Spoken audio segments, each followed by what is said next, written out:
This video is designed to help you relax or fall asleep.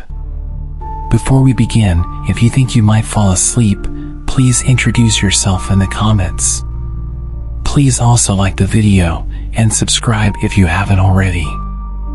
As always, I'd love to know where you're watching from. So let us know in the comments and share what time it is where you are. Thank you once more for joining me. Get comfortable, grab a glass of water, make sure you've locked your door, and turn off the lights. Don't forget to say hello in the comments.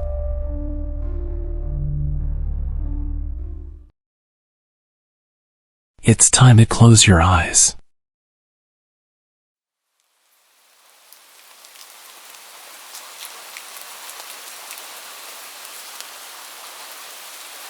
This happened earlier last year, and it still messes me up if I think about it too much. First, a bit of backstory to explain. I'm a delivery driver for Uber Eats, and I've been doing it as a side gig for the past year to earn some extra money. Also, I'm female.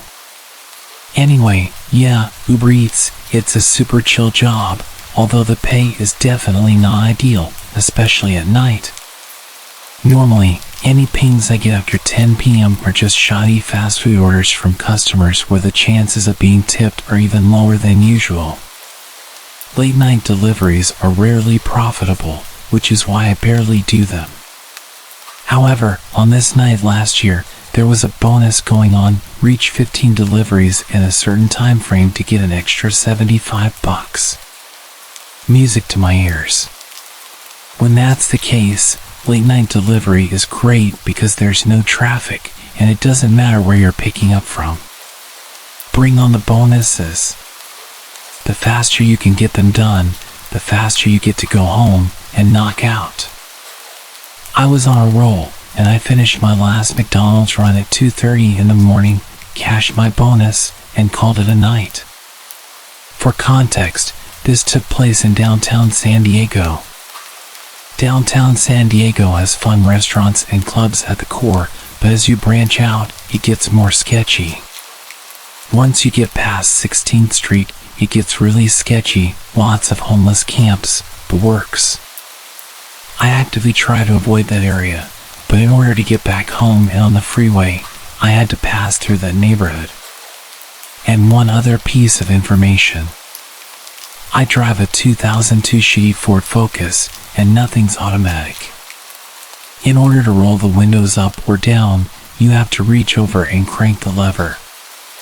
Because it's a hassle to roll them down manually each time, when I usually do deliveries, I just keep both my windows rolled down because it's easier to pick up and deliver through the windows. This night, I had my windows down as usual. I was planning to roll them up before I passed 16th Street where the homeless camp was, but I didn't get that far.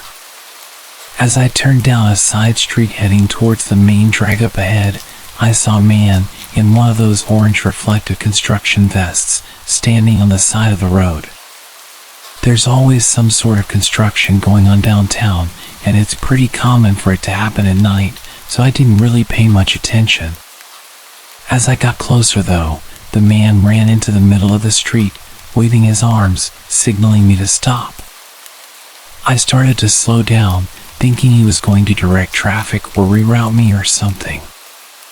I braked to 10 miles an hour, then 5, leaving distance, trying to figure out what I was supposed to do. He broke out into a jog towards my car and stopped directly in front of it, blocking me and my car from moving forward. I immediately felt uneasy. This is weird. I'm wishing my windows were rolled up. It's 3 a.m. on a dark road, and there's not a soul around except for me and this man. People talk about fight or flight, and I've always wondered how I would react in a situation that warranted a similar response. Now I know, my reaction is to freeze. Because, as I was slowing down, it hit me 5 seconds later than it should have. This guy is not a construction worker. He has a hard hat and a vest and the creepiest smile I've ever seen in my life. At first, I thought he was just smiling to be friendly, but smiling to acknowledge someone longer than a few seconds is super unnerving. Try it right now. Count to 5 in your head while grinning, and you'll see what I mean. That's what this guy was doing. Now that he's in front of me, I can tell he's homeless, or just, I don't know, he was an older guy. I would guess around 60s, but homelessness has a way of making everyone look old, so who knows really? He's just staring at me, wild-eyed and smiley, all teeth. Honestly, his smile and mannerisms, the best way I can describe is Twisty from American Horror Story. This guy looked insane. I obviously should have reversed, but my brain was panicking and I didn't think that fast. I'm frozen in my car, thinking this is how I die. The whole time, he's not saying anything, just leering. And then, like a ninja, he jumps onto the hood of my car and slams his fist against my hood. I am frozen in terror, just watching this guy. He starts pounding on the hood of my car, crawling around on his hands and knees, not saying anything, just crawling and staring at me. That was the most terrifying part. He never broke eye contact once during all of this, and he never stopped grinning. The thought of my windows being open made me want to throw up, but at the same time, looking away and moving to roll them up felt scarier, like if I made any sudden moves or looked away, he would try to get inside my car. He never said a word. I think it would have been less scary if he said something. But he just pounded his fists on the car and stared. In reality, this whole encounter probably lasted all of 15 seconds, but it felt like days. I am freaking out, and before I can gain the sense to do anything remotely intelligent, I see headlights in my rearview mirror coming up behind me from down the street. This man sees them too, and in an instant, he jumps off of my car and breaks off into a run behind me, heading towards the new car. Jesus Christ. I floor it and don't look back until I'm halfway home on the freeway, and at this point, it's all adrenaline. For a long time after that, I stopped delivering at night. I sure as hell don't go to that section of downtown anymore. I take the longer route home, and I don't drive with the windows down at night if it's in an area even remotely run down. What I've realized from this is how naive I can be to just automatically trust and obey someone just because they have a uniform on. I didn't even question slowing down at first, even though the situation was clearly sketchy. In my mind, I was comforted by the fact that somebody trustworthy was on the road. My subconscious thoughts were like, oh, nice, a public servant doesn't want me to take a wrong turn. By the time I stopped, it would have been already too late if this guy wanted to attack me. I shudder thinking about it. I calm myself down eventually by reassuring myself that this man was probably using something, and he meant no harm, which, hopefully, that's the case. And for my own peace of mind, I'm going to believe that. But what got to me is the fact that this guy was dressed as a road worker on the road and deliberately behaving at first in a way that led me to believe that he was a real worker. Why else would that get up, and why are you trying to pull cars over? I don't know the answer, and I'm glad I didn't find out what it was that he wanted from me.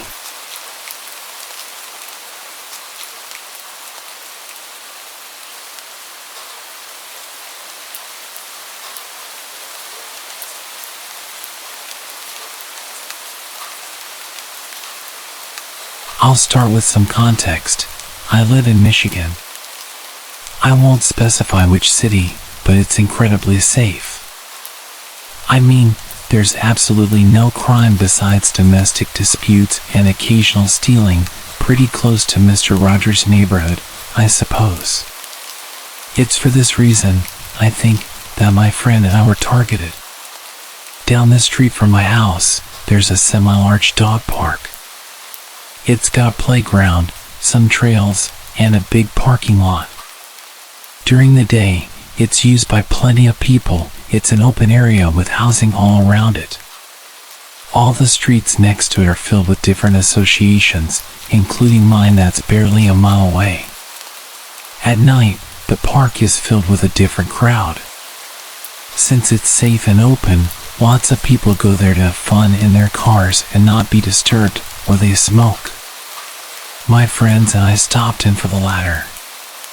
We parked our car in the middle of a row, a few spaces away from other cars, rolled the windows down a bit, and started chatting and smoking, same thing we've done plenty of times. The parking lot is like a huge oval. Once you're in, you have to go all the way around to exit. My friend Morgan parked facing the entrance on the opposite side, with the divider in the center, in case we smelled bacon so we could leave if need be. You never know. But enough context, I digress. Morgan and I had been sitting around for about 10 minutes. A few cars passed through. Each time, we watched carefully, wanting to always be aware of who was around us, and probably a small bit of paranoia. We kept a close eye until we saw no threat. Eventually, a large, bright yellow truck pulled in. Now, when I say large, I mean you'd have to hoist yourself into this thing, and it was hard to miss. The windows were tinted, making it impossible to see into the cab. The driver pulled around the parking lot and went right for the exit. Not terribly slow, and not rushing out, as if he was just turning around. Morgan and I made a few snide comments about his choice in color and moved on. No big deal, right? We sat for another 15 minutes, had a deep and meaningful talk, smoked some more. The time was almost midnight. Obviously, it was time to go home. Morgan began to pull out of the park, look both ways down the main street, and so did I. But something piqued my interest right away. The same yellow truck was driving by in the same direction we were headed. A little bit about me: I have severe anxiety, always have, and probably always will. So I'm usually nervous about usual things. I've had issues in the past that cause me to be extra paranoid. I'll get nervous if I see someone twice in the grocery store, so my reaction to the truck was typical. It being noticeable, I told myself I was being silly, getting anxiety just because I noticed it. It didn't mean danger. I didn't say anything, and we continued home. My neighborhood is set up kind of strangely. Let me explain so this makes a bit of sense. There's a long, winding road down the center. It's a straight shot to the very end of the houses. But off the side of the main road are small parts of houses. Mine is second to the last. Arriving at my house, we started our goodbyes when we were both stopped in the middle of our conversation. We sat silent as the same yellow truck drove past the exit of my circle into the last circle of the main road. Morgan said to me, "That's the same truck from before, right?" I responded, "Yeah, they drove by us leaving the park too." We watched the entrance. There's no other exit from there, one entrance, one exit. So in a moment, he was driving past again on the main road. I was freaking out. Why was this guy here? This truck's never been here. It's too obvious to miss. It couldn't possibly be a coincidence. I started begging Morgan to come inside, telling her to just wait a few more minutes, making sure he leaves and doesn't follow her home. She tried brushing me off, saying it was fine and there was no way he was following us home. As we argued in the car, the truck pulled into the first entrance of my circle. He automatically pulled into a spot and turned off the car. My anxiety was screaming to run. There's no way this person wasn't following us. Morgan screamed, "Screw this, get inside." We shot out of the car. I dug through my purse, fumbling to get my keys, begging any god or any demon that would listen to me to let my key work and get us inside. Now, I don't live alone. My younger sister lives with me, and my grandparents were visiting. They would be right inside. The only thing I could think about was the fact that my hard-ass West Virginia redneck grandfather was sitting downstairs with his rifle next to his chair, and he would know what to do. With Morgan right behind me, I flung the door open on the first twist of my key. Thank God. We ran in, slamming the door behind us, shaking violently. I scrambled down to where my grandfather was, screaming his name out of panic. He jumped up and started calming me and Morgan. After telling him what happened, we began to realize how stupid we must have sounded. He said we were probably paranoid from the smoking. We calmed down, and my grandfather said he would check it out. He just needed Morgan to move her car from the front door. We agreed to go out and park it together, buddy system for life. We tried to laugh everything off, saying how silly we must have sounded running through the door like that. All sense of comfort was lost as soon as Morgan walked down my front steps. She gasped and turned around so fast, and I barely had time to react. She screamed, "He's right there." Apparently, when she looked around the corner, the truck was driving directly towards us, a few feet away. We clambered inside, and as I closed the door, I saw the truck peel off past my door. We ran back into the house and into the kitchen, which looks into the circle where my family was staring out the windows. They watched the truck pull around the main road, back to my house, over and over. It felt like being stalked in my own home. I felt like I was going to puke. I could barely keep from crying. Once again, the truck pulled out, and my grandfather wanted to take action. With gun in hand, he got ready to leave. He asked if I wanted to go along. I felt compelled to find out what this creep's problem was.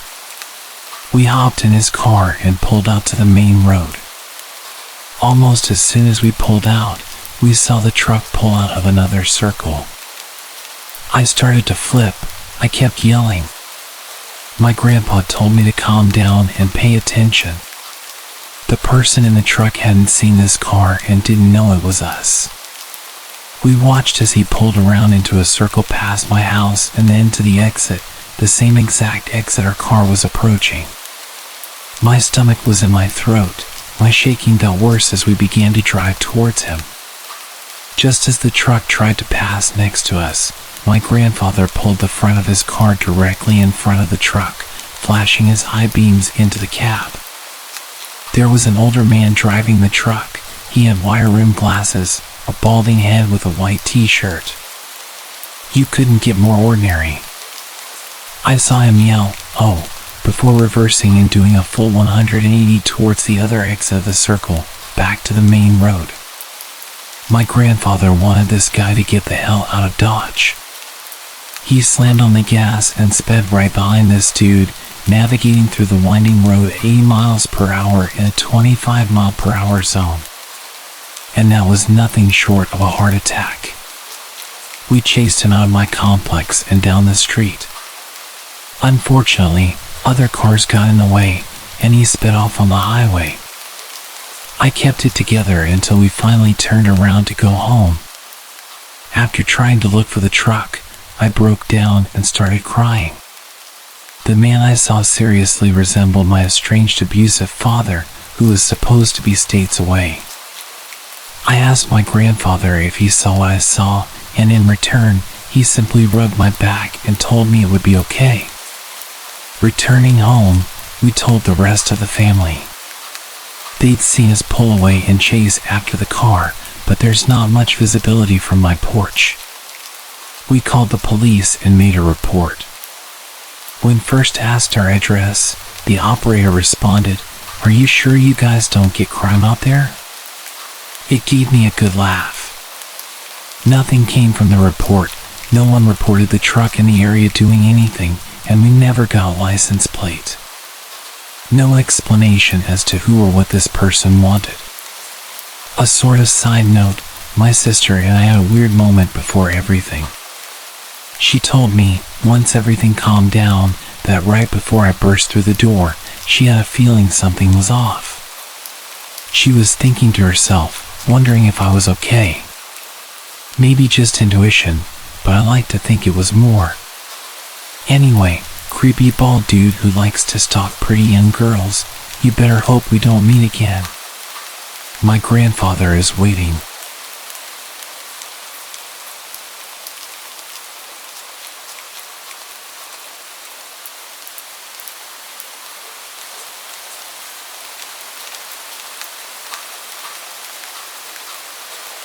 This unnerving event occurred in July of 1996.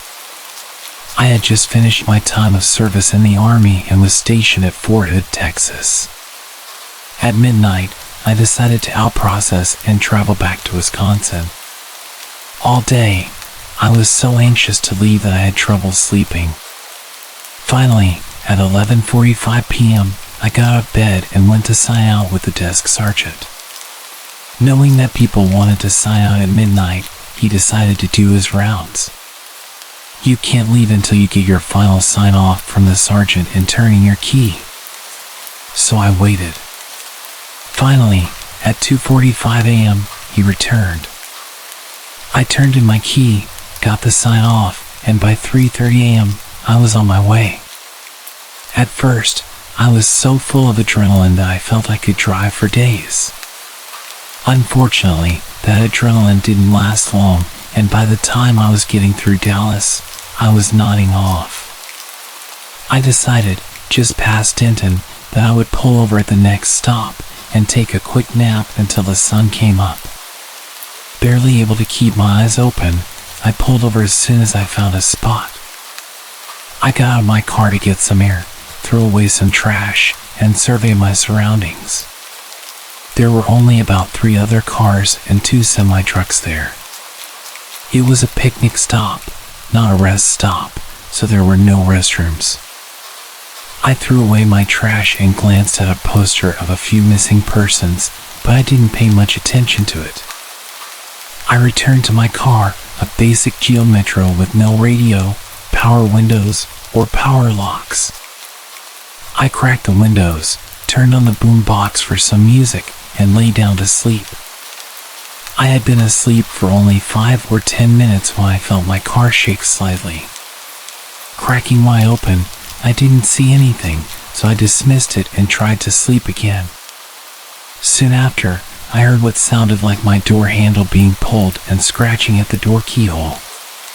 Sitting up quickly, I saw no one there. I checked all the windows but didn't see anyone, so I shrugged it off as fatigue, lay back down, and turned off the radio. Being a Texas night in July, it was hot, but I was so tired I just lay back down. A few minutes later, I heard the door handle again and the car shook more vigorously. This time, sitting up quickly, I saw a man standing at the passenger side, looking in. Despite the heat and humidity, he was wearing a red sweatshirt with the hood up, and I couldn't see his face. Young and fresh out of the military, I yelled at him, "What do you want?" He just stared at me. I got out of the car, and although I'm only 5'6" and was angry, he just walked off towards the picnic tables as if nothing had happened, while I continued yelling that I would take him out if he came back. Deciding it was best to leave, I got back into my car and continued my journey.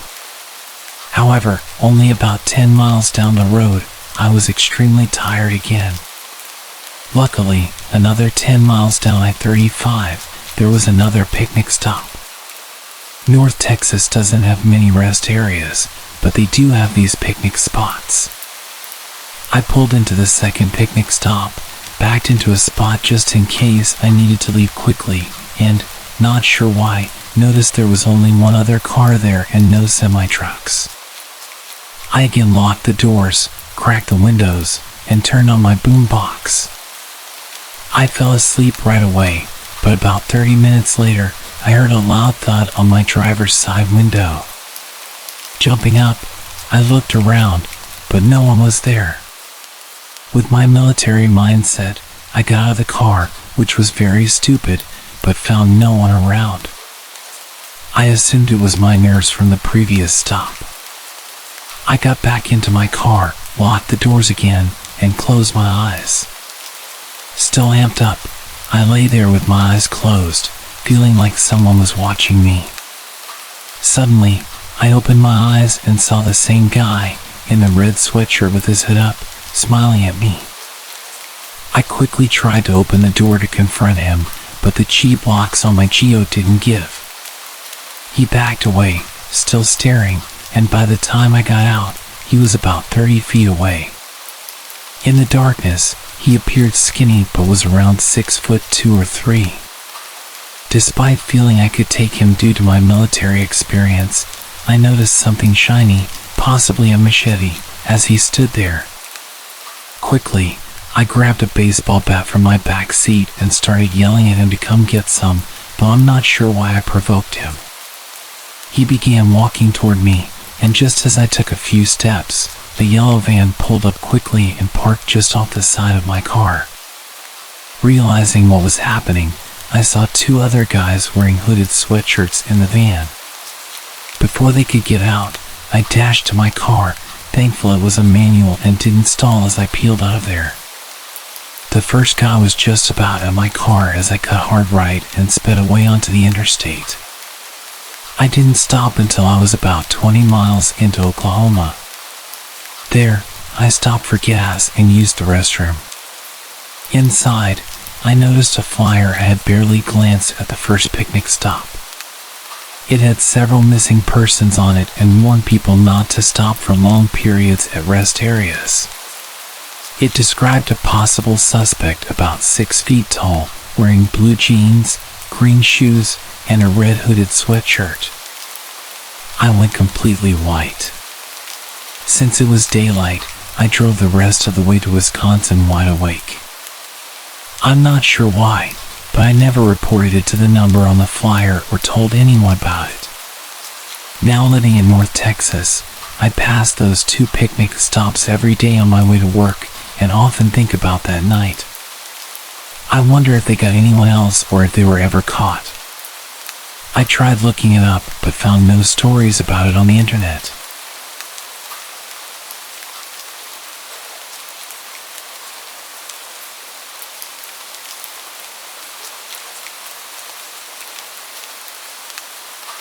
A few years back, I worked part-time covering as a karaoke host at a local bar. I've had a few run-ins with drunken idiots, but this one was by far the scariest. I'd only been working there about 3 weeks at this point. Prior to me, it had been 3 different girls hosting, so I was the first guy. While training, they warned me if I ever felt uncomfortable to call for security. I immediately took that as guys getting too handsy with the girls, so I figured I wouldn't have any issues since I was the first guy here. I quickly learned that the difference for me would be that people tend to get more aggressive with a guy than with a girl. So it was a Saturday night and I was hosting. It was about 1 a.m. and almost everyone in the bar was drunk, and karaoke had been going pretty smoothly. So I call someone up, and he says he wants to sing Zombie by the Cranberries. Problem is, someone sang it like 40 minutes earlier, and one of the few rules we have is no repeat songs. He immediately starts ignoring me telling him this and just keeps repeating that he wants to sing that song. Finally, I get his attention and explain to him that he can't, it just isn't happening.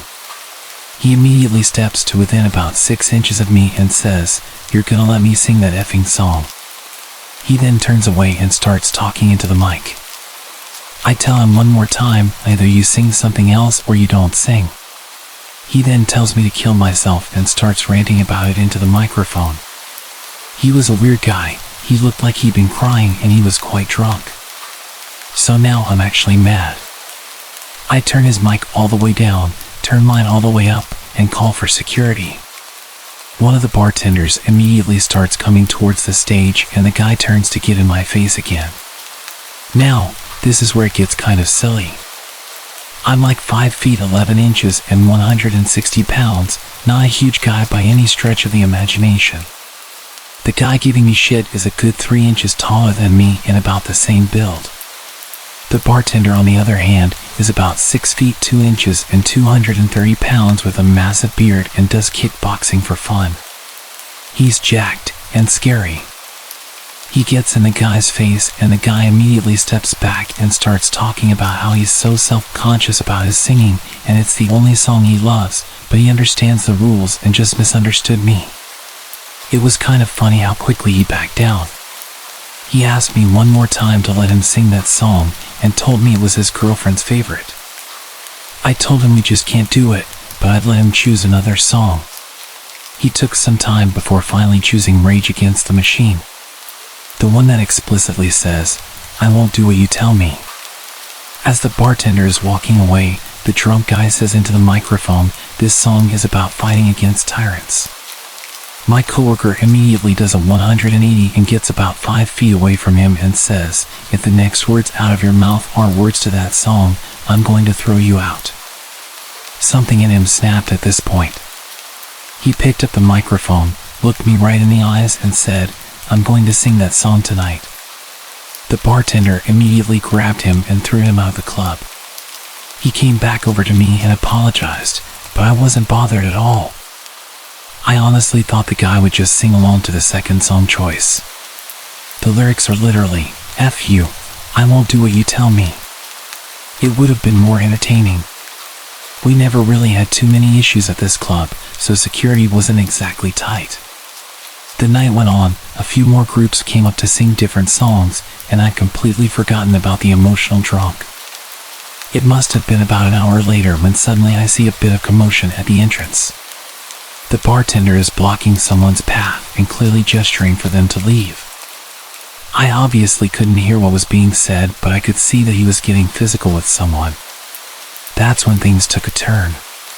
The sound was unmistakable. I saw the bartender fall down onto the floor almost immediately and people around him started panicking. As he fell, I saw the man he was arguing with. It was the emotional drunk guy from earlier. I was positioned in a cramped little hut with a DJ deck and the only way out was the doorway directly facing him, so I just crouched down and tried peeking through a gap. I watched in terror as he walked straight towards me. He aimed the gun directly at my face and with tears in his eyes, he demanded I play Zombie by the Cranberries. I started to talk, about to beg for my life, when he interrupted and said, "I don't care about this stupid rule." Like he thought I was going to mention the repeated song rule with a gun pointed at me. "Please. Just do it.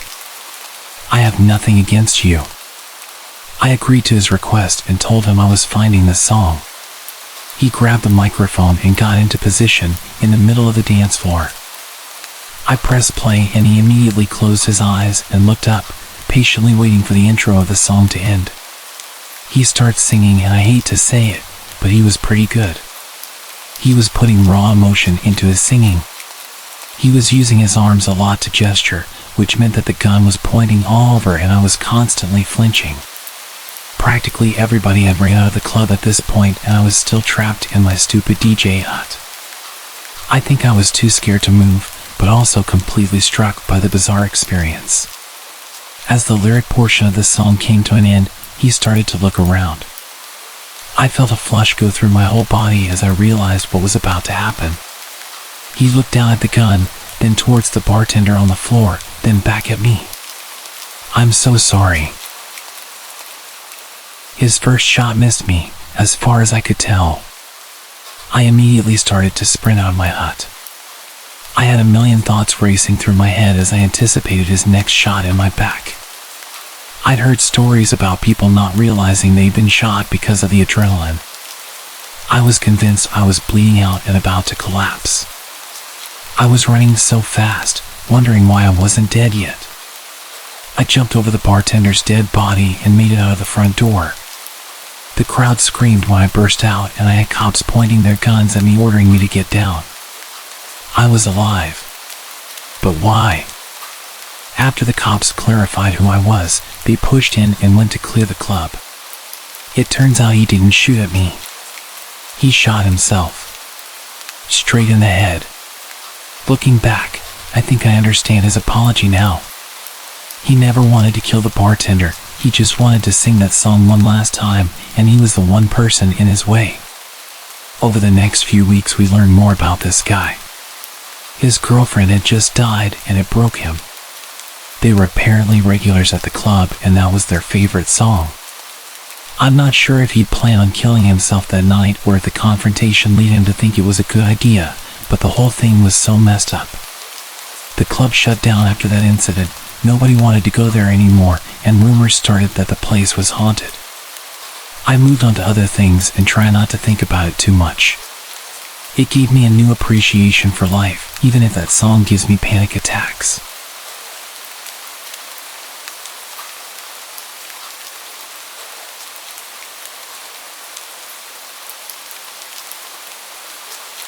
I'll start by saying I'm a 21-year-old female university student who lives in a small town in Greece. It's a safe town full of young adults, and I live in a safe area. I've never felt in danger before until that Saturday. 2 weeks ago, I was at a birthday get-together at a restaurant with lots of friends and uni classmates. We were mostly drinking wine, and it was enough to get me tipsy, as I hadn't eaten anything before I came out. After we had dinner and drank, everyone started to leave, and a smaller group of us decided to continue the birthday party and go bar hopping. There were a few of us, the guy who was a designated driver, who was a 21-year-old male, and 3 more girls aged 20 to 21 years old. We went to some bars to dance and ended up in a typical nightclub, all of us tipsy at this point, including the designated driver. But I was the worst of them, getting really dizzy after having more and stronger drinks. After dancing for a couple of hours, the drunken feeling only got worse, so I decided to go home. I told the group that I was leaving, and they suggested walking with me. But my house is half an hour away from where the club was, and I didn't want to make anyone walk all the way there and back. Anyway, the designated driver didn't seem well enough to drive. I could feel that I wasn't exactly walking straight, but I had a sense of my surroundings and knew this road like the back of my hand. It was about 3 in the morning, so there were still people outside returning from bars themselves. I was around 15 minutes away from my house, walking past the takeaway place that was open 24/7 when I heard a guy yell, "Hey, sweetheart, don't go. I just want to talk." Since I was the only female walking on this road at this hour, I realized he must have been talking to me. I tried to take a quick look behind me and saw a tall guy in an Adidas tracksuit with a hood over his head. He was walking quickly towards me. I felt an adrenaline rush and began to walk fast. I tried to get past my drunken state and think clearly. My house was in a dark area, and I had to walk through a dark corner behind a grocery store to get there. I'm a sucker for true crime and horror movies, and this felt like a real horror story coming to life. I heard him yelling at me one more time.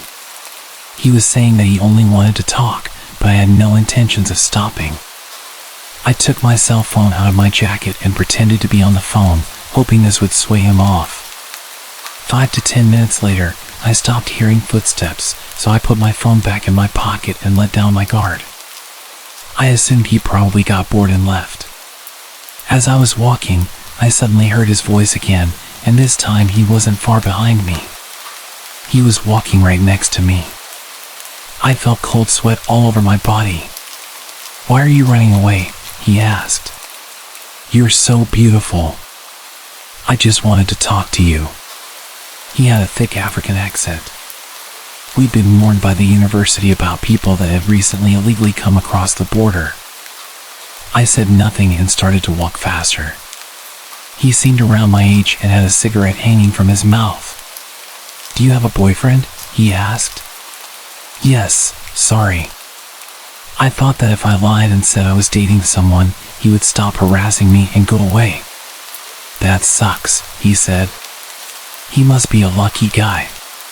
"Can I have your number?" "I'd love to be with you." "No thanks," I replied. "This is creeping me out, honestly." He started laughing. "I won't hurt you. I am very friendly."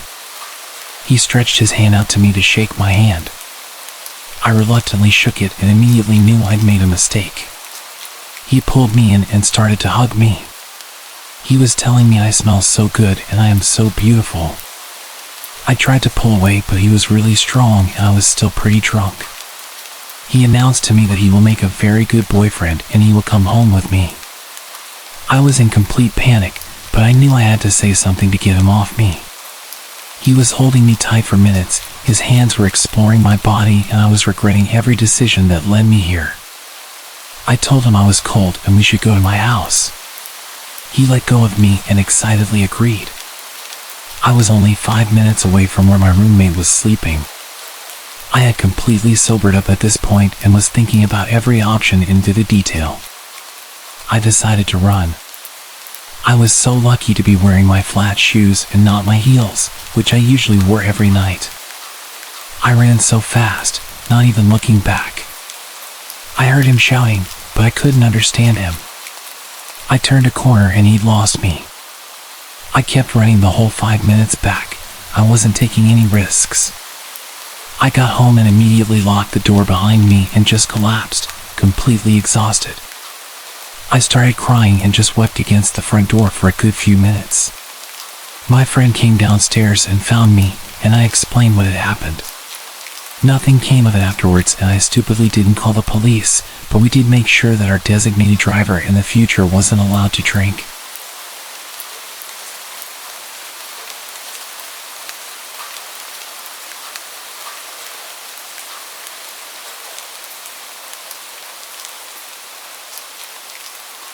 This happened to me just last year. I'd recently turned 18 and could finally go to a club legally. I'd used fake ID at bars before, but never actually been out to a club. I'm in the UK, where 18 is the legal drinking age.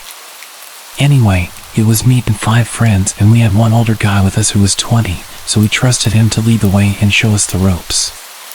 We went from bar to bar, drinking as much as we could, and eventually ended up in a proper nightclub. I've always been quite a sociable guy, and when I've had a few drinks, I get really chatty and friendly. This group of lads were dancing next to us and one of them kept bumping into me. I didn't think he was doing it on purpose, so I tapped him on the shoulder and tried making conversation. I politely told him that he was bumping into me pretty hard and joked that he nearly spilled my drink. I thought I was making friendly banter, but I guess he thought otherwise. He punched me in the nose and I blacked out for a second. I stumbled back and suddenly they're all having a brawl. I didn't throw any punches and just tried to help my friends and pull everyone apart. Suddenly, I'm grabbed from behind by a massive bouncer, or whatever you call them in America, doorman. He pulls me by the collar and throws me outside and tells me to go home. Within a few seconds, the rest of the bouncers throw out a few more guys, and I realize I'm in big trouble. None of them were my friends. It was just the group of lads that had attacked us. I tried to reason with the bouncers that I wasn't with them and that they were gonna mess me up. But they just pushed me away and swore at me. I turned to look at them and they made it a few meters down the road. I think I'm safe, but then one of them turns around and spots me. I wasn't taking any chances. I just started sprinting. I ran like an absolute mad lad. My heart was bulging through my chest and my pulse was echoing through my skull. They were chasing me, and I could hear them shouting, but I've always been pretty athletic, so I outran them without a problem. My nose had been bleeding this whole time and my new shirt was drenched in blood. I made my way into another club and messaged my mates about what had happened. They didn't reply for about 40 minutes and told me they didn't even realize I'd been kicked out. Didn't hang out with them much after that.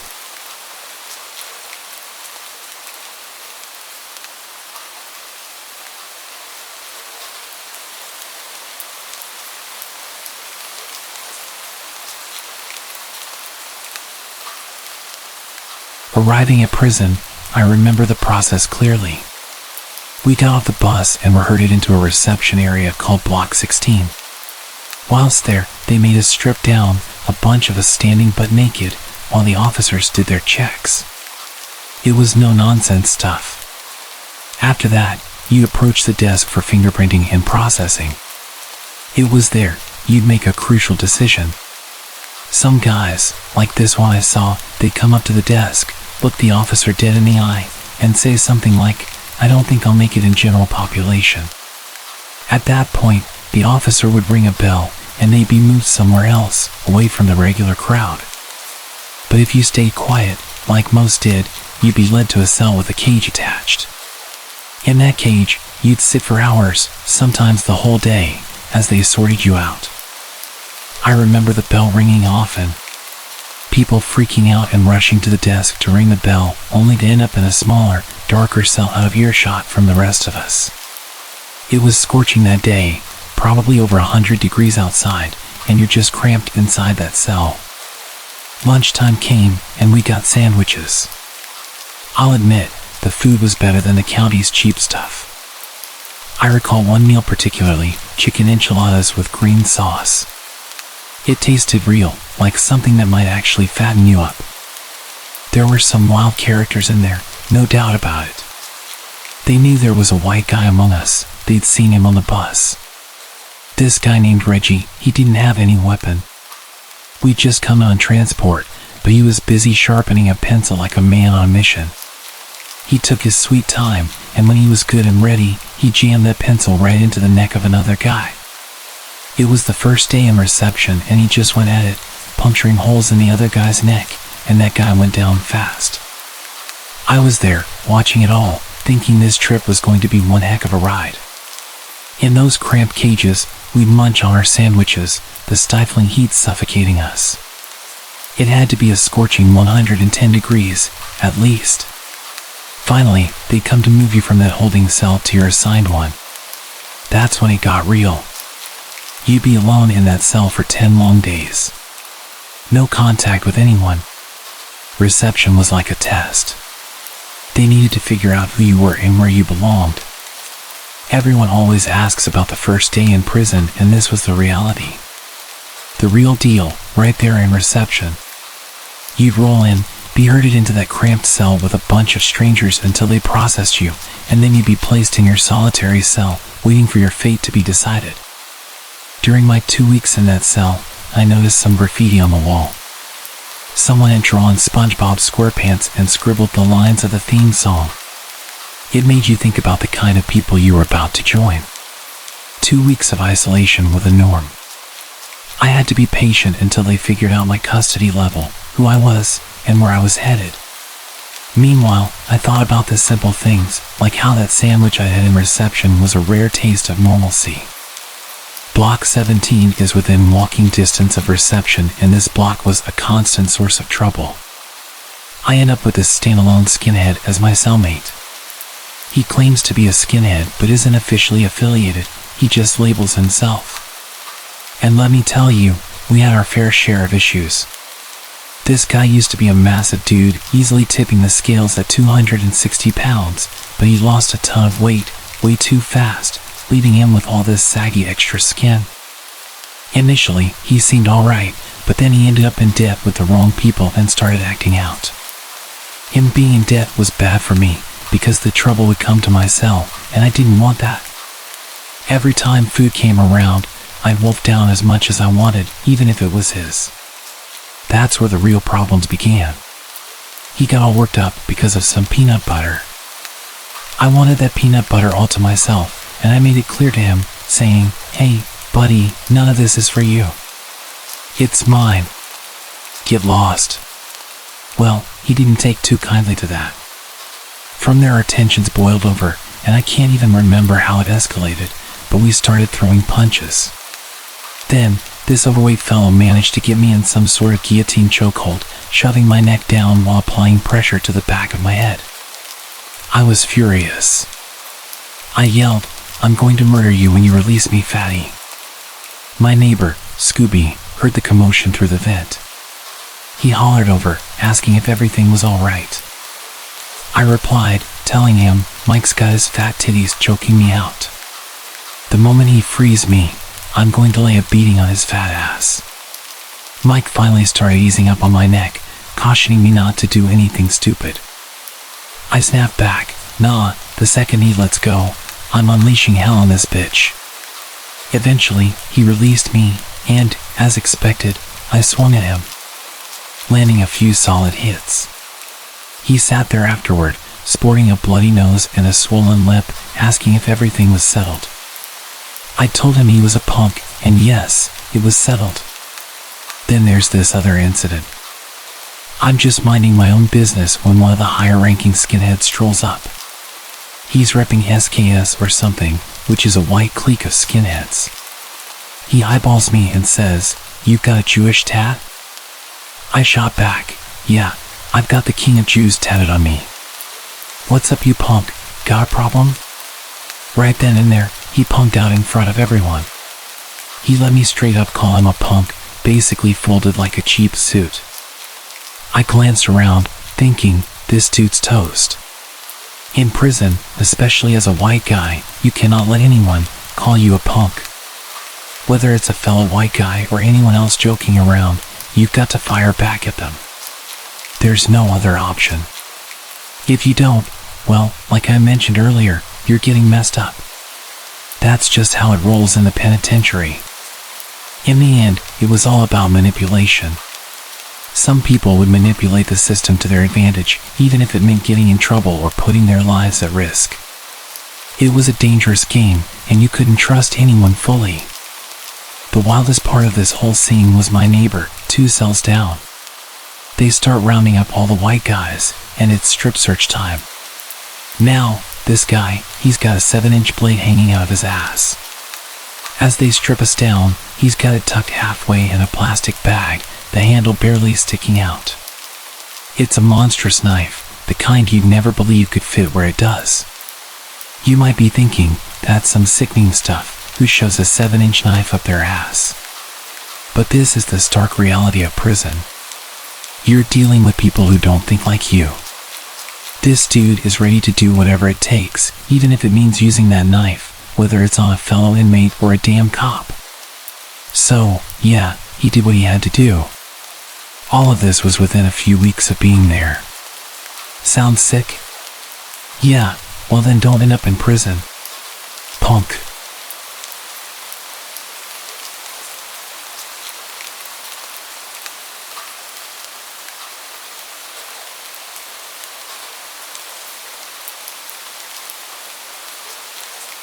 When you first get arrested, you go into a processing sequence of cells called the horseshoe, and basically, this is for new arrestees. You're in these cells for days, and you don't know what day it is. All you can feel is the heat rising and falling, and you're crammed in, like sardines with 40 or 50 people. Fights are breaking out, there's blood on the walls, and guards are rushing in, grabbing people, especially those acting up on drugs. If you really act up, the guards grab you and put you in a restraint chair. It looks like a medieval torture device. They tilt it back, strap you in, and put a hood on your head. There are people out there in chairs just howling and whining. It sounds like something out of a horror film. Yeah, it's pretty wild. Then, you get to see the judge, and I got sent over to medium security in the beginning, which is completely gang and drug infested. So as soon as I get there, some skinhead dudes are eyeing me up. They're like, "We want a word with you in that cell back there." You can't say no, because in prison, you don't have much of a choice. They're sizing you up, and you look like their type of recruit. Not because I wanted to, but because I'm white, and in prison, you get affiliated with one of the racial gangs whether you like it or not. It's like that for all races, whites, blacks, Mexicans, Mexican Americans. I didn't know this yet, but I had to do what they said, so I went into the cell. They ask, "What are your charges?" And I've got the printout, but it's all in legal speak, so I don't understand it. So I tell them, I've got my charges, but I don't know what they mean. And they freak out and start pushing me against the wall, shouting, "What do you mean you don't know what it means? Are you a chomo?" I don't know what a chomo is either, so I'm digging my grave here. They've got me up against the wall about to smash me, and I'm making it worse because I don't know how to behave in prison. I tell them to look at my sheet, and they take it and look, and they see I've got drug charges. They see my bail is nearly $1 million, and they love that. They ask me who I killed to get a bail that high. They relaxed and started to joke with me. Suddenly they accepted me and let me go. I learned later that chomo meant you were a child predator. One of the guys who came in with me actually did have those charges. So the next day they ask me about him and I tell them I know nothing. Later I hear someone being beat in the shower area, and it's the skinhead gang that questioned me, and they leave this guy in there, just whimpering in a pool of blood. This big guy says to them as they're leaving, "How come we can still hear him?" And the head of the skinhead says, "We smashed him good." And the big guy says, "Not good enough." So he goes in, and it's like he's trying to crack this guy's head open like a coconut. You can just hear the stomping echoing. Crack. Crunch.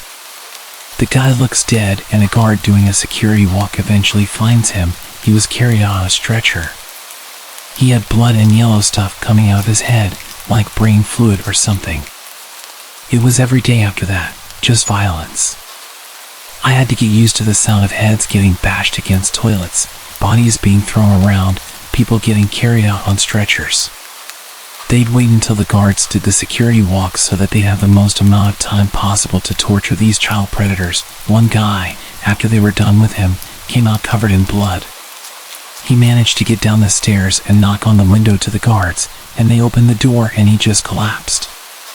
There was an old man who wouldn't stop rambling, so the gangs thought they'd shut him up. I walked past him and there was blood splurting out the back of his head. So he was dealt with as far as they were concerned. All of this within a week of being in prison. You had to toughen up fast or you were done for.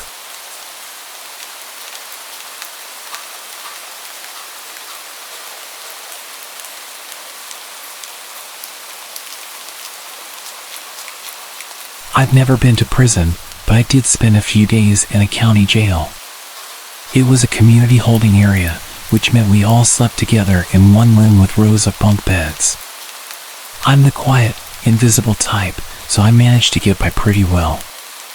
I sort of befriended a few guys by teaching them chess, playing blindfolded matches, and sharing my food. I didn't eat much during the week I was there. Around day 3, a new guy joined our group. He was a short, muscular guy in his 20s, and he had a Napoleon complex written all over him. I did my best to keep my distance, considering I'm a scrawny white guy who didn't know how to defend himself. I had some bad allergies at the time and couldn't stop sneezing. After every single sneeze, even during a series of them, Napoleon would say, "Bless you," and I'd respond with a polite, "Thank you." It became a repetitive back and forth of, "Achoo, bless you, thank you." But then, one time, I started sneezing and didn't manage to say thank you after each blessing. That's when things went haywire. Napoleon exploded with anger, charging at me from across the room, yelling obscenities, and raising his fists. My friends from earlier, the ones I taught chess and shared meals with, sprang into action. They rushed over and tackled him before he could reach me. There was a brawl, fists flying, until the guards finally intervened and broke up the fight. Napoleon was promptly sent to isolation. He's lucky that I didn't press charges.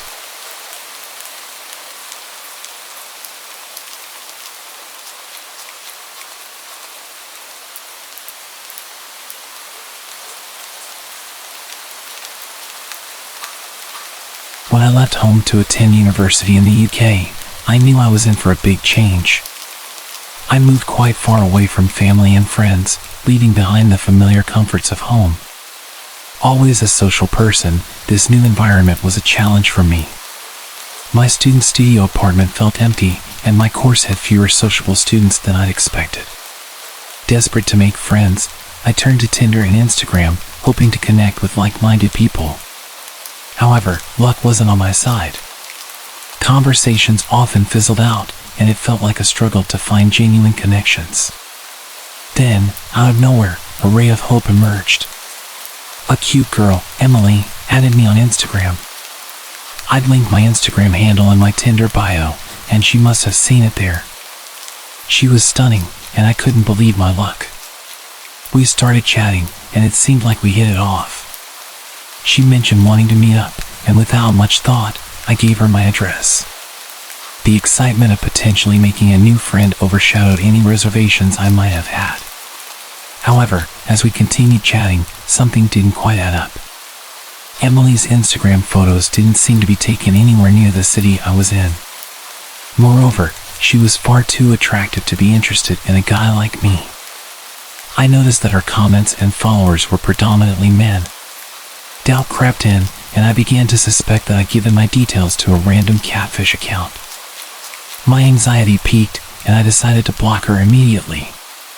It was the only sensible thing to do. I hoped I dodged a potential scam. But then, things took an even more unsettling turn. Another strikingly attractive girl, Sarah, began messaging me. The conversation started precisely where I'd left off with Emily, as if it had never stopped. Alarm bells rang in my head, and I knew I'd messed up. They had my personal details, including my address. With a heavy heart, I asked Sarah to leave me alone and blocked her as well. But it didn't stop there. Soon after, yet another attractive girl sent me a friend request. By this point, I was fed up. I stopped replying, thinking it best to protect myself. I double-checked that my studio apartment door was locked and went to bed, hoping for a peaceful night's sleep. However, my rest was short-lived. In the dead of night, I heard someone trying to force their way into my room, shouting my name. Panic surged through me, but I couldn't move. Sleep paralysis gripped me, rendering me helpless. I'd experienced sleep paralysis almost every night since being at my new studio. It always happened when I was someplace new, but I never saw or heard anything. The door eventually creaked open, and a strange man entered my room. He rifled through my belongings as I lay there, unable to stop him. My heart raced, and my mind raced even faster, trying to comprehend the whole thing. After what felt like an eternity, the intruder left, shutting the door behind him. My sleep paralysis gradually released its grip, and I awoke in a cold sweat, scanning my room for signs of the intrusion. Everything appeared normal, and I couldn't be sure if anyone had actually broken in. I reported the incident to university security, but they found no evidence of a break-in. I genuinely didn't know if I'd imagined the whole thing. The next chilling discovery was that both the accounts, Emily's and Sarah's, had disappeared entirely. It felt so real. There was absolutely a man in my room going through my stuff. I saw it with my own eyes. I've had sleep paralysis many times, and I was always able to accurately recount what was going on around me, so why would I be wrong this time? I removed my Instagram from my Tinder bio and made sure to barricade my door every night. My social life was pretty much dead for the rest of the year, and I didn't sleep well at all. I used to be an avid Twitter user. It used to be my go-to app for wasting time, scrolling through tweets, and catching up on the latest memes. Over time, I had grown somewhat immune to the occasional creepy direct message. I had learned to ignore them, to just brush them off as part of the experience. One evening, I received a notification about a new follower. It was a name I didn't recognize, and the profile picture was a little blurry, but nothing immediately sent alarm bells ringing. I followed the account back as I usually would and immediately received a message. I decided to open it, even though I was sure it was spam. Inside the DM was a link to another Twitter profile, Secret Tweets. My curiosity got the better of me, and I clicked on the link. The profile was filled with a series of photos, each featuring different people seemingly caught off guard. Some were on public transportation, others on park benches, and a few even seemed to be in the privacy of their own homes. What made it weird was that none of these people appeared to be aware they were being photographed. As I continued scrolling through the account, expecting to find crude or inappropriate comments, I was met with an odd sight. The comments on the posts were not what I expected. The comments were all just numbers getting gradually higher and higher, stuff like 700, 750, 800, 1000. This was the same under every single post. People writing slightly larger numbers in reply to the last person. The oddest part of all was that every single account that commented appeared to be spam accounts. No profile pictures, no followers, they were just anonymous accounts with no profile set up. I decided to report the account and sent the link to my friend Becky. Still, I didn't give it too much thought, and I continued with my day, attending classes and getting lost in assignments. It wasn't until later, after school, that Becky finally replied to my message. Her response was a mix of shock and concern, urging me to report it to the police right away. Her reaction bewildered me, and I questioned why she was so alarmed. Her reply was chilling. "Why are you not worried about someone posting pictures of you on their Twitter?" I quickly returned to the profile, my heart racing. Amongst the unsettling images, I found photos of myself, pictures taken without my knowledge while I walked home from college. I remembered seeing a parked car that day, but I didn't think much of it at the time. My heart sank as I realized that the profile had images of me, just like the others, taken without my consent. The same trend was happening under the pictures of me. Faceless accounts writing numbers, 1300, 1400, 1800. I kept refreshing, watching the number replies come through, and that's when it all clicked. 2000, with a $sign next to it. My heart dropped and I refreshed again. The tweet was deleted and replaced with just the number 2000. They were bidding. They were offering payment, but for what? Fear gripped me as I comprehended the gravity of the situation. I reported the account to Twitter and contacted the police, providing every detail I could recall. With trembling hands, I locked myself in my room, talking to Becky over the phone, all while being home alone. Hours crawled by, and when I eventually refreshed the Twitter page, I was met with an unsettling message. "This page does not exist." My heart pounded in my chest. Becky confirmed the same result.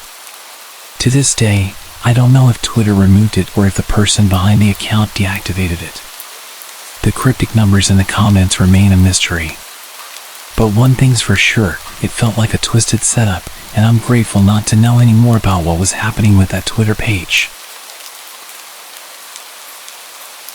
A year ago, I used to post my entire life to Snapchat. It was my go-to app for sharing bits of my life with friends and family. But then something happened that made me reconsider my online presence. One day, out of the blue, I received a friend request from an unfamiliar username. I didn't think much of it at the time and accepted the request without a second thought. It was just another random person, or so I assumed. Months passed, and I forgot about that peculiar friend request. My life went on, and I continued sharing snippets of my daily activities on Snapchat. Little did I know that someone was watching, very closely. It started innocently enough, with an unexpected snap. I opened it, thinking it was probably a friend sharing a funny meme or a cute pet photo. But as the image loaded, my heart skipped a beat. It was an eerie, edited version of an old Snapchat story I had posted months ago. Floating love hearts surrounded the image, and the caption read, "Can't wait to see you." The chill running down my spine was hard to ignore. How did someone get access to my old stories? Who was behind this? Days turned into weeks, and more edited snaps kept arriving. Each one featured pictures taken from my past stories. The captions became increasingly unsettling, referring to my personal life. "How was your McDonald's on Friday?" And another said, "I loved that movie you watched last night." The sense of being watched was inescapable. I felt exposed and vulnerable, as though a stranger had invaded my privacy. It wasn't long before I decided to check Snap Maps, the feature that lets you see the real-time locations of your friends. My heart raced as I zoomed in on the map. There it was, a bit too close for comfort, the location of this creep.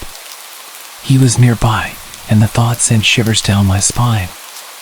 I couldn't shake the feeling that this was no ordinary prank or trolling. It felt personal, like someone was playing mind games with me.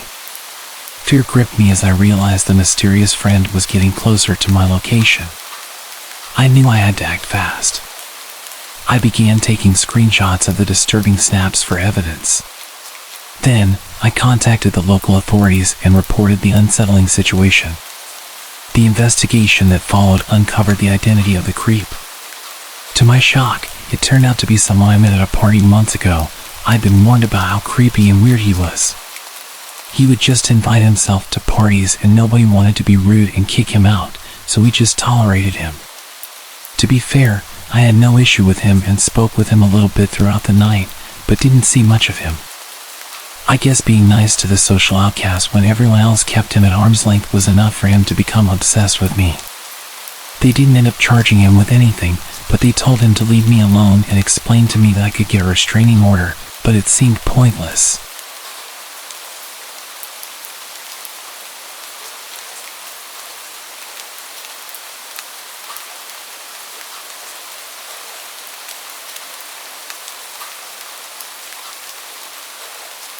I've been with my wife Rebecca for 6 years and married for 11 months.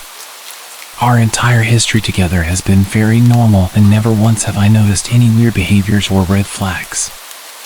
I can't stress enough how out of character this whole thing has been. She doesn't even like watching horror movies. When we first started dating, she agreed to watch The Shining with me because she knew how much I loved horror. She was so scared that she didn't even make it through half of the movie before we had to turn it off. She isn't into anything creepy and has never been into pranks, and that's fine. But that's what was so strange about this. It's just so unlike her. I should also add that she never had any mental health issues, and as far as I'm aware it doesn't run in her family. I know some people are able to hide their mental health problems, but in the 6 years we've been together I think I have seen some sort of sign. 2 months ago, I was in the kitchen making myself some coffee. I was running a bit late that morning and knew I wouldn't be able to grab some food on the way to work. I took a sip of my coffee as I hurried down the hall towards the front door when I happened to notice Rebecca peeking at me from around the corner ahead of me. I could only see her eyes and a strand of her long dark hair hanging against the wall. The rest of her body was concealed behind the corner. I nearly spilled my coffee when I saw her. "What the hell, Rebecca?" I said, wiping a few drops of coffee from my pants. "You scared the hell out of me." She immediately popped out of view like a little kid that had been caught. I heard her scurry off towards the living room, and by the time I got to the front door she was out of sight. It was really weird, and just totally out of character for her, like I said. But I also found it kind of funny that she was being more playful and a little less serious. I shouted that I loved her and called her crazy. As I shut the door behind me I heard her laughing. Her behavior was a bit odd, but it certainly wasn't something to call a priest over. I forgot about it by lunch, and by the time I got home she was her usual self. I didn't bring it up, and life went on. The next incident happened 3 days later. It was around 2 a.m. and I had woken up to get a drink. I was standing at the kitchen island, glass of orange juice in my hand, when I felt a strong feeling that I was being watched. For whatever reason I looked down at the floor and saw my wife's smiling face staring back. She was peeking at me from the other side of the island, staring up at me with wide unblinking eyes, and grinning like the Cheshire Cat. I screamed, I'll admit it. Not out of irritation, but fear. For some reason at that moment I was scared. At the sound of my scream she scurried backwards out of my view, her hands and feet smacking the tile floor as she hurried out of the kitchen on all fours. I didn't run after her, or even shout. I just stood there frozen in shock, wondering what the hell had possessed her to do that. It took me a little longer than I'd like to admit to go back upstairs, but I eventually did. When I got to her bedroom, Rebecca was lying on her side asleep. Or at least pretending to. I stood there for a while, watching her breathing, to be sure she really was asleep. I had the feeling she might jump out at me the moment I got into bed. I climbed in, and she didn't even move. Her breathing was soft, and I was starting to wonder if I'd dreamt the whole thing. The next morning I waited for her to come down for coffee, and after handing her a mug and kissing her cheek I decided to ask her about it. What was that about last night? I was keeping my tone light so I didn't offend or embarrass her. She frowned over her cup of coffee, shaking her head like she had no clue what I was referring to. You were peeking at me again. "From over there," I said, pointing to the spot on the floor by the kitchen island. She followed my gaze, and when she looked back at me, she burst out laughing. She laughed so hard that I couldn't help joining in. "You creep me out sometimes, you know that?" She laughed at what I'd said and wrapped her arms around my neck. "You creep me out all the time, so I guess we're even." We said our goodbyes and left for work. As I drove, I kept thinking about how creepy it had been seeing her grinning at me from behind the island like that. The sounds her hands made on the floor as she crawled away. I told myself she was just trying to be silly. Just trying to join me in my love of all things horror. It's not like I was afraid of her. But it still didn't sit right. I started seeing her peeking at me more and more. Sometimes she'd be peeking out from behind the couch or living room curtains. Once she even managed to get inside her grandmother's old trunk that sits at the foot of her bed. I might not have even known she was there if the trunk's old hinges had not given her away. She had the lid propped up just enough so that only half of her face peeked out. She'd been grinning like an excited toddler. It was unnerving. I didn't even know what to say to her. All I could do was stare. When I finally found my voice, I asked her why on earth was she doing this. She didn't answer, but she had slowly closed the lid, shutting herself inside the trunk. I just walked away, feeling disturbed. I didn't understand why she was doing it, but it clearly made her happy. I just hoped she would tire of the game quickly. Rebecca didn't peek at me for the next 2 weeks. I started to think she was done with her weird prank, and I was relieved. We were watching a show on Netflix one night, and I jokingly said that I hadn't seen her peeking at me lately, and that she must have given up on her game. She looked up at me with a small smile and said, "Maybe I've just gotten better at it." I didn't say anything, but I wondered whether or not she was joking. For the next few days, I couldn't stop thinking about what she'd said. Was she still peeking at me when I wasn't looking and I just hadn't noticed? And if so, what the hell was she getting out of this? I started to feel paranoid, constantly checking whether she was watching from around the corner or behind a door. I was jumpy whenever I was home and she wasn't in full view of me. I felt stupid and a little crazy. But after a few weeks without another incident, I began to relax. I stopped checking behind furniture and walls and told myself it was just a bad memory. Then a few days ago, things got so much worse. Rebecca left to go to a friend's, and I lounged on the couch and played a couple games on my laptop. Around 9 p.m. I hopped in the shower, and as I was washing the soap from my hair, I felt that awful feeling that I was being watched. I slowly opened my eyes and almost had a heart attack. Rebecca was peeking from behind the shower curtain, her entire head stretched into the shower, leaving just her body outside. Her long dark hair hung against the curtain, the ends dripping with water.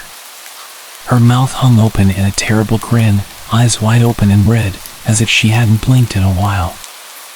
I screamed and jumped back against the wall.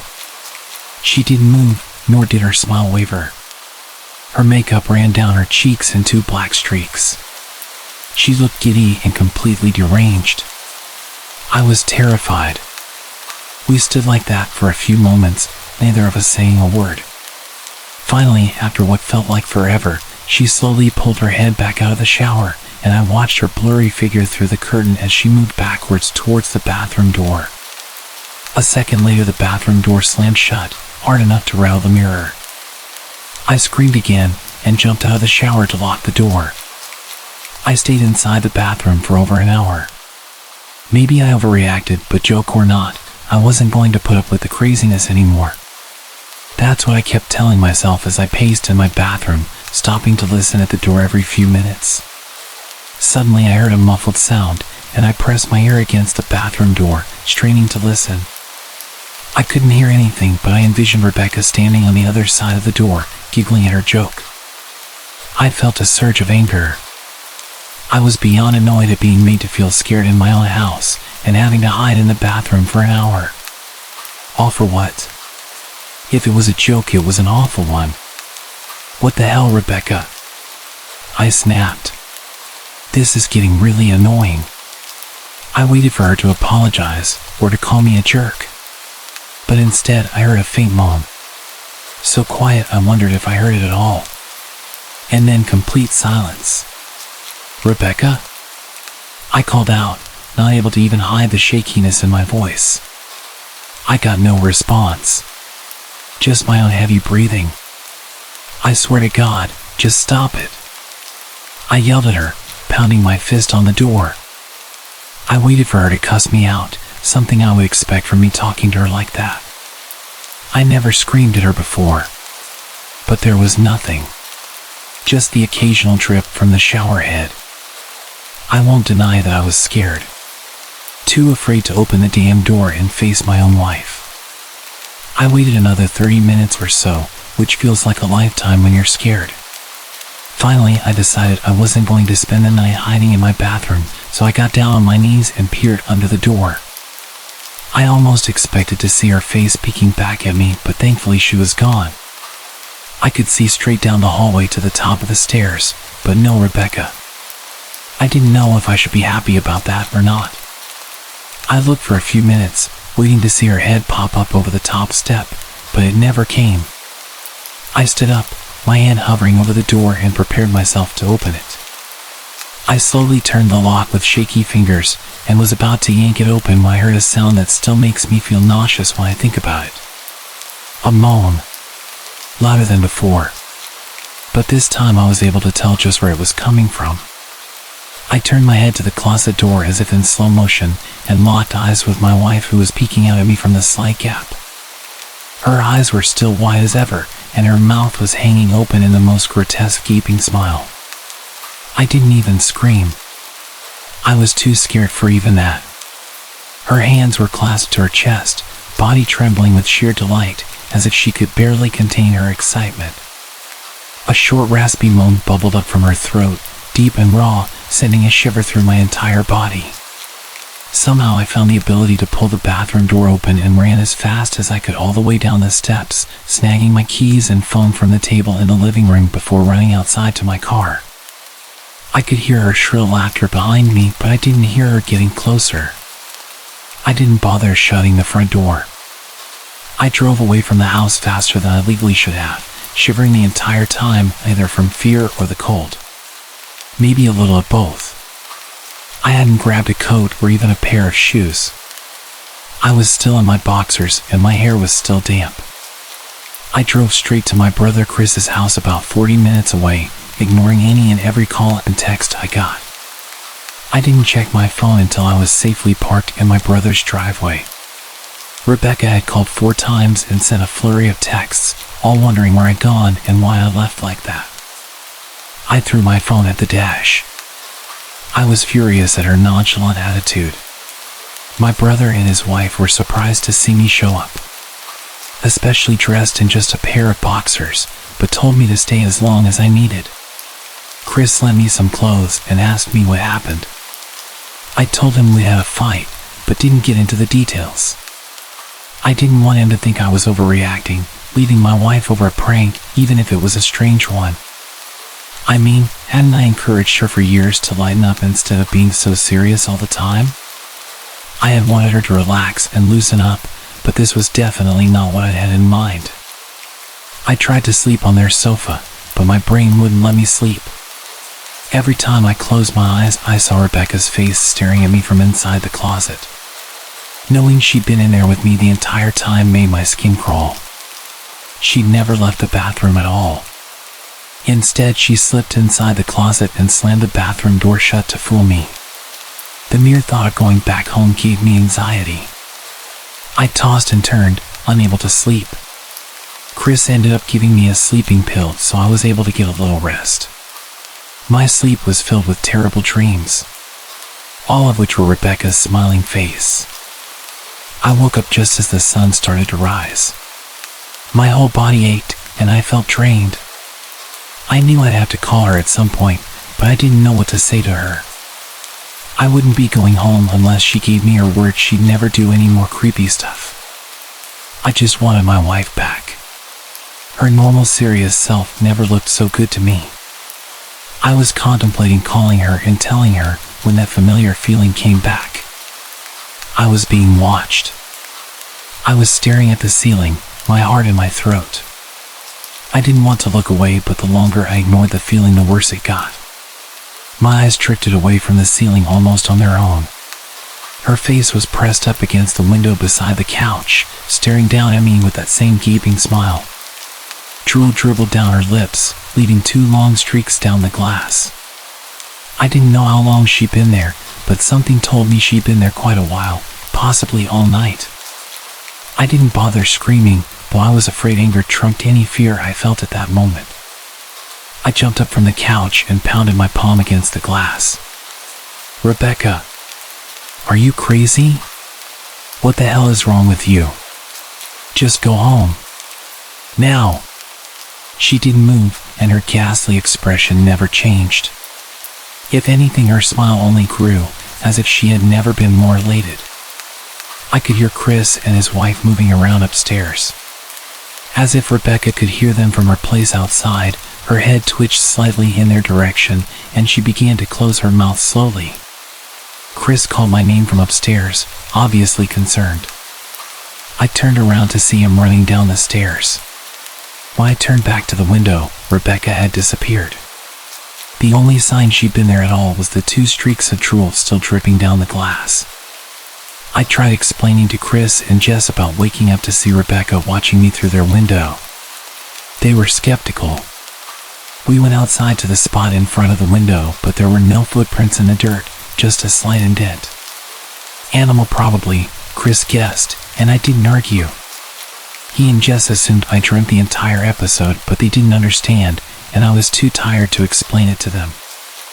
I called out of work that day and turned my phone off. I didn't want to face Rebecca. Just talking to her was too much for me at that point. I really started to believe something was irreversibly wrong with her. That no matter what promises she made, we'd never be the same again. The thought saddened me to my core. I cried most of the morning. By noon, I figured I was ready to confront her. Give her one last chance to explain herself. I could at least give her that after 6 years, I told myself. I turned my phone on and saw the dozens of texts she'd sent, all from a seemingly concerned wife. "Can we talk? I love you. Please call me. I'm really worried. Can you answer? Just come home." And more of the same. All texts telling me she loved me, and she wanted me home. How worried she was. Not a damn one addressing the crazy crap she pulled. Like she hadn't been acting like a character from a Stephen King book. Even her texts were different. She normally texted novels just to tell me to pick up a loaf of bread. You'd think she'd have more to say to me after her bizarre shenanigans. I know it probably seems childish to some of you who are miles away from this situation. But if you saw the way Rebecca had looked at me, how she scampered away on all fours like some wild animal, grinning at me from inside the closet like a lunatic, then I think you'd find my reaction was warranted. I ended up staying with them for another night. I didn't wake up yesterday until afternoon, and thankfully I didn't see Rebecca's face watching me through the window. I don't want to pry, because it's not my place. But is this fight something that can be mended? Jess was asking me about the situation. She made us both a sandwich for lunch, and I knew she wanted to breach the subject without seeming to be nosy. I don't know, she's like a different person. I chose my words carefully. I still wasn't ready for her or my brother to know the full extent of the craziness I had been dealing with. People change, but she's still the same woman you married. Maybe you both just need to talk through your issues. Whatever's going on, I'm sure it can be fixed. I think it's beyond that now. I don't think talking would help. I just don't trust her. The words stung in my heart. I missed and loved my wife. But how could I live with someone like that? Living in constant fear didn't sound too appealing. Rebecca loves you. She has to be absolutely crushed. I don't know about that. Well, she certainly seemed like it. I've never seen her so upset. It took a full minute for me to realize what she just said. And when I did, I felt dread rush over my body. Wait, what do you mean? You saw her? You saw Rebecca? I asked with my mouth suddenly feeling very dry. Jess nodded casually as if that fact was a nightmare fuel. Maybe for her it wasn't, but for me it was. She stopped by this morning just after Chris left for work. I didn't see her car though. Maybe she took an Uber or something. What did she say? Did she come inside? Sweat started to break out on my forehead. I began looking around, examining corners as though a predator lurked behind them. No, she just asked if you were awake yet and I said that you weren't. I asked if she wanted me to wake you, but she said no. Just said to let you sleep. That's all. She didn't say anything else? No, she looked awful though. Like she hadn't slept in days. I think you should call her. I got from the table and thanked Jess for lunch. I felt a little bit better at the knowledge that at least she hadn't come inside. Still, I needed to double check that the doors were locked. I sat for a while trying to figure out what to do next.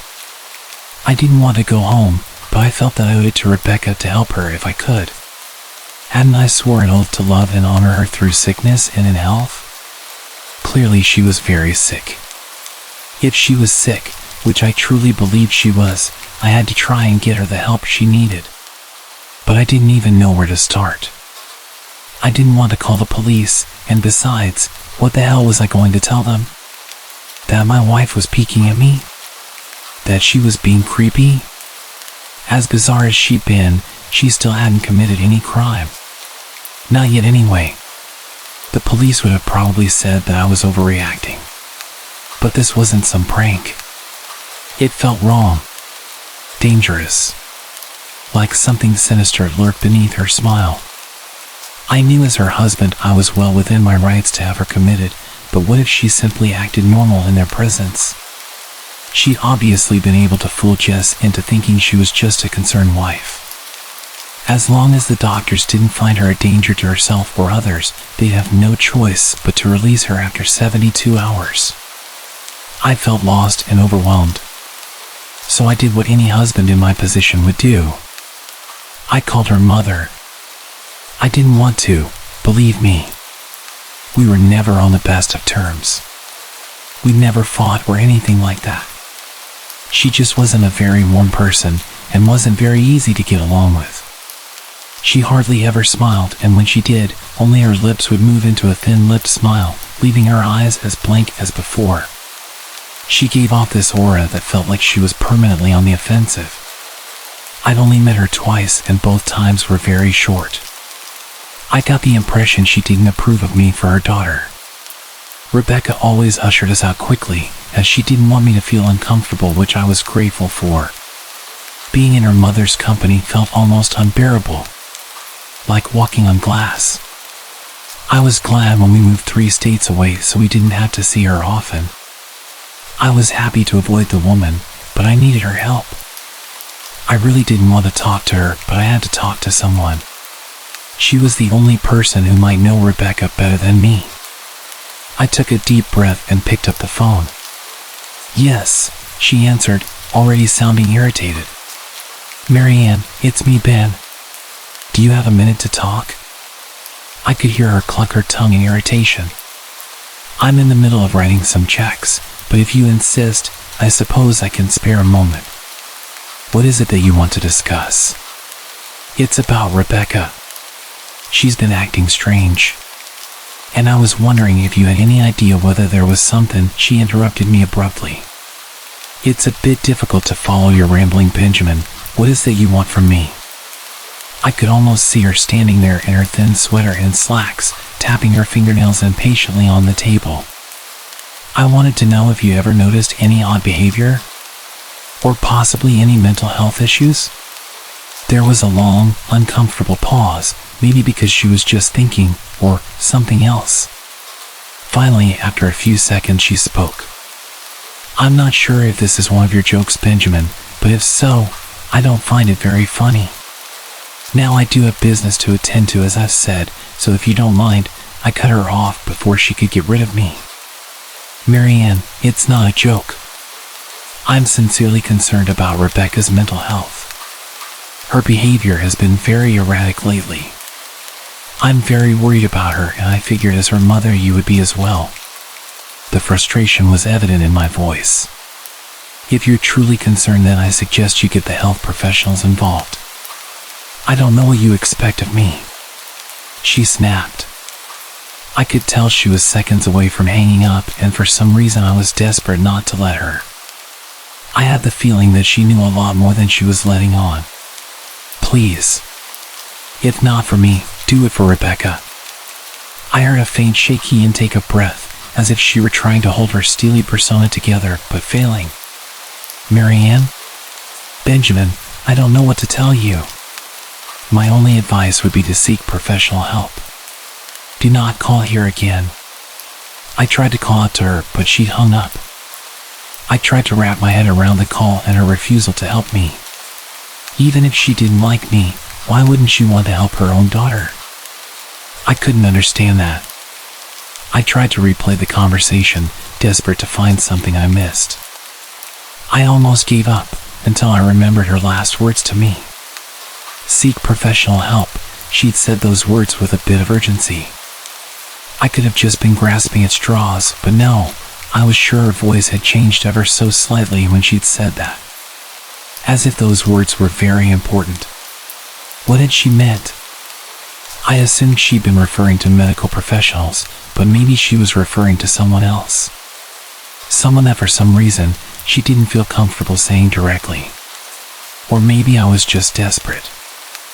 I waited for Chris to get home, and after a very long and exhausting conversation, I convinced them that Rebecca truly needed psychiatric help. I didn't tell them everything. I wasn't prepared to go into it yet, but I told them about our last encounter. How she'd hidden in the bathroom, peeking at me from the closet. They were obviously shocked, but thankfully they believed me. They too just wanted to help her. Still, they didn't think it was all that serious. Weird, maybe, but not dangerous. They just kept saying that Rebecca had to be playing some kind of weird joke. Maybe for YouTube? Jess offered, if only half-heartedly. Chris didn't think we should involve the police just yet. He offered instead to go with me, and I readily accepted. He reasoned that calmly talking to her, trying to coax her into going willingly, was the best recourse. I agreed to do it his way. At least I wouldn't be going into that house alone. We drove over this morning, just after breakfast. There was no way I was going at night. When we pulled into the driveway, my stomach began doing somersaults. Her car wasn't there, but I still didn't let my guard down. The front door was ajar, and for a split second I thought we'd see her eyes staring through the gap. I was shaking and starting to sweat. Chris, however, was fine. He waited for me to open the door, his hands in his pockets like he was going on a stroll through the park. I envied his ignorance. I pushed the door open and was immediately hit with the stench of rot. Chris smelled it too, and he walked in the house behind me with his nose scrunched up. My eyes were looking around for any signs of Rebecca. The house was deadly quiet and dark, despite being late in the morning. All the curtains were closed up tight, refusing to allow any sunlight inside. If I hadn't left just 2 days ago, I'd have thought the house to be abandoned. We moved through each room, carefully checking any place that she might hide, occasionally calling her name. Why the hell are you looking under the couch? Aren't we looking for your wife? He was looking at me like I was a moron. Let's just go upstairs. He shook his head but followed me up the stairs to check the bathroom and spare bedroom. On the way up, my shoes crunched over pieces of glass that looked to be littered over a few of the steps.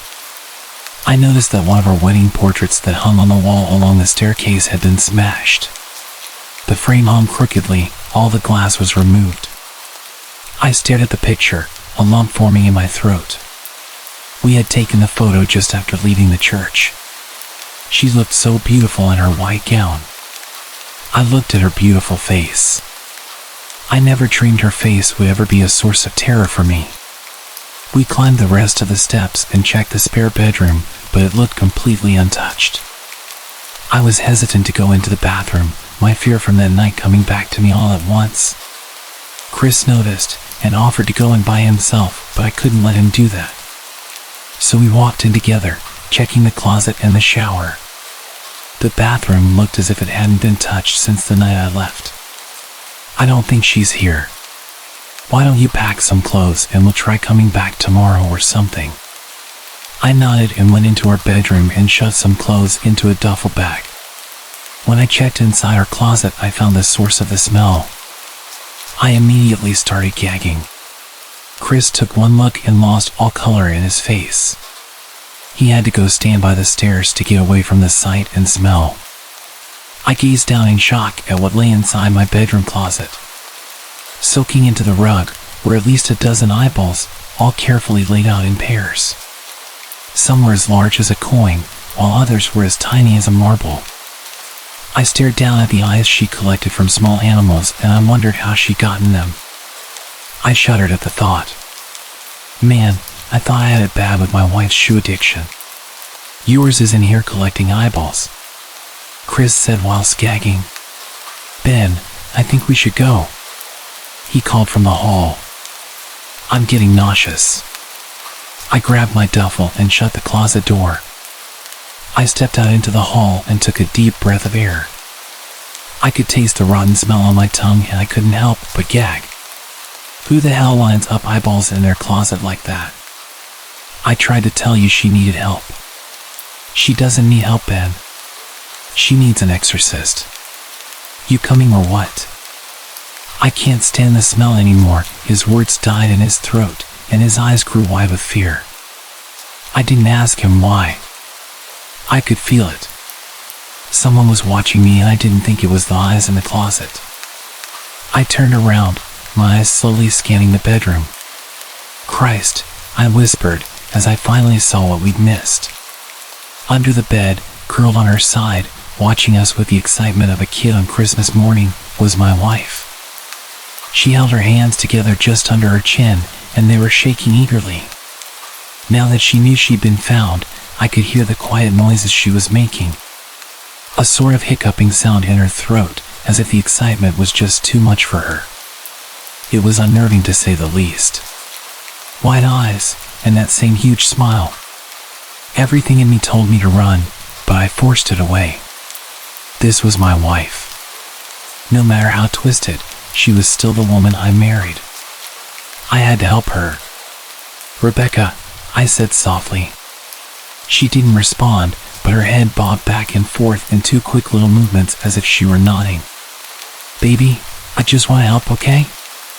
Can you let me do that? I had taken a single step forward, approaching her like some kind of dangerous animal. I love you, Rebecca, I said softly, taking another step closer.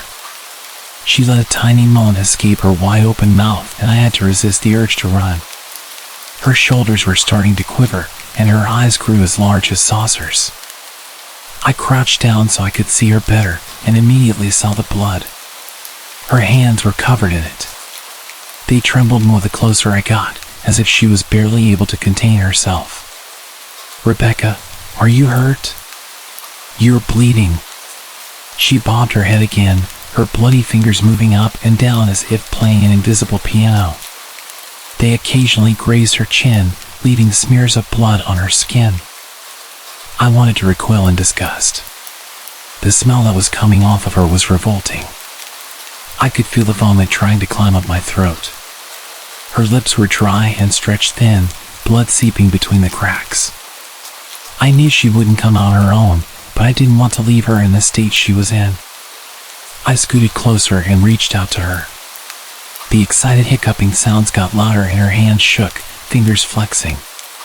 It was then that I could see the blood oozing from in between her fingers. Oh my God, you're bleeding. Instinctively I reached out to take her hand, but before I could even touch her, her hand sprang out towards me. A sharp pain shot through my arm, and I fell back on my ass. My arm burned, and I could see the blood dripping down onto the carpet. I looked back at her in shock and saw her grinning madly, her fingers clutching a large shard of glass.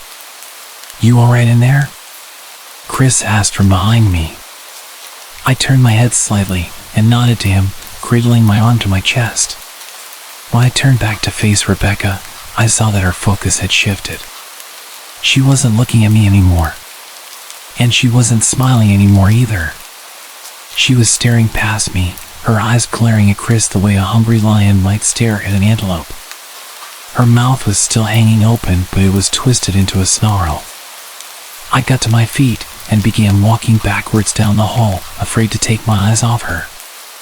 "Are you bleeding?" The moment the words left his mouth, Rebecca started fast scooting out from under the bed, the glass shard still in her fist. "Chris, run, go!" He must have been too afraid to move, because a second later I felt my back bump into him. He was still standing at the top of the stairs, staring at the horror that was my wife. Rebecca had crawled completely out from under the bed and stood in the bedroom doorway, her face twisted in rage. Her whole body was visibly tense. Blood ran down her fingers and onto the floor. "Jesus, Rebecca!" My brother tried talking to her, but I reached back and pushed him towards the steps. "Move your ass," I said as quietly but firmly as I could. Rebecca bobbed her head in sharp motions and began to grin, stretching her mouth open wider and wider so that her chin seemed to touch her chest. I heard Chris mutter a prayer, and then he was running down the stairs. I stood at the top of the steps, stuck between self-preservation and the love for a woman who clearly needed serious help. "I only want to help," I said whilst holding back tears. Her eyes focused on me once again as she slowly lifted the glass, holding it out in front of her. And then she started sprinting towards me, grinning with utter excitement. Thankfully, my body took over and I flew down the stairs, skipping 2 or 3 steps until the bottom. I made it to the front door before I felt her leap onto my back, wrapping her arms around my neck, her open mouth next to my ear so that I could hear those terrible hiccuping sounds. I shook her off me, knocking her to the floor. I felt a searing pain in my back as she fell, but I tore open the front door and bolted to my car. Chris was standing in the front yard, talking on the phone with the police. I didn't say a word, I just ran to my car and jumped in. Chris took the hint and followed me, still on the line with the cops. I watched the rearview mirror, sure I'd see her there, running after us. But I never did. I went straight to the emergency room and got 11 stitches in my arm and 3 on my back. The police asked a lot of questions and went back to the house to do a search, but of course, she wasn't there. They advised me to stay with a friend or relative for a while and to file a restraining order as soon as I could, but none of those things would matter. I dropped Chris off at home and went to a motel an hour away. I wanted to put as much distance between me and Rebecca as I could. This is where I've been for the last 4 hours. I thought maybe the police would find her, maybe they'd get her the help she desperately needs. But now I don't think so. Because 40 minutes ago I got a text from an unknown number. Just 3 words.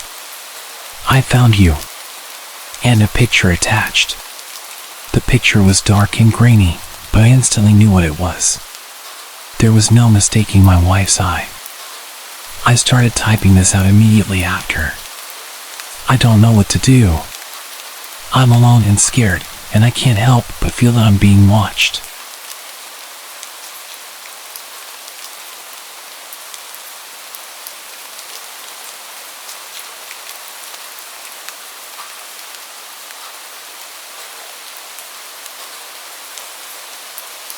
A little while ago, when the sun was just setting, I decided to go for a drive with my friend Rose, up to the mountains. I grew up near the city limits and often drove the mountain roads. Rose, a newer friend in my life, had only been up to the mountains a few times before. I was eager to show her how cool it was at night, especially when you're headed back to town and can see all the city lights as you're leaving the foothills. I love listening to creepy videos and watching scary movies, which may have been a big help for us on this particular night. We headed up in my van, a dependable 03 Toyota that had made the journey dozens of times before. There is a part where the pavement ends, and the gravel road takes you deeper into the mountain. Just beside the stretch from asphalt to gravel, there's a stretch of dirt where people used to park their trucks and trailers. Rose and I drove by, and I noted that the pullout was empty, as was normal for this time of night. It was about 10 p.m. The sun had set, and the lights with timers had all turned on in town. I had never seen any lights up on the mountain. Almost every farming field on the mountain is fenced off with a locked gate that will say private property, normally with bullet holes in the metal to show that the owners are armed and generally pissed off at idiots who try to break into their fields. Every field in the mountains is watered with a central pivot irrigation system. Those are the long, repeated arch systems with metal frames and wheels that are commonly seen all over the United States as agricultural districts. I'd seen a few irrigation systems in town that have lights with timers on them, so at first, I wasn't too surprised when I saw one light in a field. We'd only got a quarter mile by now, but then I remembered that not only had the light not been there before, it was in the wrong place. "Oh no," I said, which was probably not what Rose wanted to hear in the middle of her first nighttime mountain excursion. "What's up?" Rose asked me.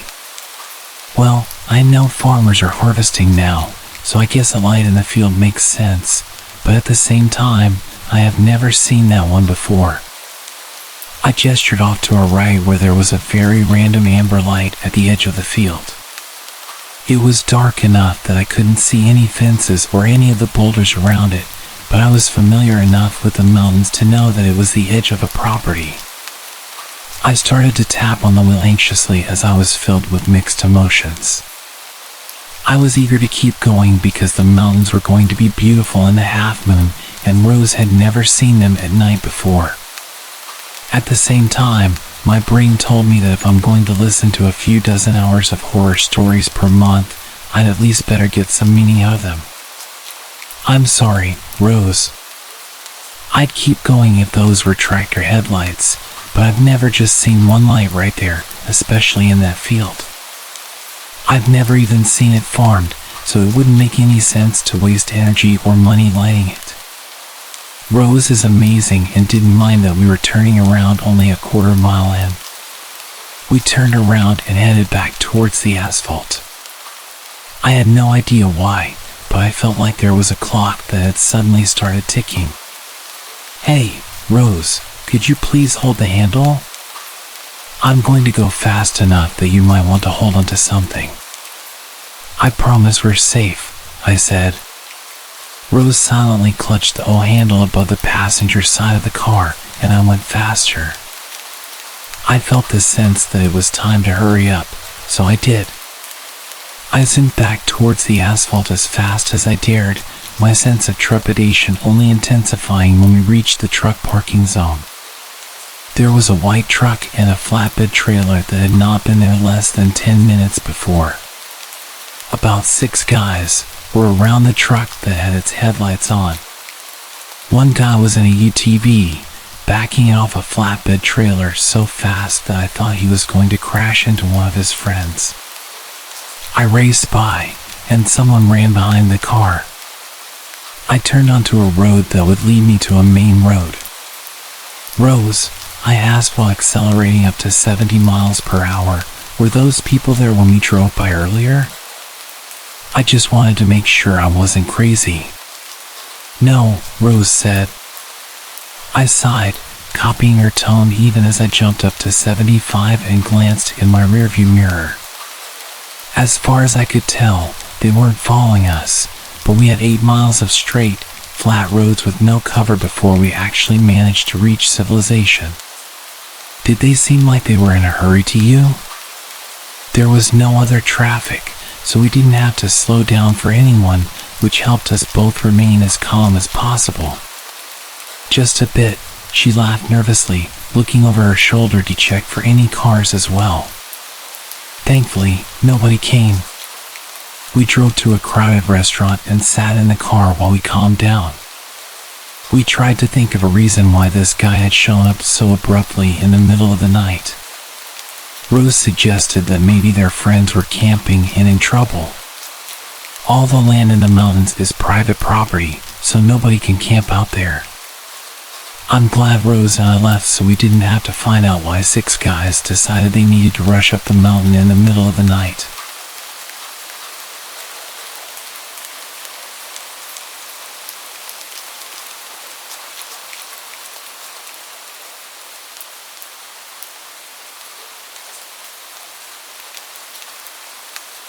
Since high school, I've come to realize that some of the most rewarding purchases result from the most annoying transactions. When I was about 17, I decided to get my driver's license because I was tired of spending so much time at home with my parents. They weren't bad people, but my mom had a habit of loudly arguing with the political news channel alongside my dad, and it got old pretty fast.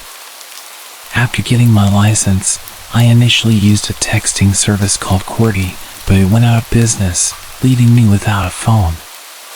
Since having a cell phone was deemed necessary by my parents, it fell to me to go purchase my own. They agreed to pay for it, and I would work around the house to pay them back.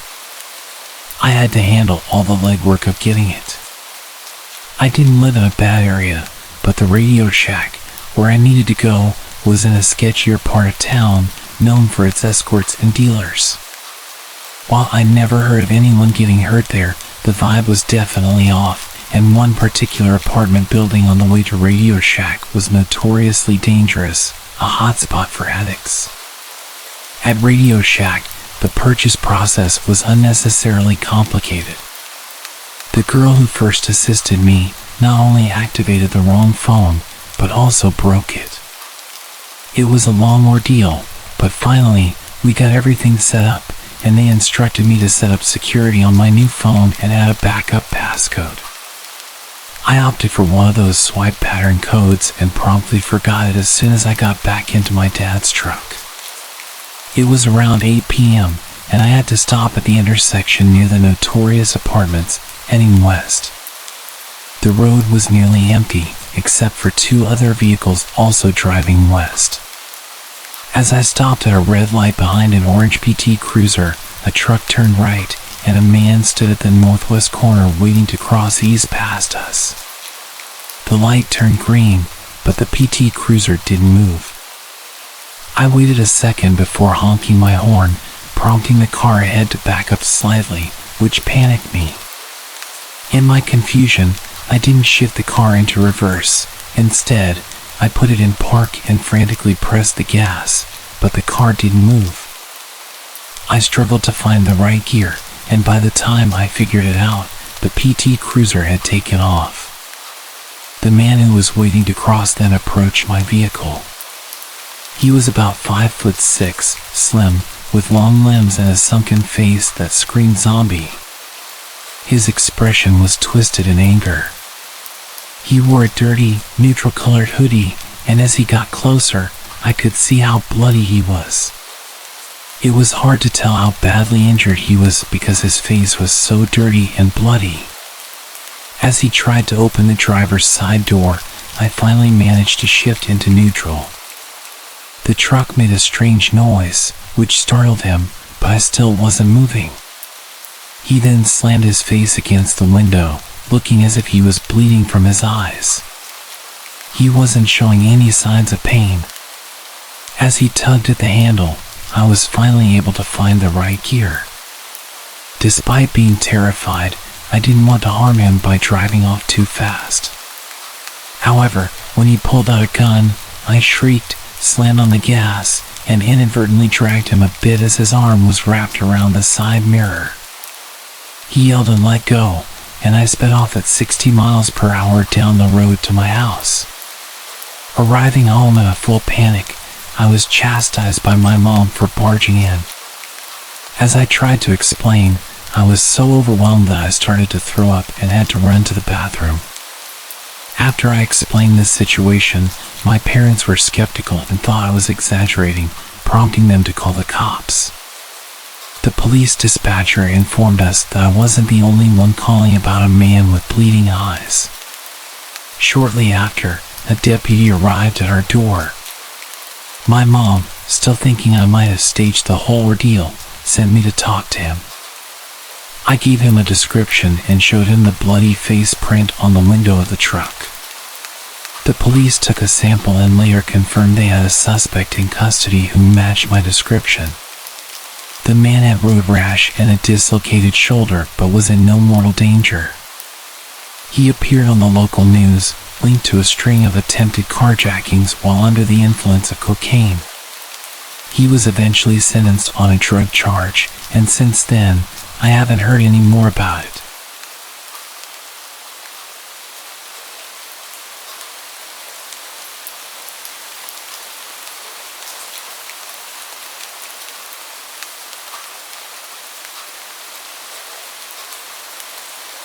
About 29 years ago, after graduating from high school, I moved to Saitama, a prefecture in Japan that neighbors Tokyo. I bought a second-hand car a few months after moving there, which was almost a necessity for getting around.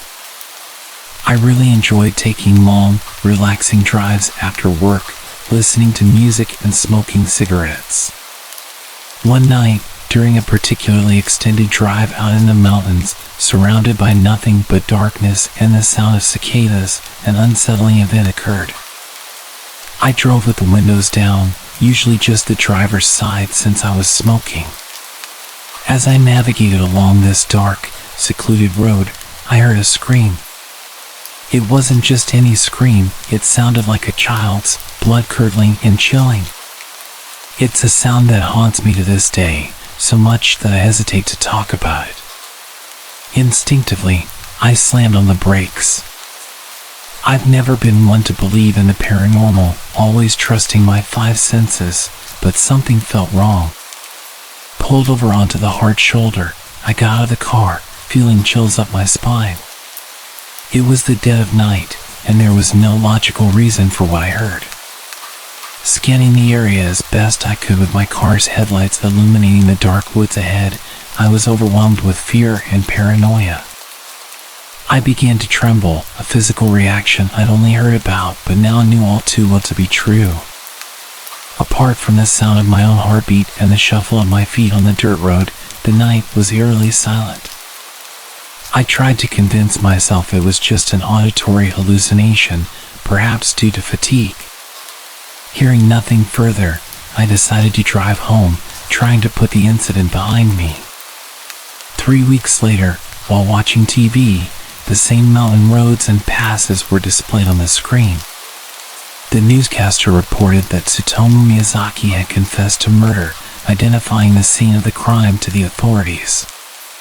It became clear that the scream I heard, while not occurring in real time, might have been a distant echo of past horrors. That scream was no ordinary one, it was what I can only describe as an end-of-life scream, full of terror and despair. The area I had pulled over was shown on screen, the very site of unspeakable acts. As details of Miyazaki's crimes were later documented by the media and by himself, the full scope of the horror unfolded. If you look up Tsutomu Miyazaki, you'll find chilling details, but I refuse to give his actions any more recognition here. That experience profoundly changed me. I never went for night drives in the woods again. The echo of that scream, and the grim reality of what occurred in those mountains, has stayed with me ever since.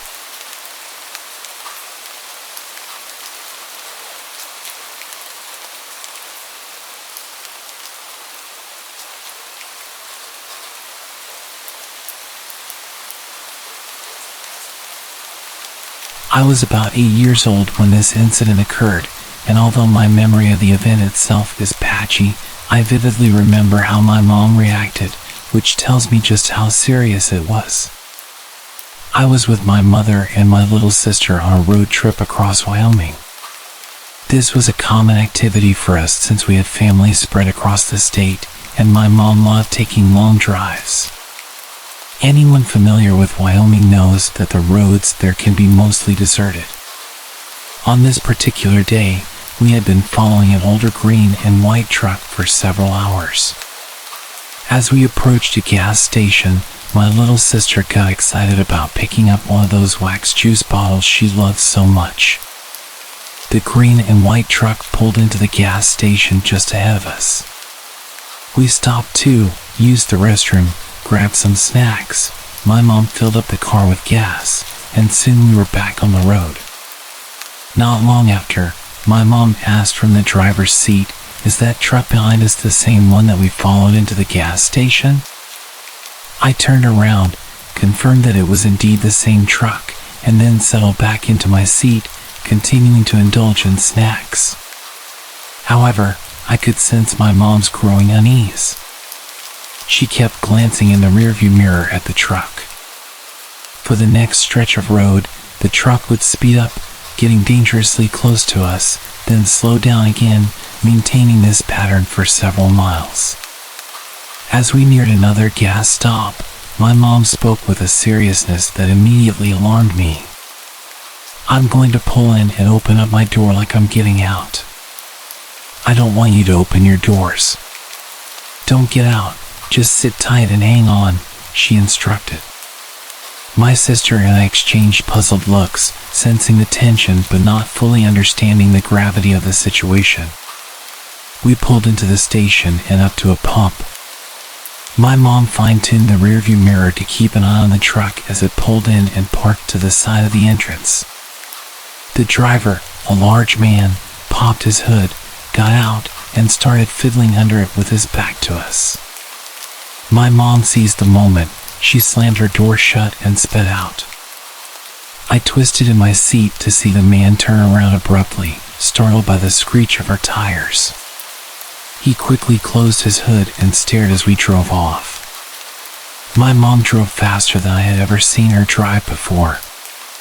The road ahead bent sharply, and just before the bend, she slammed on the brakes, yanked the steering wheel to the right, and expertly maneuvered the car around the corner into a small parking lot behind a building.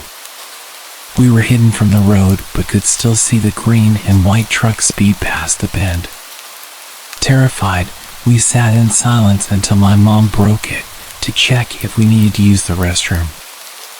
I said yes, but she decided it was safer to wait and drive to the next station. Then she said something that has stuck with me ever since, completely out of character for her. "I'd rather piss my pants in this car than be murdered on the side of this road." We eventually continued our trip and never saw the green and white truck again. This chilling experience, driven by my mother's quick thinking and fierce protective instincts, remains vivid in my memory. A stark reminder of the dangers that can lurk on desolate roads.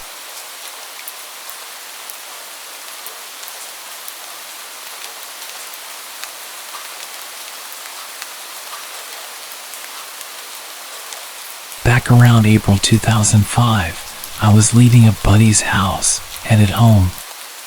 He lived on Lake Ariel in Wayne County, Pennsylvania. I was a good 15 miles away, so I decided to take the back roads to save time and avoid the cops. As I crossed the mountain road, I saw a van off to the side, doors open and lights on. It was well after midnight, and there was no one on the road. I slowed my car, a 1989 VW ragtop, down to first gear, looking for any person or persons that might be hurt. The woods were quiet, and the van off the road was not running, but all the lights were on, even the driver's door was open. I remember thinking to myself, shit, I don't have cell service until the top of the mountain, I gotta call the cops. So, I proceeded to go towards where I knew I had cell service, maybe going 30 miles per hour tops. I knew this situation was funky, but then it got worse. No more than 3 or so miles away, as the brush thinned on the roadside where you had a better view of the woods, I saw movement. I let off the gas, thinking I didn't want to hit a deer. As I let off, this man, soaked in fresh blood, came from the tree line and into the road.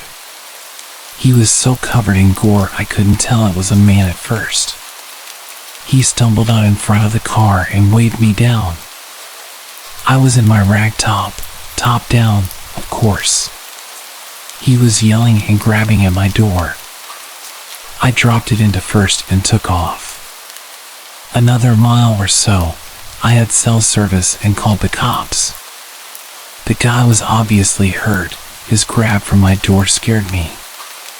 There was a wide space on the mountain where I agreed to wait for the cops. They met me there in under 10 minutes. While I waited, I put the top up and locked the doors.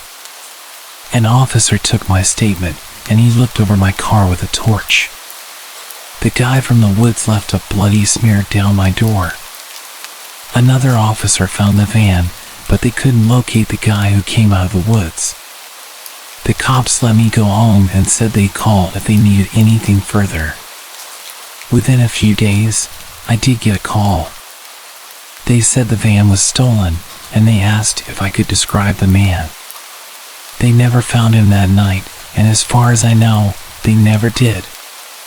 Apparently, the van was stolen, and the cops surmised this guy banged himself up and took off in a panic.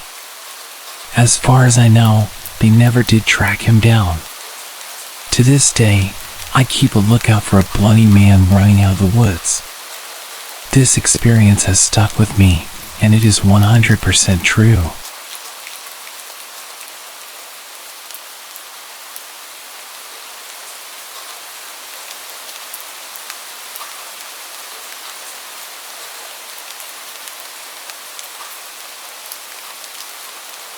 I've been dating my girlfriend for a few years.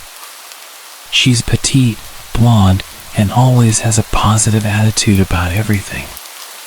We both attend different colleges, hers in New Hampshire and mine in Massachusetts.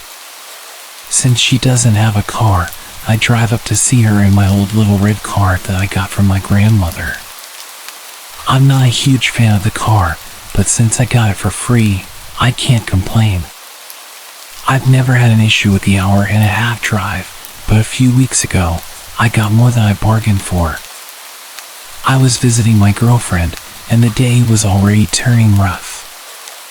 We wanted the dorm room to ourselves, but her roommate wouldn't leave, so we hung out in the common room.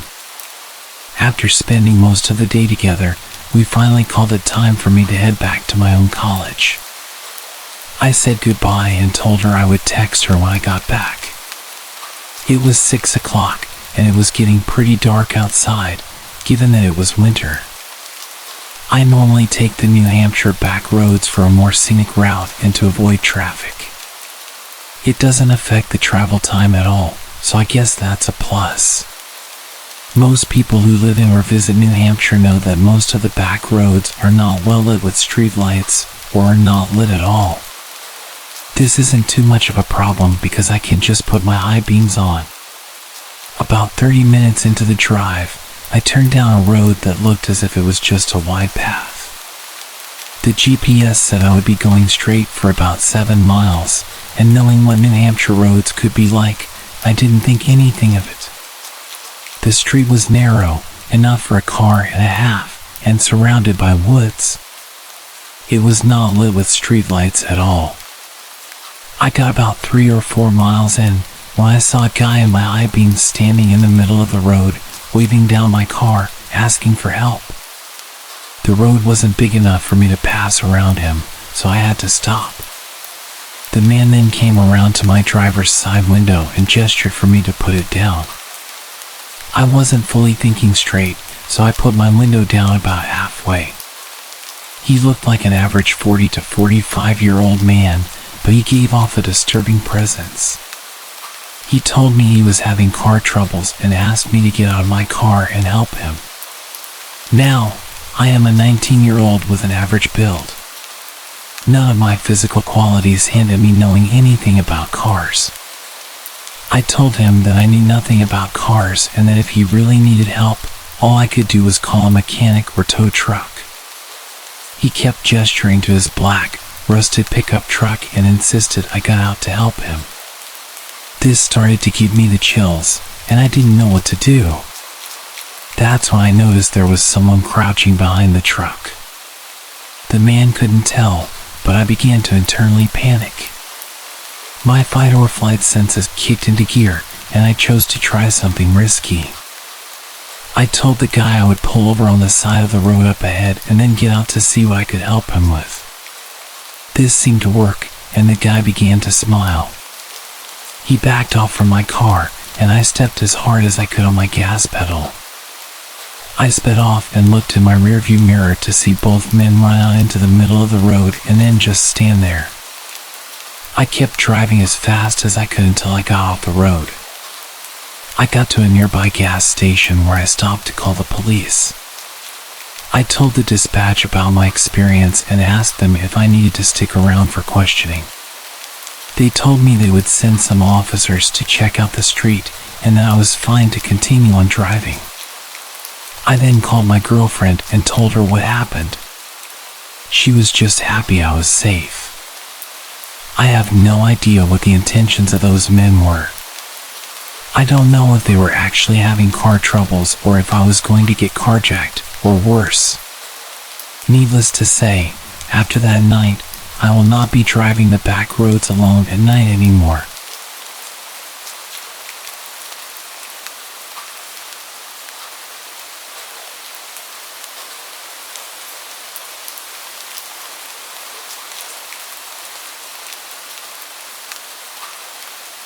This happened nearly 20 years ago, but I will never forget it for the rest of my life.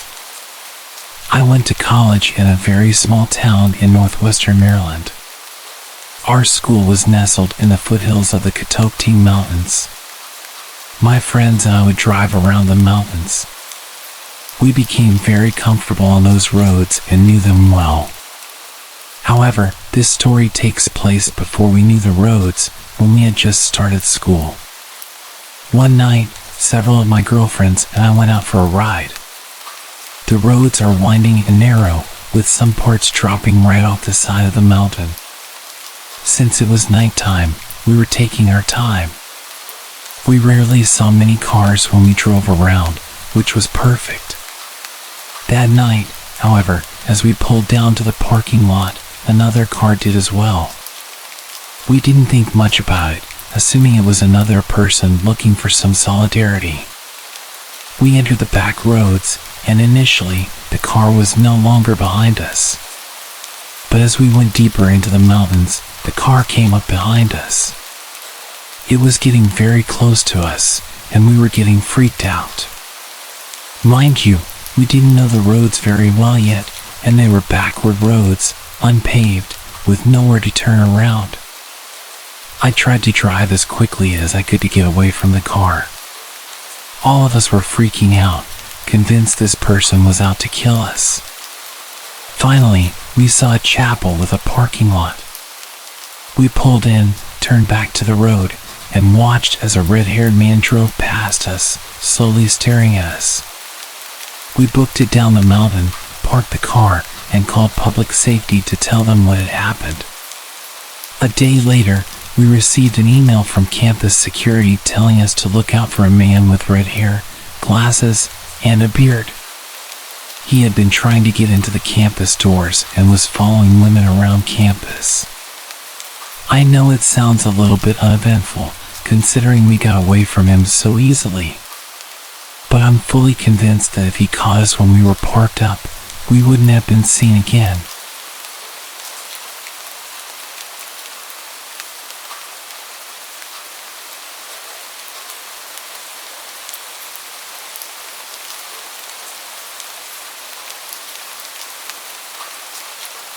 When I was 20 years old, I came back home for summer break from college. My good friend Becky and her boyfriend had just found new jobs. They had a house all to themselves, sitting at the top of a very steep hill. A bit about Becky, she gets really nervous and anxious all the time.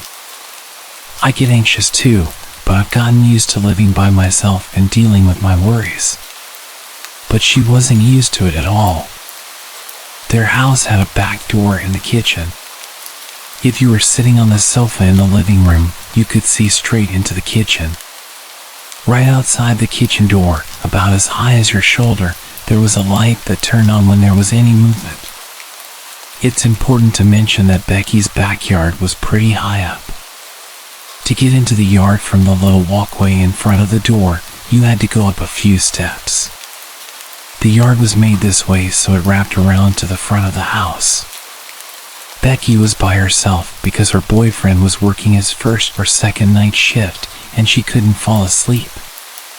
They were trying to save money, so all the lights were off. Then, she saw a light come through the kitchen window. It was the motion-sensing light. This really scared her, but she tried to just ignore it. However, the light kept turning itself on at different times. So, this motion-sensing light would only turn on if something moved on the walkway, not for any animals in the yard. The yard itself was tiny, with thick wood stretching down from the end of it. She called me early at about 3 a.m. until I finally picked up. I talked to her on the phone, trying to calm her down until her boyfriend came back in the morning.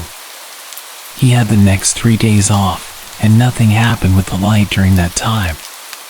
Her dad warned her to be careful, suggesting it might have been thieves checking out the house, especially since there had been some break-ins recently on a street close to hers.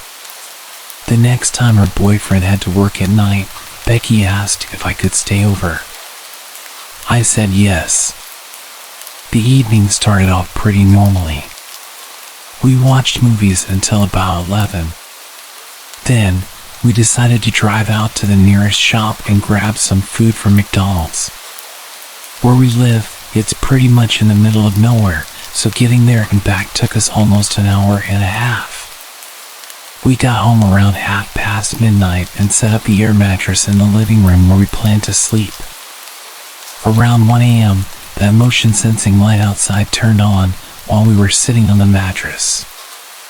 I tried to calm her down by saying it was probably just an animal, maybe a bat or something flying by. Becky wasn't so sure. The light went off, but then it came on again. This time it stayed on longer. Becky decided to go upstairs and get her boyfriend's gun. We sat there, really nervous, with the window open so we could hear outside. She joked around, shouting, "I've got a gun, and I'm not afraid to use it." She was trying to make me laugh, but right after she said that, the light turned off. It stayed off for about 3 hours, as if we had scared someone away. We couldn't sleep after that. Around 4 in the morning, I went to the kitchen to get some water. When I turned around to say something to Becky, she suddenly screamed for me to come back. I spun around, and the light was on again. We saw the light turn on and off several times until the dawn began to break. Then, as suddenly as it started, it stopped. We thought about calling the police, but were worried they might think we were making a prank call and we'd get in trouble. The light never seems to act up when her boyfriend is home at night. I still feel really uneasy being alone at her place during the night. I'm sure someone was up to no good that night, whether they planned to break in and found it amusing to scare us once they realized the house wasn't empty, or if they had even worse plans. It was a terrifying experience.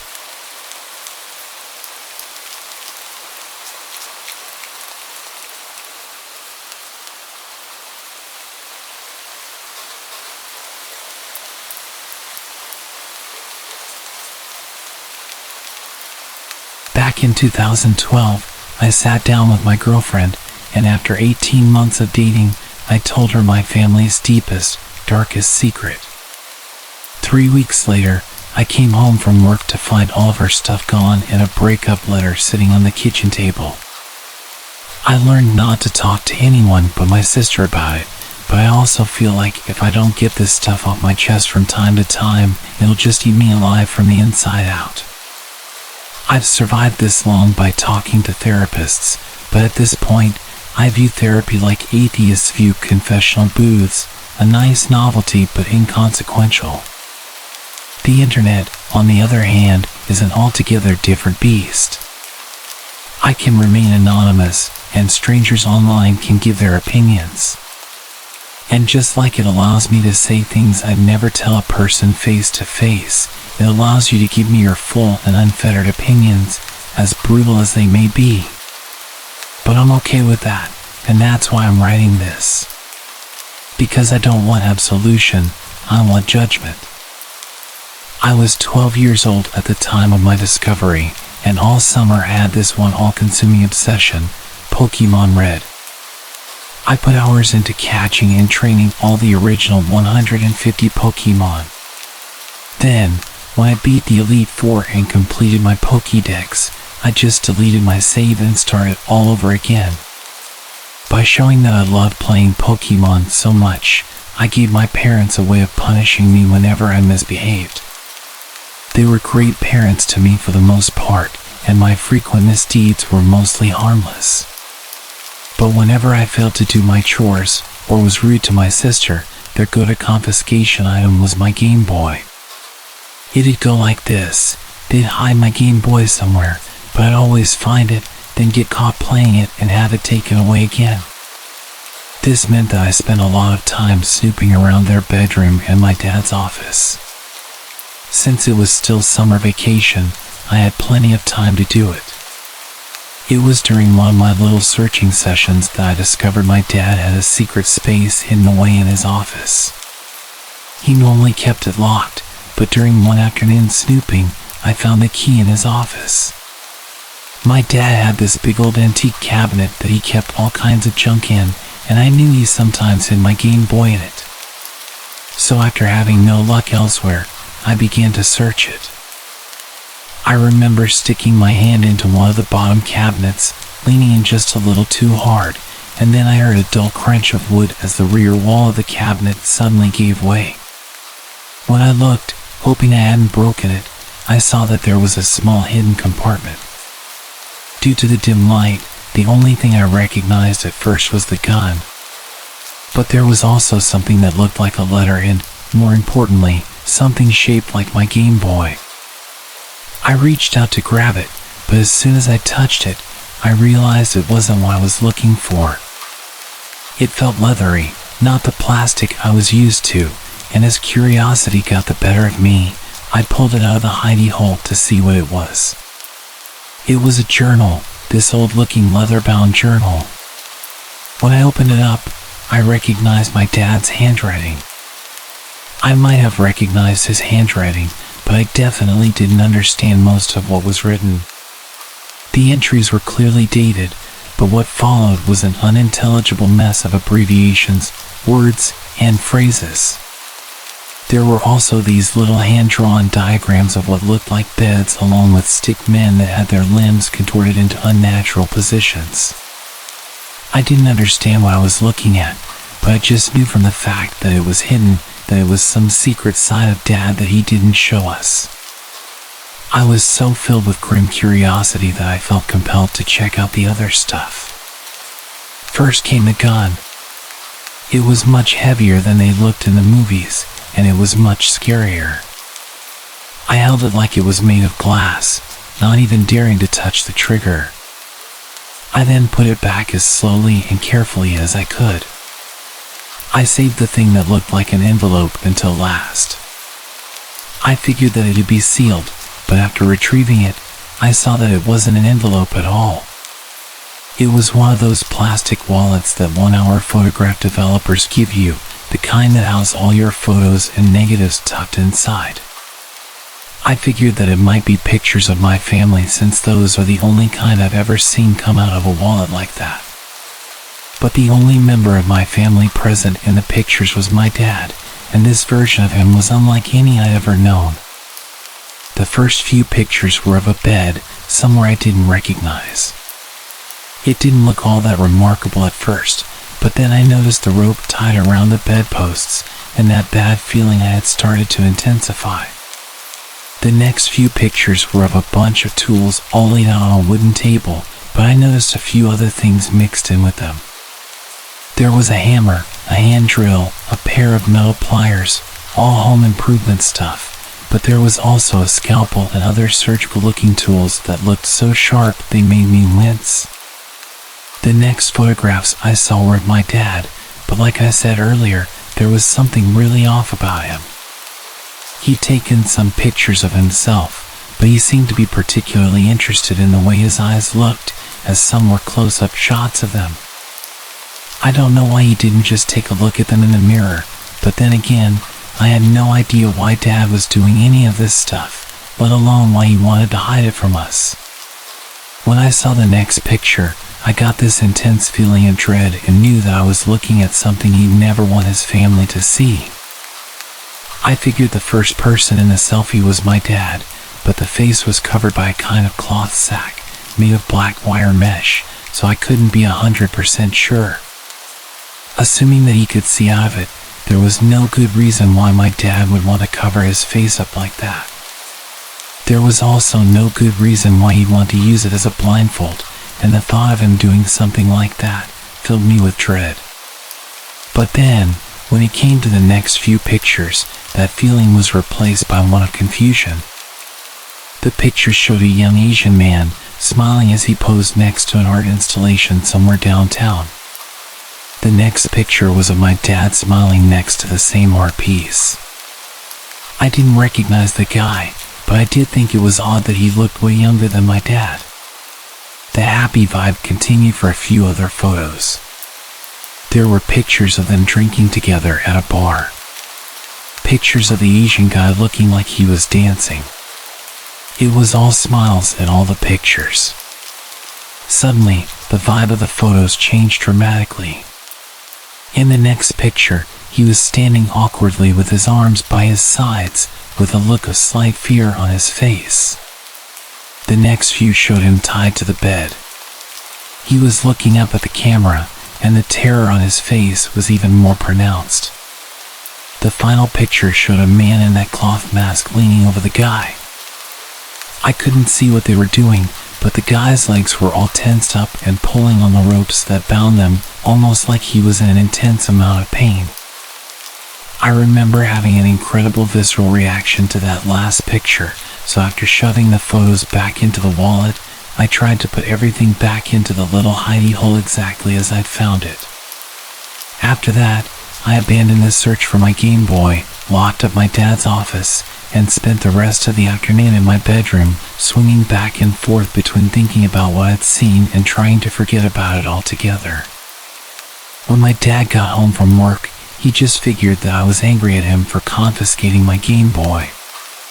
Only my mom realized that there was something deeper going on, but I couldn't bring myself to tell her what I'd seen. If I did, it would be the end of my family as I knew it, so I just kept my mouth shut. It wasn't that I didn't want to talk to someone about the pictures, I just didn't know how to do it without some kind of familial apocalypse. Besides, I wasn't even sure what I'd actually been looking at. I tried to pretend that I hadn't seen anything, but my relationship with my dad was never the same afterward.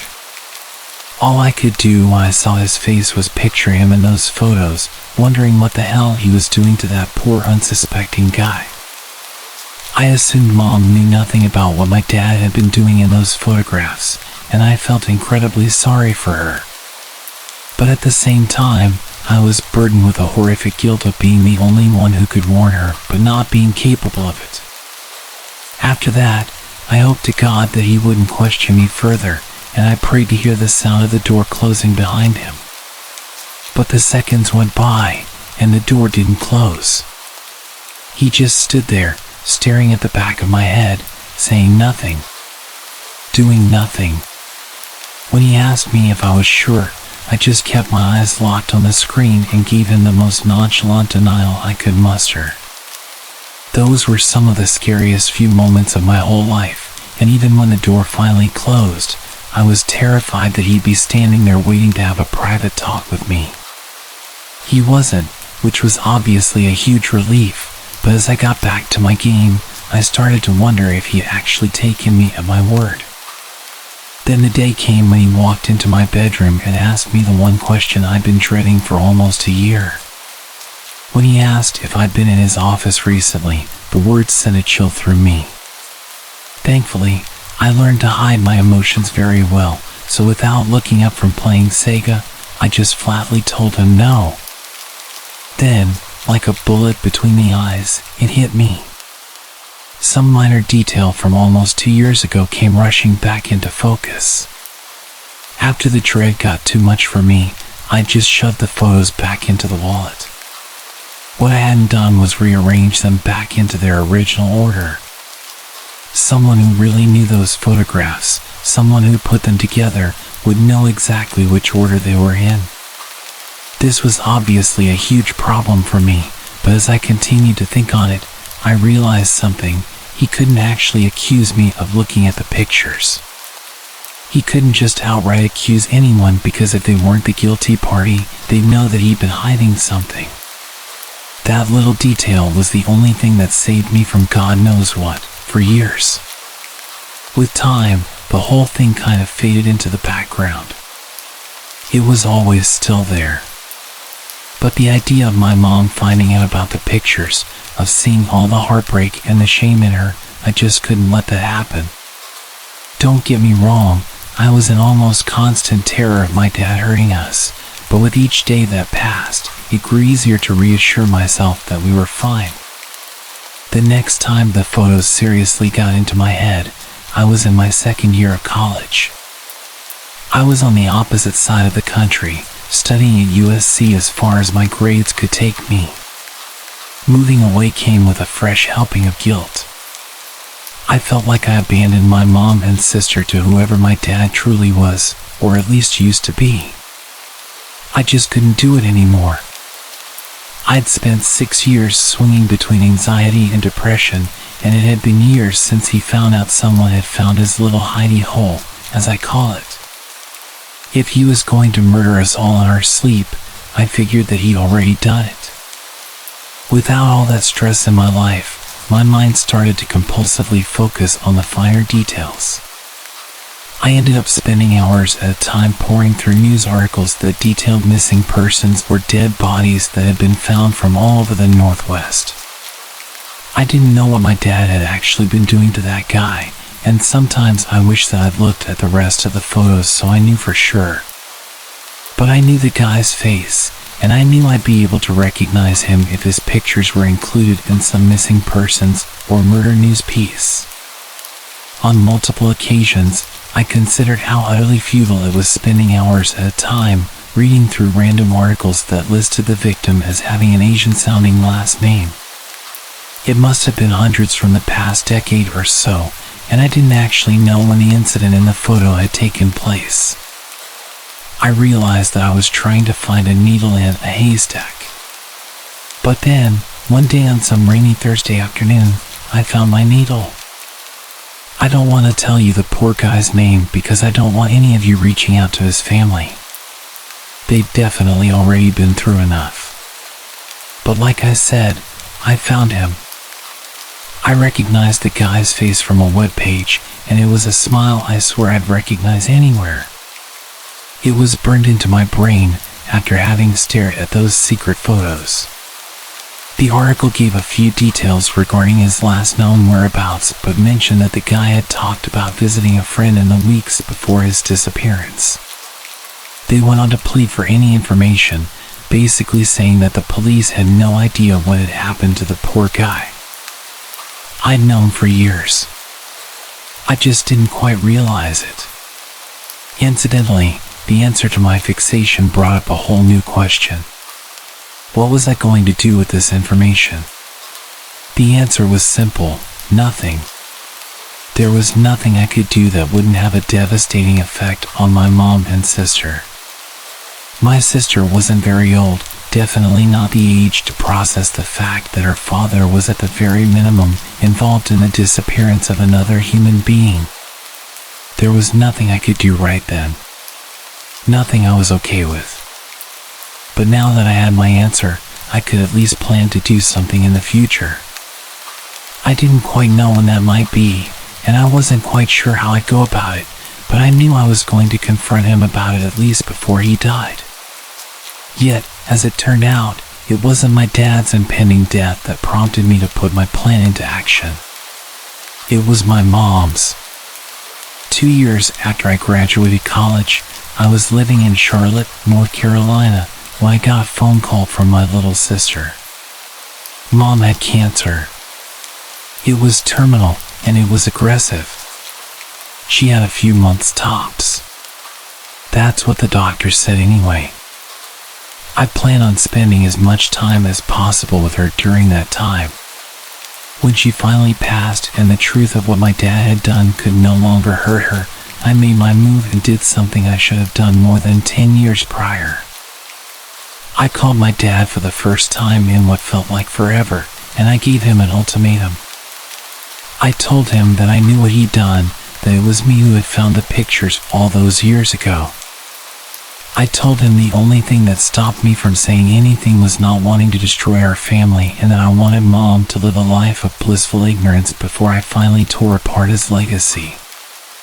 I gave him two choices. He could turn himself into the police and do the right thing, or I'd tell them everything I'd seen and how I could link it to the missing persons case from the late 90s that I'd found. The next day, I got another call from my sister, marking the second time she'd been the bearer of bad news in less than 6 months. My dad had taken his own life. It came as a shock. I considered the possibility that he might take his own life before I put my plan into action, but decided that he just wasn't the type. I figured he'd go on the run, try to move up to Alaska and change his name or something, maybe even leave the country. I guess it showed how little I really knew him, even up until the day he died. The only thing was, the whole thing didn't die with my dad. There was still more work to be done. I went back home to check his office for the pictures, intent on handing them to the police, but they were gone. I turned the house upside down, even checked the trash for ashes or things of that nature, but I found nothing. He must have destroyed them or disposed of them somewhere.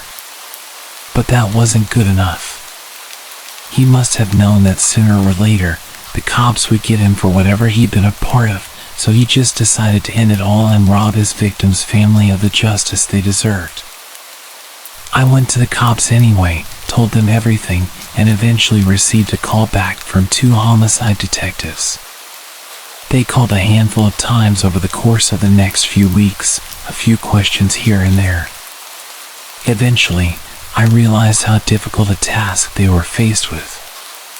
After DNA swabs of his office yielded no matches for their victim, there was very little they could really prove. Even if I did manage to turn over the photographs, the only person they showed committing a crime was a man in a mask. All they could do was speculate. Yet, I know it was my dad under there. In my mind, there's no reason why he'd take his own life. He cultivated such a wholesome facade over the years, having successfully concealed a past blackened by death, that no one thought him capable of such things. He was far too proud to watch it all crumble in front of him. But even now, it's still not over. My dad has since been considered a suspect in the disappearances of multiple young men throughout the 90s and early 2000s. I've still yet to hear anything from the police or FBI regarding it, but it's still something that's being actively considered. All these years later, I'm faced with the possibility that my father was an actual serial killer and that my silence following the discovery of the photographs enabled him to continue killing. I could be responsible for an untold number of unsolved murders all over the Northwest. When I tell people that, it's not enough to hear platitudes anymore. So judge me. Pour your scorn upon me. I promise you I can take it. As far as I'm concerned, I deserve far worse.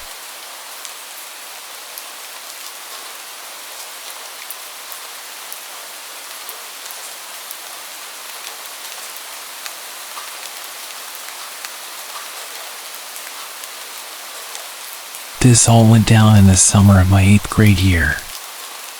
I was on my way to finally becoming a high schooler, and it was legitimately one of the best summers of my life. I had 3 weeks of no school until I was officially in high school. I spent my time mostly playing video games, sleeping, or playing basketball with my friends. I was actually home alone for an entire week, and my parents thought I could hold down the fort. I was a relatively good kid, and they trusted me. So it wasn't really that big of a deal. Besides, I had a cell phone, so if anything were to go wrong, I would have a way of calling someone for help. My dad also gave me access to one of his credit cards for when I got hungry and didn't want to eat what we had at the house. I was really stoked about having the house to myself. I've had people tell me that it was pretty messed up for my family to leave me alone for that amount of time, especially considering I was only 14. They didn't expect anything bad to happen, and neither did I. It was a rare occasion that they were gone for so long. This wasn't something they did often. As a matter of fact, I still live with my parents now, and I've just turned 19. Ever since that day when everything went down, I haven't been home on my own for more than 24 hours at a time. It was a Friday night around 11 p.m. when I heard my phone go off. I received a text message from an unknown number, and all it said was, "Hey." I messaged them back and asked who they were, and they immediately became passive-aggressive, upset with me for not knowing who it was. I apologized to them, thinking it was someone I was close with. I had just gotten a new phone a few months prior and lost all my contacts, so I explained that to them, and they still seemed pretty upset. They started harassing me, and I ended up thinking they were just pranking me, so I turned my phone on silent and continued playing my PlayStation. I'm not sure how long later, probably around 10 minutes or so, I heard a knock on my bedroom window. I thought I was just hearing things at first, but I still decided to check and see who was out there just in case. I moved my blinds to the side and looked out the window, but I didn't see anyone. I wasn't convinced. I knew I heard a knock and was starting to become very paranoid. I looked through some of the windows throughout my house to see if I could spot anyone, but again, there was nobody. I can't deny the eeriness I felt. It was like something was about to happen, something really, really bad. I took my phone out to call my mom, and I had a bunch of notifications from that person who had texted me earlier. The most recent message said, "I'm outside." I couldn't believe what I was reading, and it made my nightmares and everything I was feeling come to life. I went to call my mom, and very quickly, I realized my phone wasn't picking up any service, which was extremely unusual. We have really good cell phone reception, especially at home. We never run into issues with that. At this point, I was literally terrified and had no clue what was happening. I had no way of contacting anyone, and I knew I was absolutely screwed. I wanted to message that person back and tell them to leave me alone, but obviously I couldn't because I had no service. If you're wondering why I didn't use my Wi-Fi to send an iMessage, it's because the person texted me wasn't on an iOS device. I was pacing around my living room when all of a sudden, I heard some noises coming from outside. I went in the direction of the noise, which was toward the back patio, and I listened. Someone was screaming for help at the top of their lungs. My heart began thumping out of my chest, and my initial reaction was that it was a setup. However, being brave in the moment and considering I took boxing classes for years and knew how to fight, I wanted to stick up for myself and whoever was potentially being hurt. I'm not going to lie, I was really wanting to beat the crap out of whoever was harassing me. Plus, I knew if I didn't do something now, something bad was likely to happen anyway. So I did the unthinkable. I walked outside to my back patio, and it was silent. The only thing I could hear was the crickets chirping. I waited for a second until I yelled out to whoever was there. I told them I was going to mess them up and acted a lot tougher than I felt. Almost right after that, there was an extremely bright light flashing at me from afar. Our house sits on quite a bit of land, and we have a huge backyard with tons of trees. Whoever it was pointed the light at me, clearly trying to piss me off. The light then began moving all around toward the house for a minute, then it turned off. Within an instant, the screaming picked back up again. It was the same voice pleading for help. I knew it was now or never. I ran back inside, into the garage, grabbed my old baseball bat as a weapon, and made my way back outside toward the woods, heading directly where I first saw the flashlight. My heart was fluttering at this point as I wasn't sure what to expect. As I got closer and closer, my anxiety about doubled. I couldn't believe that I was in this situation, and I had a sudden realization that what I was doing was pretty stupid. Right while I was about to turn around to go back inside, somebody from the woods that I couldn't see said something to me. It was so dark that I couldn't see anything. All I could see were the dark silhouettes of all the trees around me. I shouted loudly into the darkness, asking who was there. That was when the voice ahead of me whispered and told me to quiet down. He asked me to help him and said he was tied up to a tree and that someone had kidnapped him. Obviously, this alarmed me to the extreme. Despite me thinking it was possibly a setup, I went with my instincts and wanted to help him. It's going to be okay. Just calm down. I'm going to call the police for you. Just hang tight. That's when he started yelling at me. No, help me now. You don't understand. He's going to come back in a few minutes and kill me, he said. I was in a really bad situation as I just wanted to do the right thing. Okay, I'm coming. I'm right ahead. Just keep walking straight. I can already see you. My heart was beating at an incomprehensible rate now, so much so that I'm surprised I didn't pass out. All the thoughts crossing my mind set me into a panic, and I was fully into the woods at this point. I looked ahead after walking for maybe 20 or 30 seconds and saw a dark shadow that looked like a person about 30 feet away. Hey man, is that you? I asked, but he didn't reply. I sat in silence for a moment while I tried to piece together what the hell was happening. If that was him, or even if it wasn't, I was in some deep trouble because the man I was looking at definitely wasn't tied up to a tree. He was standing up straight and very much alive. In only a moment's time, the person started running at me. It was at that exact moment I started backing up. Slowly, I eventually snapped out of it and booked it all the way to my house. Somehow, I made it inside before he caught up to me. I shut and locked the sliding glass door behind me, and he was standing right there, pulling on the door, trying to get it open. He was a very tall but slender-looking man with a wolf mask and a big-ass hammer. I barely hesitated and ran to my room. I know what you're thinking right now too.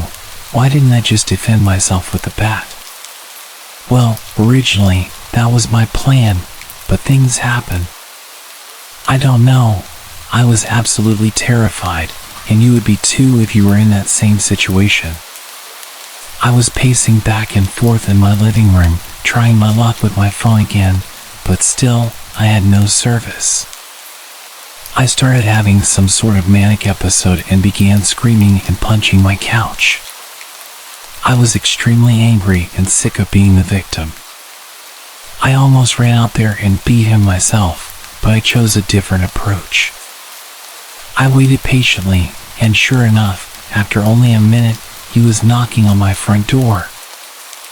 I ran over to the door and told him to see what happens if he stepped even a single foot in my house. He wouldn't be walking out if he did, that's for sure. He then started laughing. I just kept quiet and went back to my room. The knocking grew louder and louder, and eventually, he started screaming. I had no idea what he was saying, but I think he was mocking me. A few minutes went by of this, and that's when I heard my living room window shatter. I got myself ready and hid behind my open bedroom door, just waiting for him to walk in. The footsteps got closer and closer as he walked into a few different rooms. Now he was heading to mine. I gripped the bat tighter and said a little prayer. He walked in, and I was able to hit him in the head with the bat. He fell straight to the ground. I hit him a few times while he was down as well, to make sure he wasn't getting back up anytime soon, and I ran. I ran down the road about 5 or 6 miles to my friend's house, and when I finally got them to answer the door, I briefly explained what happened, and they let me use their phone to call the police. A few police officers were sent to my house, and a few officers to my friend's house as well. I then called my parents, and they rushed home. They were over 2 hours away, so it was going to be a while before they made it back. I told the police exactly what happened, and it turned out I had killed the intruder. I didn't know if he was dead until the police officer told me. I was worried I was going to be in trouble, even though I didn't do anything illegal. It was self-defense. The police took me in for questioning, and since I was a minor at the time, they had to bring my parents in as well. Yes, I killed a man as a teenager, and everything about it has completely changed my life. I've been numb, I've been scared, and I've been anxious. I can't tell you how many nightmares I've had about this whole thing. It's all over, and this was years ago. Sometimes it feels like it only happened yesterday, and I relive the whole thing, the blood, the screaming, and more importantly, my lost innocence.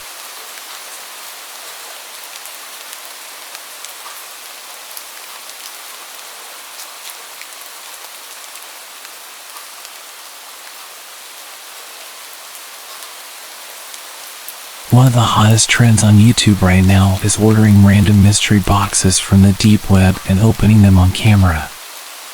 I don't know why I didn't realize that most of these videos are fake. They're almost all staged. I thought it was a great idea and jumped on the bandwagon to claim the YouTube stardom I desperately longed for. For those who don't know much about the deep web, it's simply a part of the internet that isn't accessible from your basic search engines like Google. You have to download an encryption program. It's not illegal to access this part of the internet, but since it is anonymous, a lot of illegal activity happens here. The possibilities are endless. I grabbed my laptop, the one I'd had since I graduated in 2011, and downloaded the required programs. I prefer to use my laptop over my desktop in case of viruses. My 7-year-old laptop was a little more disposable. I went through a Bitcoin phase a few years ago when it was blowing up, so I already had a little saved. It wasn't much, roughly $632, but it was enough for what I was looking for. After the downloads were finished, I opened the browser and started my journey at the Hidden Wiki website. They provide a lot of useful links to get you started on the deep web. I scrolled through the warnings and general information and found the links I was looking for.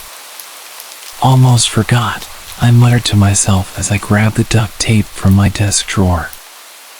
I cut a tiny square piece off the end and placed it over my webcam. Call me paranoid, but I'd rather be safe than sorry. I clicked on the first link and waited what seemed like forever for the page to load. It was another very plain page with a list of popular websites that you could scroll through on the side. I continued my search through the web links until I found a page dedicated to mystery boxes. I wanted to find one around $500 so people knew I meant business on my channel. I was worried about being scammed. I decided to continue my search after a quick bathroom break. When I came back, I noticed my mouse was off to the side and I couldn't see it on the screen. I wiggled it around to see if it would appear, but the web page was a similar color to the mouse cursor, so I couldn't see it. I clicked a few times to see if my mouse was working and accidentally clicked a link. I was taken to a pitch black page with small white text near the top. I'm selling one random package to anyone brave enough to receive it for only $400 or best offer. I thought to myself and decided I'll take my shot. I hit the small payment button and was asked how much I'd like to spend. I entered $300 with my fingers crossed. The payment went through without any hesitation, and I was instantly met with a chat box asking where I'd like my package sent. I know this wasn't a good idea, and I regret it to this day, but I assumed the other YouTube channels used their own addresses often, so I thought nothing of it. Without much consideration, I gave them my full name and address. I waited over a month for the box to arrive. 36 days to be exact. It came directly to my front porch. It was wrapped numerous times in tape and looked really suspicious. I set my camera on the tripod and adjusted it to show the box on a small wooden table. I draped a sheet in the background to make it look a little more professional. I collected some gloves and scissors so I could film the video in one go. Hey everybody, welcome to tonight's vlog. I continued my monologue, mentioning how I got the box and how much I paid. Without wasting further time, let's open this deep web mystery box. I grabbed the scissors and cut along the red tape. I made sure my gloves were on tight and I ripped the box open. My brow furrowed as I saw just one book. Without saying a word, I took the book out of the box. I was pretty pissed that I'd spent $300 on a book. Well, looks like we got a dud. These pages better be made of gold. The outside of the book was old and tattered, and it smelled of mildew and mold. I cracked the book open to the first page and glanced over the contents. It's an old photo album. Smells like rot. Let's look at these pictures. I showed the camera a view of the page's contents. It had 4 pictures on the first page, all labeled by days. The pictures were taken with an old Polaroid camera. There were pictures of airplanes, random suitcases, a couple of taxis, and some pretty shady motels. Looks like someone's old travel photos. I continued flipping through the pages. Every day was a different photo of nature, cars, or trains. Day 18 held the oddest photo yet. It was just a mask, handcuffs, a gag, and a bottle of some sort of drug. These people had one hell of a party, I said to the camera, trying to keep the video interesting. I zoomed in on the picture with the camera so everyone could see it. Around day 30, things started getting weird. There was a picture of a house, but not just any house. It was my parents' home. I covered my mouth with my hand as I gasped for air. How is this possible? I was unable to form a sentence. I was at a loss for words. These were undeniably personal photos. Day 33, I turned the page and there was a woman handcuffed and gagged. I immediately vomited as I saw my own mom scared and crying. And then I noticed that my dad was also in the photo, face first in a pile of what looked like black tar.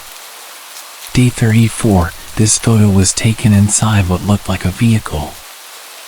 I focused my gaze on the dashboard where a small photo was barely visible. It was an old school photo of me. They were in my dad's truck. Day 35, another house, but this one much smaller. The photo was too blurry to make out the details. My hands were trembling and all I could hear was my heartbeat pounding in my ears. I flipped to the last page. I immediately threw the book to the ground and ran to the window. I jiggled the hatch frantically and threw it open. Without hesitation, I jumped out and ran to the neighbors. As I was running, I turned around for a brief second. What I saw haunts me to this day. A tall hooded figure stood in my room, looking at me through the window. He stood motionless before lifting his hand and waving. I screamed for my neighbor who hurried me inside and called the cops. I sat and just cried. I cried out of fear for my life.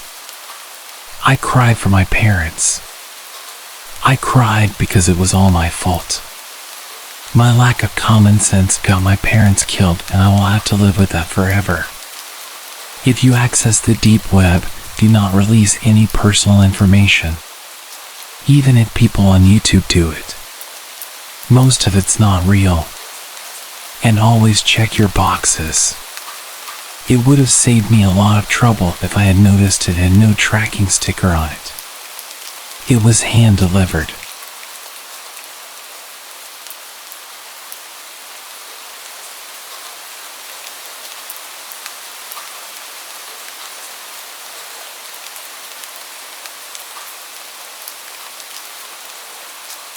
I had always been aware of the deep web. You hear the craziest, most disturbing stories from people who dare to explore it. Websites that involve human experimentation, hiring hitmen, and even watching people through their own security cameras. It's messed up. But honestly, I'd be lying if I said I wasn't a bit interested. There was no malicious intent behind my exploration of the deep web. I was just curious to see if it really was as bad as people said it was.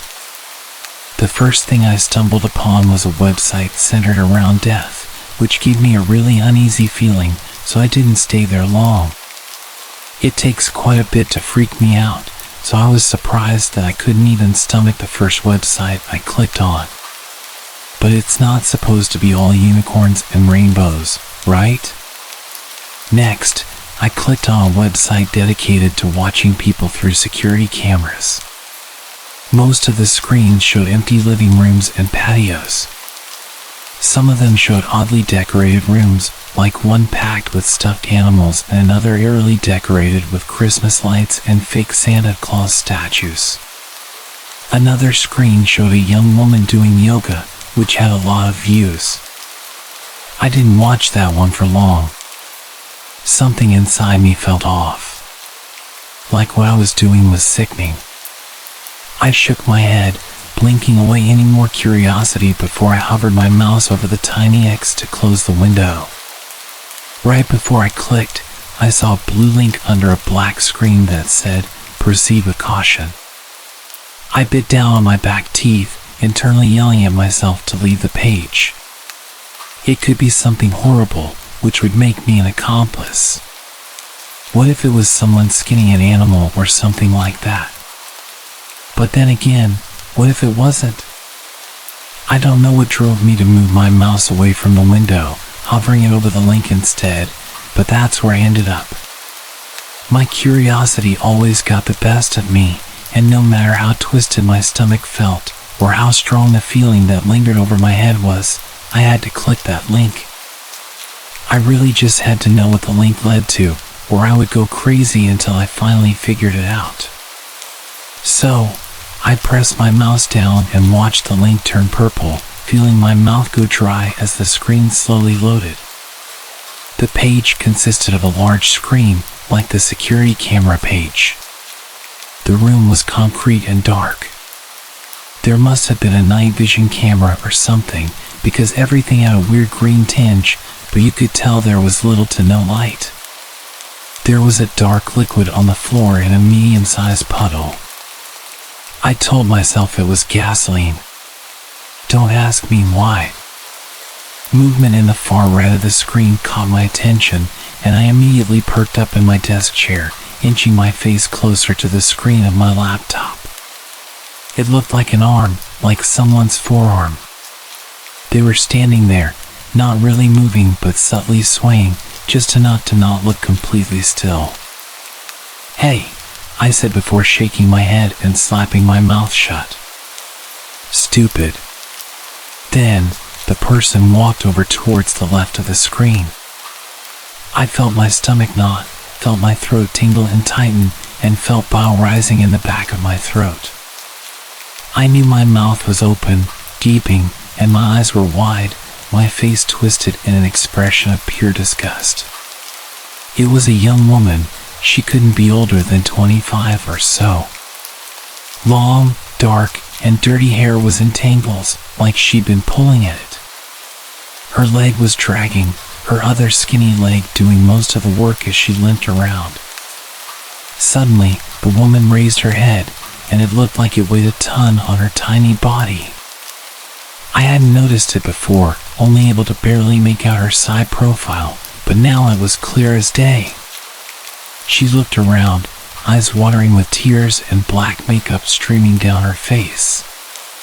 Small strands of bloody thread were intertwined in her lips, messily tied, locking them together. Dark blood stained her chin, probably from where she tried desperately to open her mouth, to scream. Her dainty fingers were stained as well, the same color as the puddle on the concrete. My whole body felt weak. My stomach was sick. I tried to tell myself it was fake, that it was all a big hoax. My eyes scanned to the bottom left of the screen. 5,623 people were watching. Unable to fight it any longer, I ran straight into the bathroom, puking my insides into the toilet bowl. Everything in me felt disgusting. Twisted. Once I was finally done, I laid on the floor of the bathroom, letting the cold towels try to soothe my burning body. My head was spinning. I kept repeating to myself that I shouldn't have clicked the link, I should have left, I should have closed the window and told my inner curiosity to go away. Instead, I was lying on the floor, with the bathroom reeking of vomit, and my mind a complete mess over what the hell I just watched. Should I get the link and send it to the police? My first instinct was to copy the link, just in case, then call the police and inform them of what was happening. Maybe they could trace the IP address or something. Maybe they would recognize the girl and know where to start looking.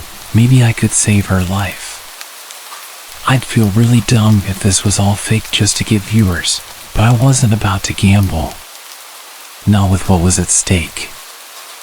I tried to ignore the dizzy feeling that was flooding my head as I started to pace around my room. My phone suddenly buzzed in my pocket, scaring the living daylights out of me. I stopped mid-panic and picked it up with shaky hands. I saw my girlfriend's name and immediately answered. My voice was a complete wreck, my eyes finding the screen where the girl shrunk down to the ground, the sound of her cries bouncing around the room, making my body feel rigid. I had nothing left to throw up, but I still felt so sick. Madeline, you're not going to believe what I just saw. What? Are you okay? Have you been crying? I'm not okay, I answered, averting my eyes from the screen. I know you said to stay away from the deep web, but... Are you kidding me? Her voice went from caring to mad in a split second. I told you to stay away from that place. You never listened to me. There's a girl, I said. She's trapped in some basement or something. Her mouth is sewn shut. There's blood all over her face and hands. I don't know what to do, Madeline. The woman's cries got louder and more desperate, but muffled. I'm so sorry. Close it out, clear your history, and never go back there again. I'm not kidding. But, should I call? No. Her voice was stern.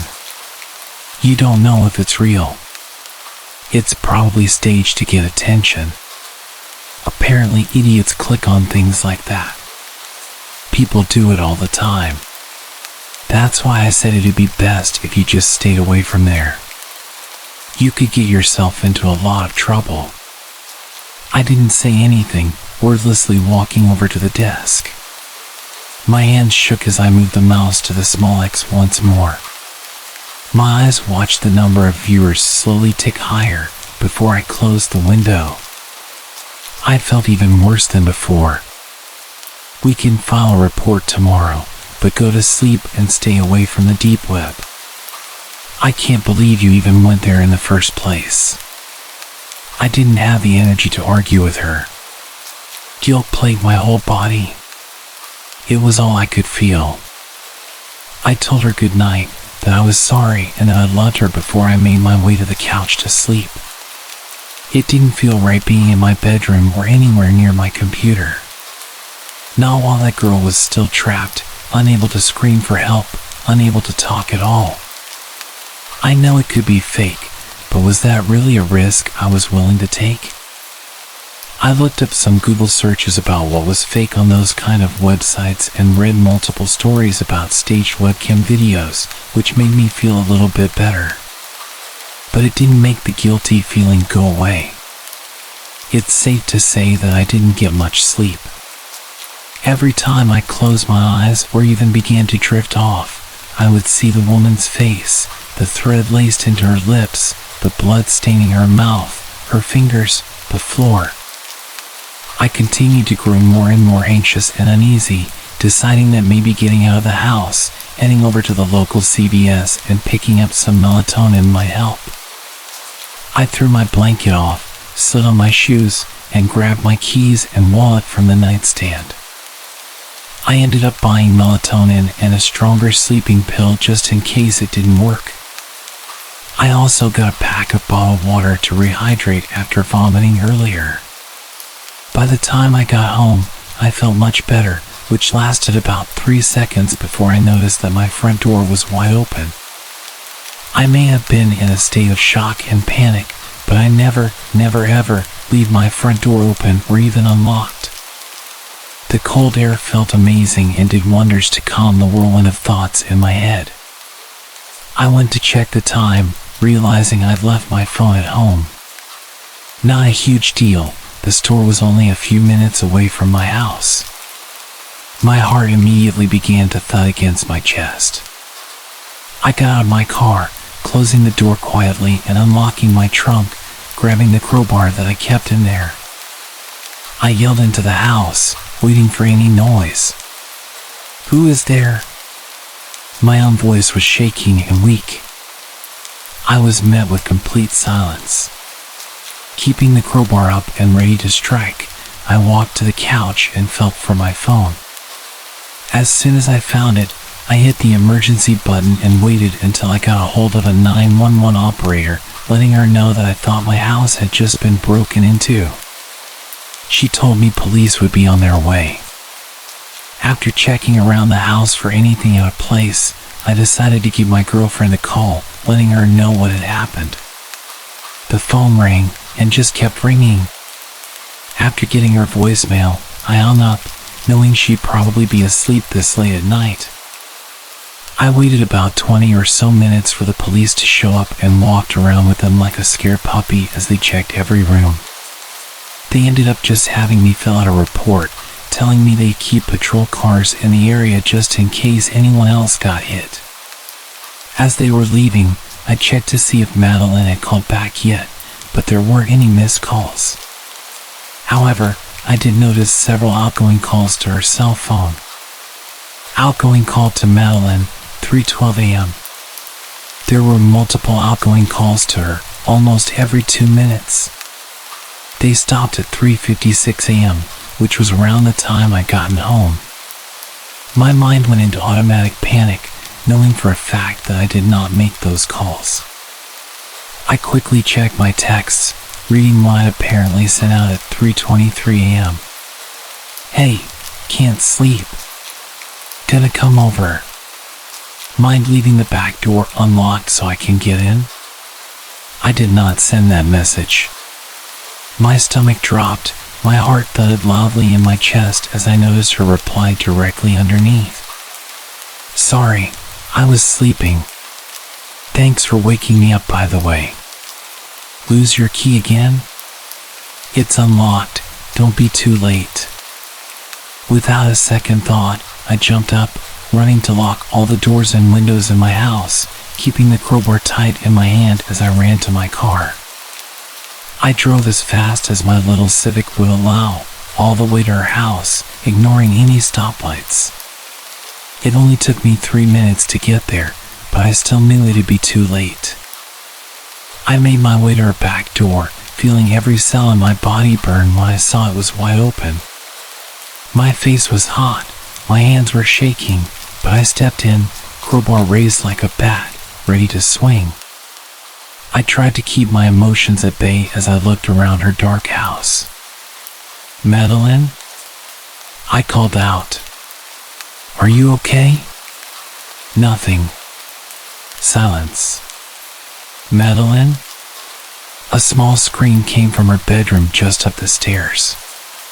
My legs jerked to a run as I flew up the stairs, slamming her door open. I looked at her empty bed, her empty room. Confused, I heard the scream again. Only this time, I heard it coming through her computer monitor. I felt numb as I looked at the screen, noticing the same website I saw earlier. This time there were two women. The first woman was lying on the floor, not moving, in that puddle of dark liquid. I recognized the second girl, just as I had recognized her voice.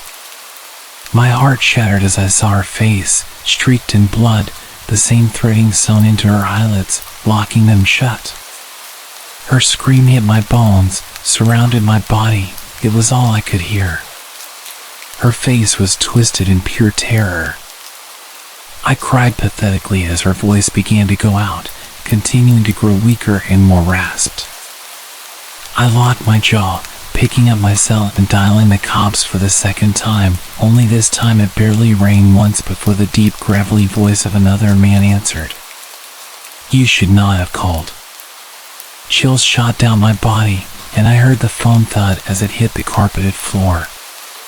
My breath hitched in my throat as I bent to pick it up, hanging up the call and racing down the stairs. How did he do that? How did he redirect my call away from the police? I felt my heart race as I darted out of her back door, in a frenzy as I sprinted to the closest house. I pounded on the door, screaming at the top of my lungs until the neighbor opened it, her face tired, confused, and scared. She let me in, and I explained through frantic tears what had happened. I'm typing this on my phone to post as we both try to get a hold of the cops, but neither of our calls are going through, and neither is her landline. I think someone is messing with our cellular signal, and they may have cut her phone line, but we're going to keep trying. I don't know what's going to happen to me. If you don't hear from me again, please take this advice and this experience to heart. Stay away from the deep web.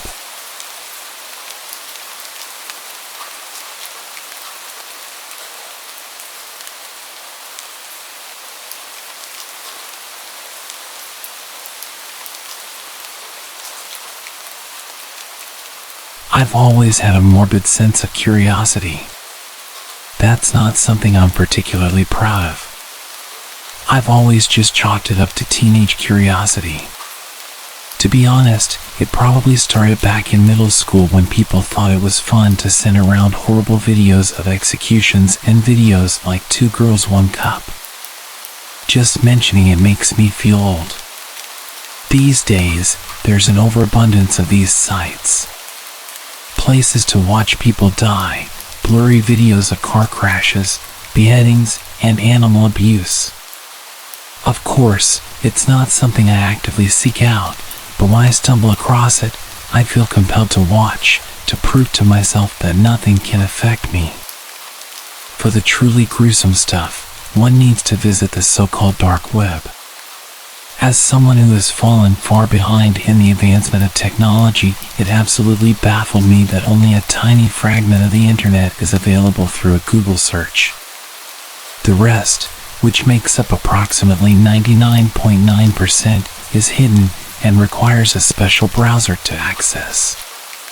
With the help of a YouTube tutorial, I quickly downloaded the Tor browser and went on my way to search for the hidden aspects of the internet. It couldn't have taken more than half an hour of clicking on links before I stumbled across something that quenched my thirst for the horrible forever. The website itself was rather plain. Just a black background with a video player in its center and a chat box beneath. Within a few seconds of entering the website, the video had loaded and automatically started playing. What was depicted before me was a scrawny-looking man in his early 20s, strapped to a chair and covered in wounds. In the upper left corner of the video, a timer was counting up each second.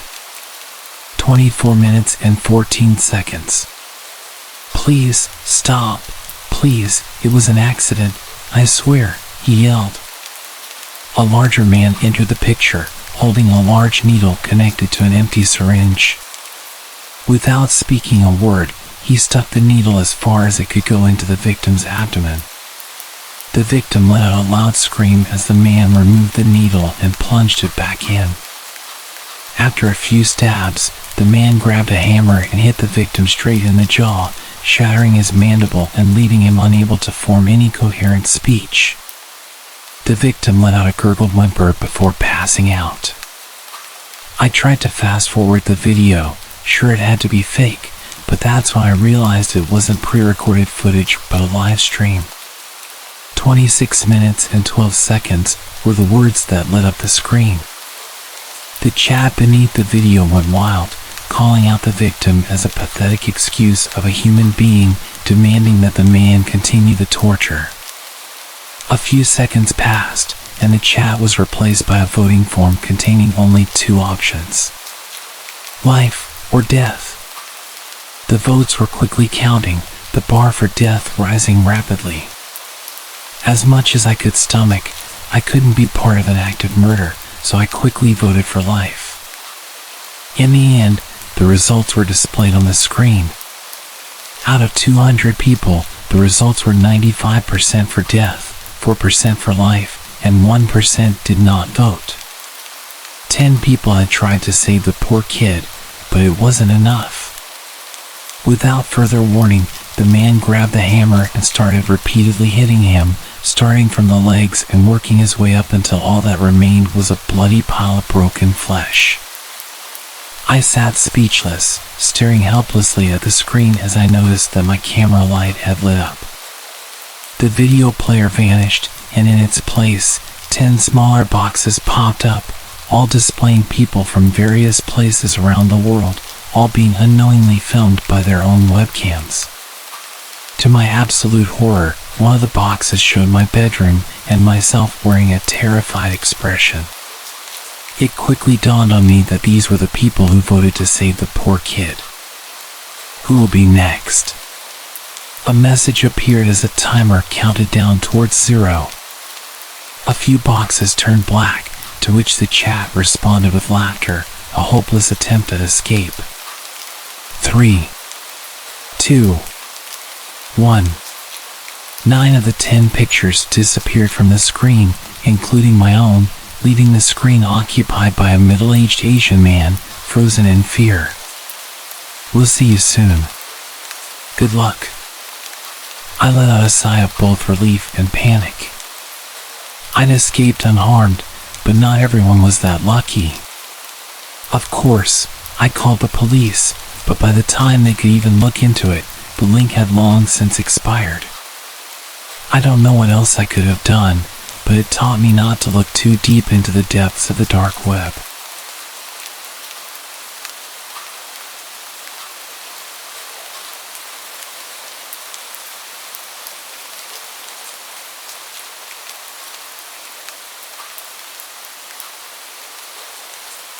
This is my last resort. I need help.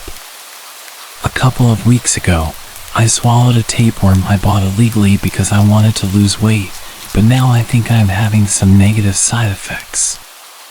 The whole thing started when my family bought tickets for a cruise to the Caribbean. I have always been overweight, it runs in the family. I'm 19 years old, 5 feet 6 inches, female, and I weigh 200 pounds. I was scrolling through some weight loss websites when an advertisement popped up on the side of an article. Lose the weight without the effort. Normally, I wouldn't fall for clickbait, but I was desperate. The cruise was in a month and a half, and I had 90 pounds to lose. So I clicked it. It took me to the dark web, which I didn't know was possible by just clicking on an ad. But it ended up being really cheap and really easy. They basically sent me two things, a little jar with the worm inside and directions for taking it, which were oddly specific. I had to swallow the worm after eating raw meat, preferably red.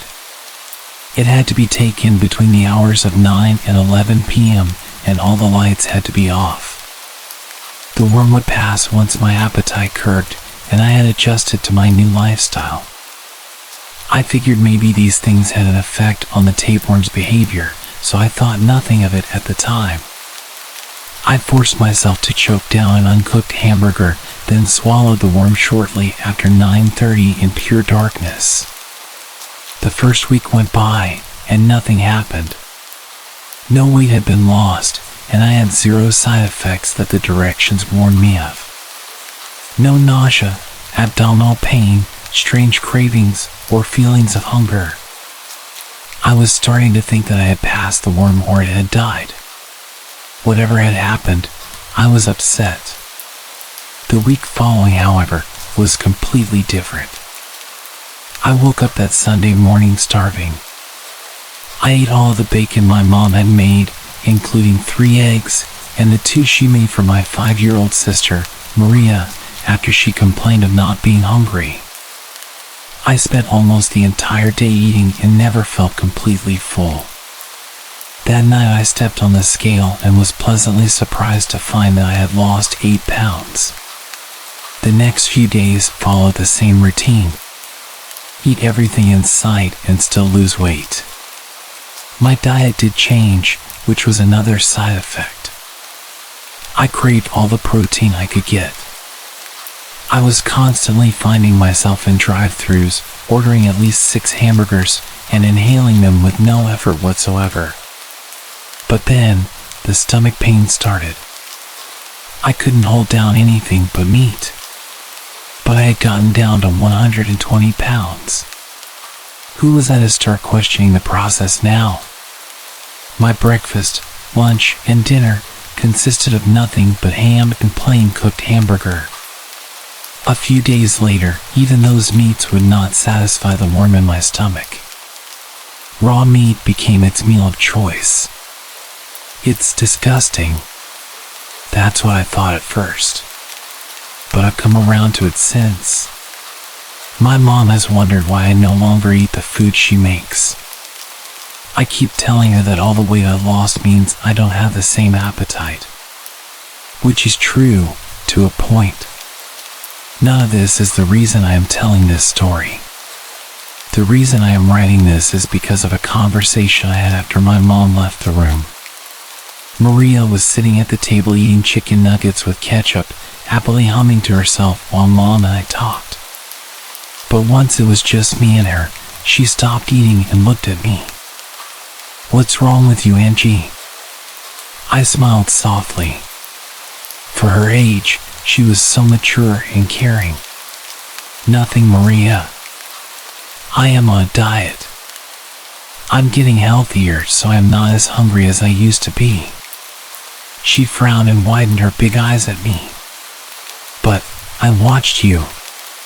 The other night you pulled raw bacon out of the fridge and you ate it all." I knelt beside her to comfort her, which is why I smelled her. She was sweet, so small and plump. The pangs in my stomach grew stronger, and I felt the roof of my mouth start to salivate. I even got a little dizzy. I was just so hungry. I looked at her little arm resting on the table, and I could practically hear all of her fresh blood running through her veins. I blinked rapidly a few times and stumbled away from my little sister and into my bedroom. I stayed there the rest of the night. That was 3 days ago. I'm down to 99 pounds. I can smell my family from my room. I snuck out last night and tried eating some uncooked hamburger, but I threw it all up. I'm so tired. I haven't slept much lately because my dreams have all been the same. I am looking down at myself. I'm at the dinner table with a full belly and a smile spread across my lips. I can't see what I'm eating, but I can taste it. Rare, bloody, tender, and so savory. It's heaven, nothing I've ever had before. Then I slowly look over to the table, and there she is. Unmoving, but certainly alive. I'm looking at Maria, she's looking back at me. She is splayed out for me like a display, teeth marks and full bites taken out of her chunky little thighs and arms. A part of her cheek is missing, and through the bloody mess, she is silent, smiling at me with those eyes. I smile back at her, and with pieces of bloodied flesh dangling from my teeth, I swallow and lean down to take another bite of my sister. That's when I wake up, crying and starving. I would go to the doctor, but I'm terrified of being out in public. There's so many tasty people out there. I can't even track down the website where I ordered it. I think I'm running out of time. I weighed in at 90 pounds 2 hours ago. I can feel the urges growing, pushing me to feed. I'm starting to really worry that my sister might not have much time left.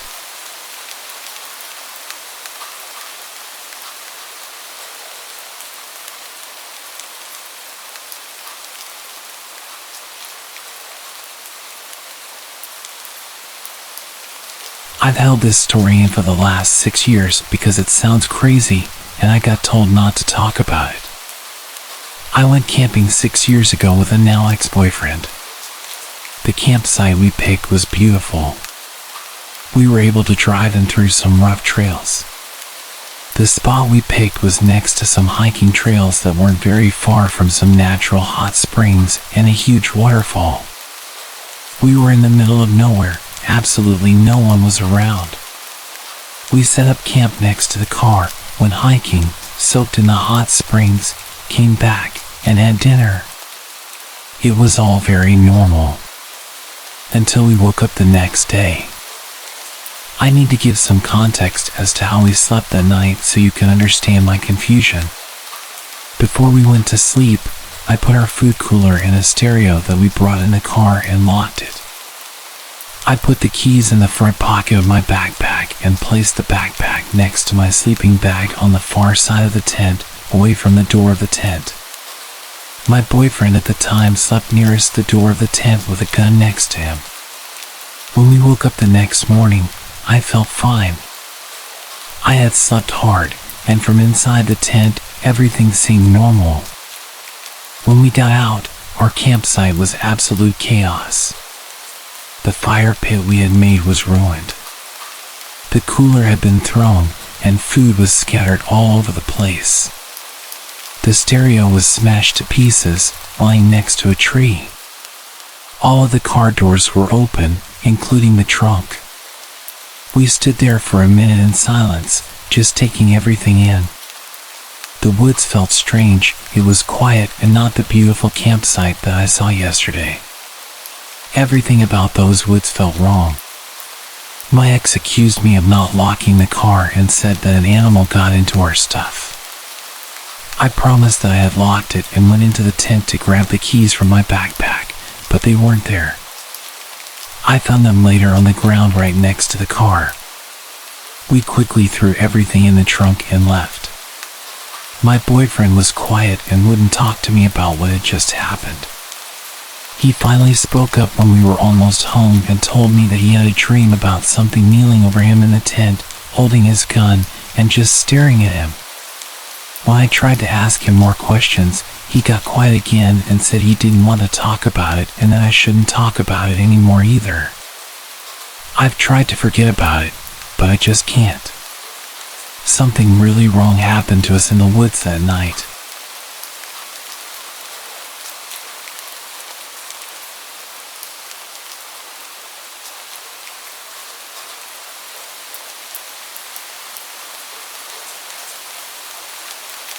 I grew up in these woods and usually feel comfortable there.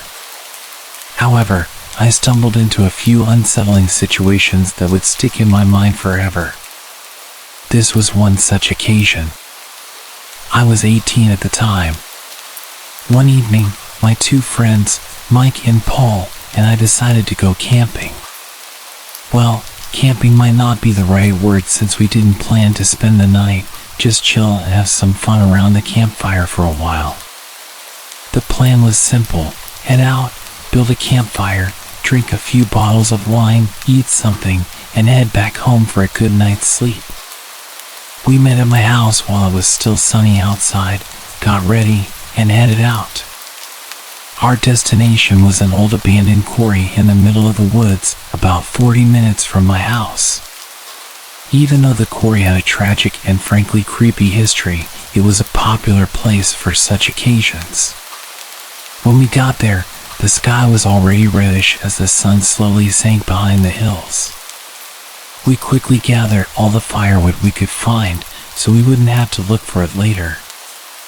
As darkness fell and everything around us turned into impenetrable blackness, we managed to get the fire going. We were in a great mood and were getting ready for our first toast. That's when we realized we made a horrible mistake. We forgot the corkscrew. We attempted to open the wine without it, but quickly gave up. The bottles were quite expensive, and we didn't want to damage them. At this point, it was clear that one of us would have to jog back to retrieve the corkscrew. After some discussion, I volunteered with 2 conditions. Firstly, they would give me a hatchet in case something went wrong along the way. Secondly, no pranks when I got back. Mike and Paul agreed without hesitation. They handed me a hatchet and a flashlight and sent me on my way. As I jogged through the forest, I heard a noise resembling a boar. Suddenly, I remembered a warning I received from an older hunter a few days ago. He said that at this time of year, boars were getting dangerous, especially at night. I was a bit nervous, but luckily managed to survive unharmed. I arrived safely back home, much to the surprise of my mom, who didn't expect me so early. I explained the situation. She just laughed. I grabbed the corkscrew and headed back. Not wanting to encounter a boar, I chose another slightly longer path, this time through an open field. After a while, I reached our spot. It was a small clearing surrounded on one side by massive rocks, maybe 70 meters tall, and on the other side by a thick forest. Our campfire was in the middle of the clearing. When I approached it, I realized that there wasn't anybody around, although our backpacks were still on the ground and the fire was burning brightly. Great! We specifically agreed that there would be no pranks when I got back. Those guys think they're funny, I thought to myself. I resignedly sat down near the fire facing the woods. That's the only place where they could have hidden, I thought. I was really tired, and all I could think about was the taste of that exquisite Pinot that we brought with us. I wasn't in the mood for their games, and I was getting quite mad. That's when I heard the snapping of twigs and rustling of leaves from the edge of the forest, maybe 30 meters from where I was sitting. The sound was rhythmic and undoubtedly the sound of somebody walking. I aimed my flashlight in that direction and spotted a tall person wearing a dark hoodie. As I shined my flashlight on him, he stopped walking, turned towards me, and just kept staring motionlessly. Even though he was facing me directly, I couldn't see his face. I shouted, "Paul, you fat jerk. I know you're trying to scare me." We agreed on something, so stop messing around and come out. As I finished, the hooded figure turned and walked deeper into the woods. At that moment, my phone started ringing. I hurriedly took it out of my pocket. It was Mike. I took the call and started barking at him, "Really funny, you guys. I thought we agreed on something. What are you talking about?" "I'm talking about you trying to mess with me. I clearly saw you, so you can come out." Mike seemed frozen for a minute. For what felt like an eternity, all I could hear was his heavy breathing and Paul mumbling something in the background. When he finally snapped back to reality, he said, "Dude, we're at your house." We heard some footsteps. At first, we thought it was you messing with us. But then we got scared and decided to look for you. I forgot my phone at your house, so we couldn't even call you.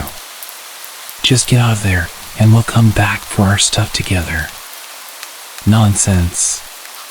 That's just another of your stupid pranks, and I'm not buying it. Hold on a second. There was some incoherent mumbling for a while. Hey, what's going on? My mom's voice suddenly came from the phone.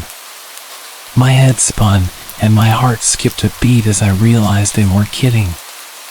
Suddenly, a wave of fear ran through my body. However, I managed to convince my mom that everything was fine and that she shouldn't worry. She gave the phone back to Mike. Just leave everything and come back. We're heading over right now. We'll meet you halfway there. I'm not going anywhere alone again. You better get here quick. I'm waiting for you. I hung up. I didn't want to make any more noise than I already did. I quickly turned off my flashlight and backed off from the light of the fire. I moved all the way to the huge wall of rocks, figuring that if I had my back covered, it would eliminate one possible approach for the unwanted visitor. I stood there in complete darkness, trying not to make a sound while tightly clutching my hatchet, which would be my best friend for the next half an hour. I had to convince myself not to curl into a ball in fear. Even my own body started to betray me as my hearing worsened due to my wildly beating heart.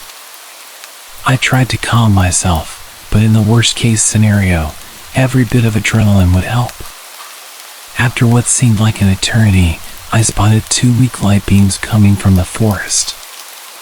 I heard Paul shout my name. I'd never been so relieved. I finally ran out of my hiding spot to greet my friends. For quite some time, we just stood there, laughing from relief. We even got a bit cocky and considered staying. After all, there was just one, supposedly, creep lurking between the trees, and there were 3 of us. Funny. Minutes earlier, I was terrified, and suddenly I was full of tough bravado, thinking, what could possibly happen?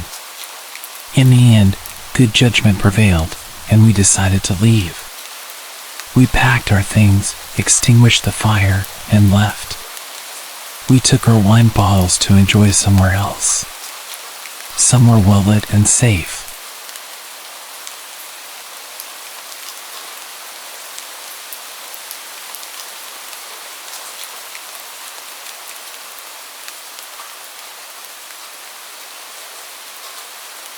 This happened about 10 years ago, in August 2013. I was camping in far north Queensland, Australia, in a place called Barron Falls. I'm a 21-year-old girl, and I was camping with my 2 male friends who were backpacking from Estonia, Theo and Charlie. Where we set up camp was not an official campsite. Instead, we walked along the tourist path, climbed over a railing, followed a train track for a few kilometers, and eventually veered off into the dense forest, downhill to the river.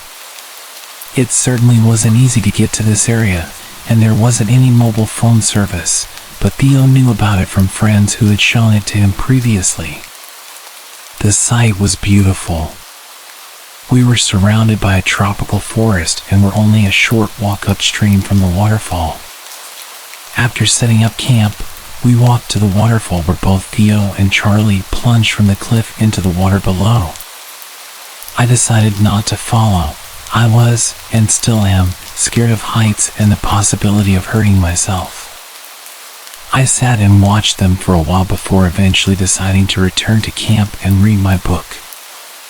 I was totally relaxed, enjoying the serenity, taking in the beauty around me. What had been an exciting, adventurous day was then interrupted by a deep, sinister laughter coming from the forest surrounding our campsite. Instantly alerted, I felt chills run through my body as I scanned the forest trying to detect where the laughter had come from. There was nothing. I tried to forget about it, convincing myself that my mind was playing tricks on me. Theo and Charlie returned and told me that they had forgotten fire lighters for the campfire. They said that they need to travel to the nearest store to buy some and that I should wait at camp. I told them that I didn't feel comfortable staying at camp, but didn't mention the laughter I'd heard before. I didn't want them to think I was stupid, and for context, at the time I had quite a large crush on Charlie. Stupidly, I wanted him to think I was cool. They told me it would be fine, that they would be back before dark. Reluctantly, I agreed and they made their way to the store. It was about 4 p.m. and I continued reading my book. I began to think about it, and I realized that the walk back to the car was about 20 to 30 minutes, so they would be gone for well over an hour. At this time of year, dusk would be at 5:30 p.m. or so, and I would therefore likely be alone in this remote area in the dark. I distracted myself with my book, but as dusk began to settle, I struggled to read the pages, and fear began to set in.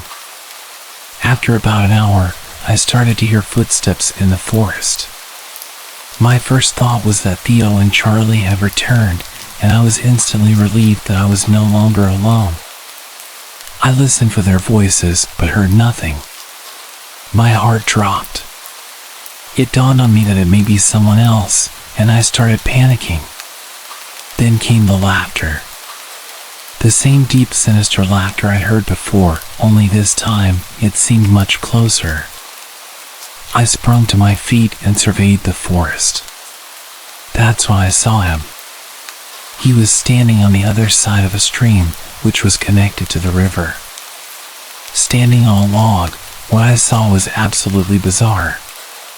He was wearing an immaculate tuxedo, with a top hat and all. I remember being puzzled as to how he was able to get to this area in such clean formal clothes, and I at first thought he may be an apparition or that I was hallucinating. I did a double take, and I was not. I then studied the man's face.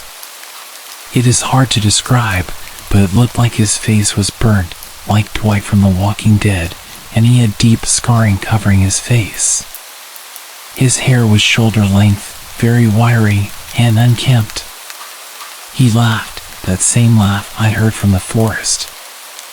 Miraculously, I heard my friends' voices approaching. The man seemed alarmed and said that he saw somebody else camping upstream and that he is going to check on them. He left, and minutes later, Theo and Charlie returned. I immediately told them what happened, and they laughed and thought I was making it up, that it was a lame attempt to scare them. Tears began to gather in my eyes, and Charlie realized that I was serious. Theo didn't seem fazed. He was a very stereotypical backpacker and had the carefree nature travelers tend to have.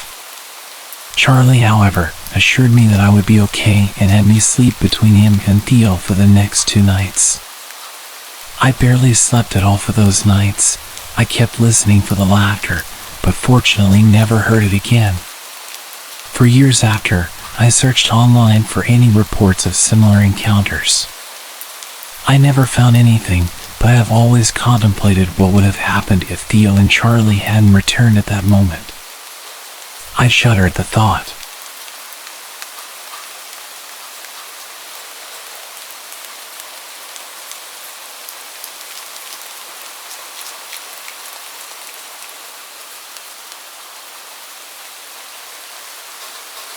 I'm a wilderness survival instructor and security contractor.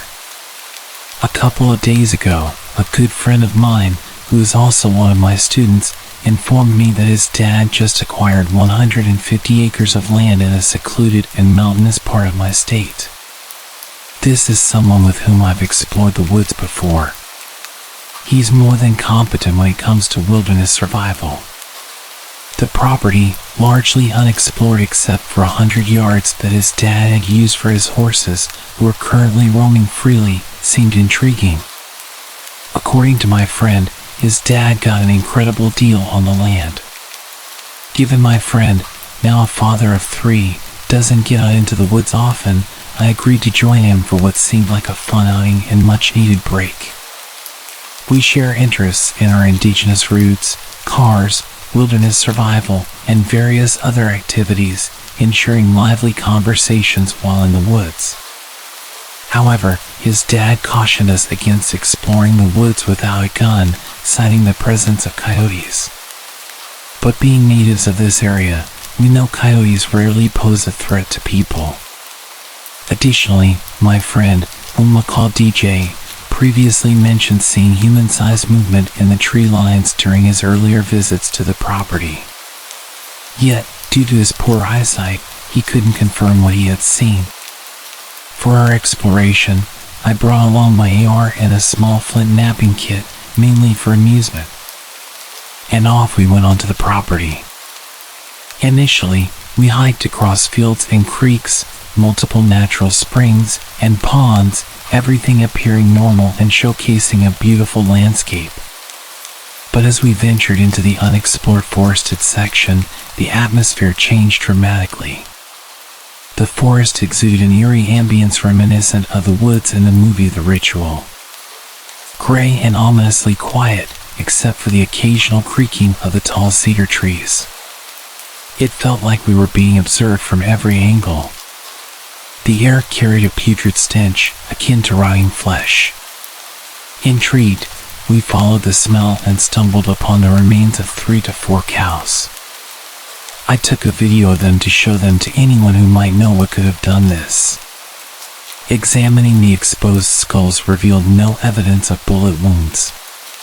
Something had killed them, scattering their bones over a 30-yard area. Large and vague footprints surrounded the remains. Pressing deeper into the woods, accompanied only by silence, the smell of death, and the sound of our own heartbeats, we noticed various tracks along the stream. There were large coyote prints and something else, also large, intentionally avoiding the sand. Continuing, we encountered trees bent over and pinned behind others while still alive. An occurrence impossible in nature.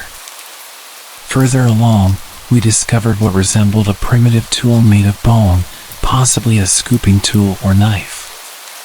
It disturbed us because although rudimentary, it appeared more primitive than anything a human would make, yet clearly shaped intentionally. Our hike led us to a clearing with a pond encircled by large circular tracks. On the opposite side of the pond stood a peculiar little tree structure, an A-frame with rocks propped against it. However, it lacked stability, and the arrangement of rocks seemed oddly deliberate. Notably, there were no signs of campfires or camping debris nearby. This wasn't a location easily accessible from a house. I extensively photographed and filmed this strange hut-like structure. As dusk approached, we decided it was time to head back. I had a flashlight attached to my AR, but relying on that in the dark, when there's something out there capable of killing cows and making tools out of their bones, didn't seem wise. We retraced our steps out of the forest, reaching our trucks just before it became too dark. While leaving, we noticed an unidentified figure atop one of the hills, but chose not to investigate further. It's worth mentioning that the previous owner commenced construction on the property, abruptly stopped, and vacated the premises. We're planning on going back there again this weekend, but this time with a few more people and all of our camping gear.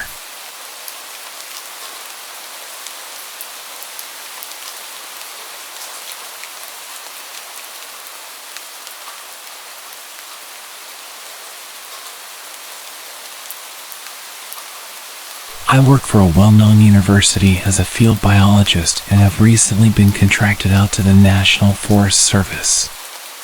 My first assignment has been in the Potomac district of the Monongahela National Forest.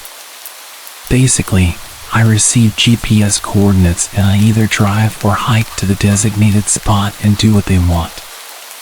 This could be setting up trail cameras or counters, monitoring equipment, trail surveys and the like, and then recording the data 24 hours after placement.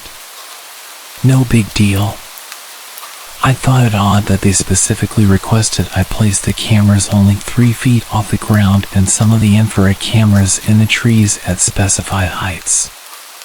Some of these locations are on designated trails, but some are way off the trail in places that humans would never go. Sometimes, there isn't a hotel or lodging close enough. These are the remote mountains in West Virginia, and the Forest Service has outfitted me in some pretty dank camping gear on the occasions I might have to camp. I am an experienced hiker and camper and have spent many nights alone out in the field due to my career choice.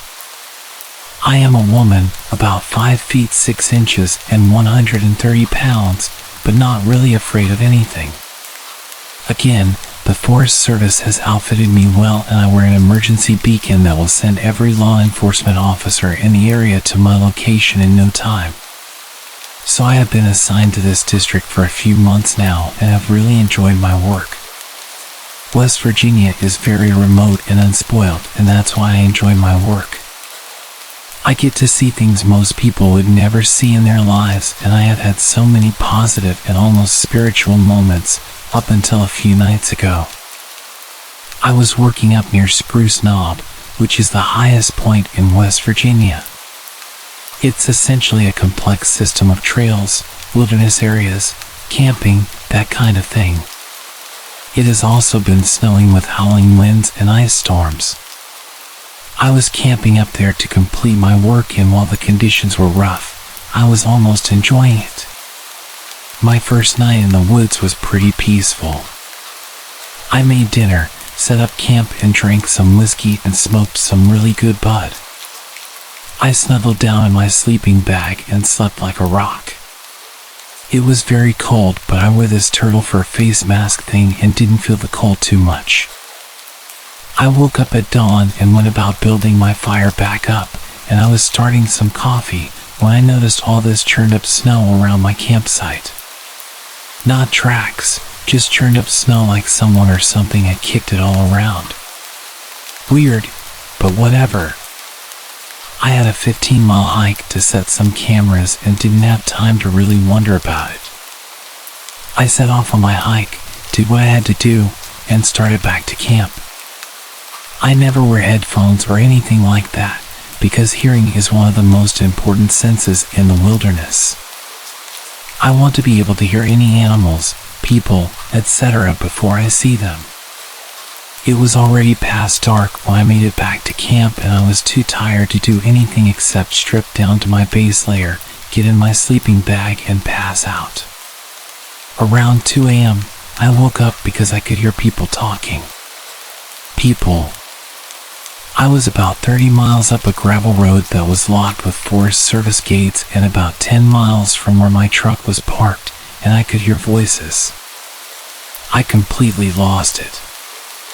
I have a firearm, and I quietly retrieved it from my pack and got back in my sleeping bag and cocked it and waited. I was on high alert, all my senses going wild. Eventually the voices faded and I couldn't hear them anymore, but I never went back to sleep. At daylight, I emerged from my tent to more churned up snow and my 2 trail cameras hanging from a tree about 5 feet from my tent. These were cameras that I had placed 15 miles out from my campsite. I packed my stuff as fast as I could and practically ran back to my truck. Along the way, I saw a lot of footprints all around my site, and when I reached my truck, I discovered it had been broken into and my computer and other equipment had been stolen. I am currently in a luxury log cabin at some resort, too scared to retrieve my other equipment and too embarrassed to tell my superiors how scared I am. The Forest Service brought me a new truck while my other one is getting the window replaced, and I did make a report about the theft, but there is absolutely no way that I am ever going back to that site. I don't know if this means I will be fired or sent to work a desk, but out of all the years I have been doing this in national forests around the country, this is the most terrified I have ever been. I am not scared of the animals, and I have many stories to share about my encounters with them. I am scared of the people.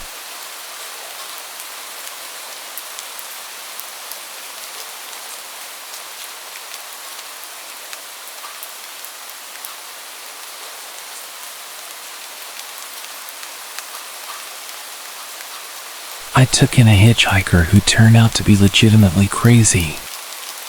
I won't ever do that again, and hopefully, my experience will discourage you. I live in a foreign country, and I don't know about your country's sanitary measures against the epidemic, but at the time, we were no longer confined. It happened in September, 2 years ago. I was driving from my parents' house to a friend's apartment near a college campus. It was an hour-and-a-half drive. We had plans to spend the weekend together after not seeing each other for months. Even though the incident is not related to my friend in any way, it just hit me how dangerous it actually was when I started telling them what happened. I remember one of them saying, "This must have been the worst 45-minute drive of my life." I laughed at it back then, but it hits me now how true it was. I left quite late that day, around 9 p.m.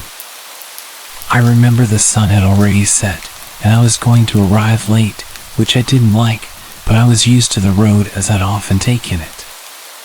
For a bit of context, it was an hour-and-a-half drive, and I would usually stop midway in a McDonald's parking lot to smoke a cigarette before carrying on.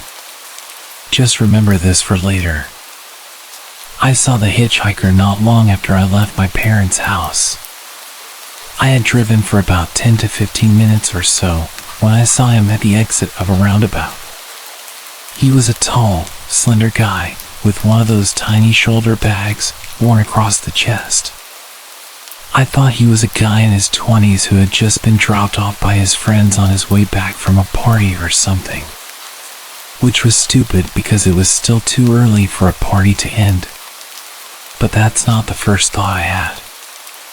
I immediately felt sympathy and stopped. I opened the passenger side window and asked where he was going.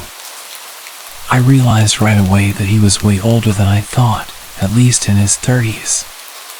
He had a really pale face, and the way he looked at me honestly freaked me out. The guy was going in my direction, to the town where I would stop midway to take a break. I don't know what I was thinking, to be honest.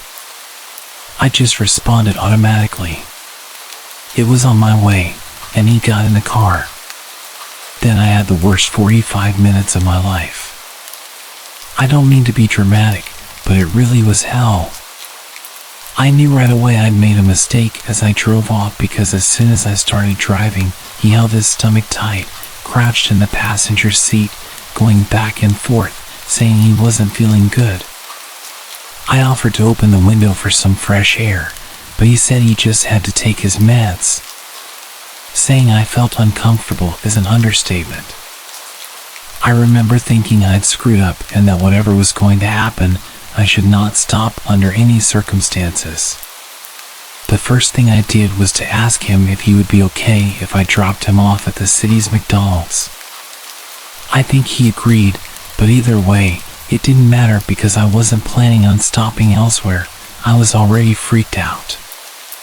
I thought I'd pretend to focus on the road and try to appear as calm as I could, and he kept talking during this whole time. I don't remember in what order it happened exactly, but I remember he asked me if he could look at my nails, to which I responded I was driving. He apologized and said I shouldn't worry because he'd never assaulted anyone. He told me his girlfriend was mad at him, wanted to break up with him if he didn't come back.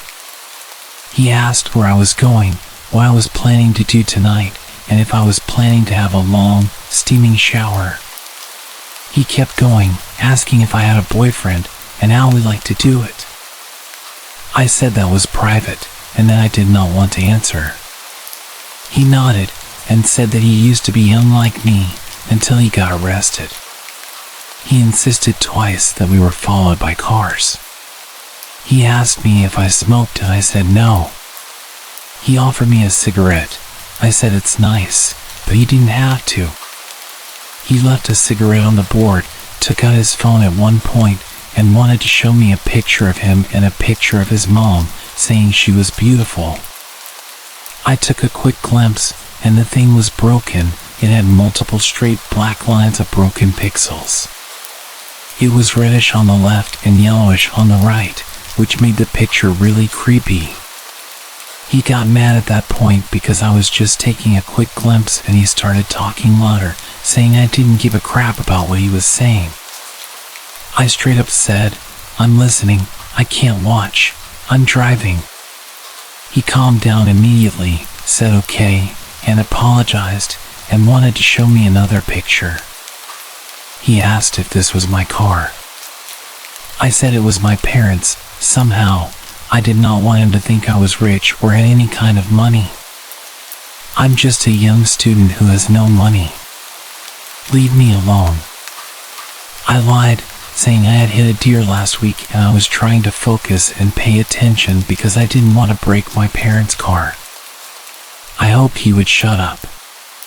At some point, he was just straight up staring at me and muttered, "Poor thing," then straightened up and pointed to a road sign in a panic, saying, "I meant the road sign, poor road sign." Honestly, I think at that point I was thinking if he ever tried anything, I would crash this car with both of us in it, into a tree. Because if I could not make it out, neither would he. I'm ashamed to say this, but I didn't want him to get out of this easily. He screamed that his name was Archangel Michael. He asked my name, and I gave a fake name. He kept asking if I remembered his name, and suddenly crouched himself in a panic, going back and forth again, saying I should know his name. I just said okay. To be honest, that was the only thing I would say. In the end, when we got to the city where he had to stop, he asked if I could take him to the train station. It was almost 10 p.m., and I knew there were no trains, no lights, and surely no other cars or human presence. I told him we said we'd stop at the McDonald's, and he nodded and said, "Yes, yes." He said I was nice and put a coin on the board next to the cigarette.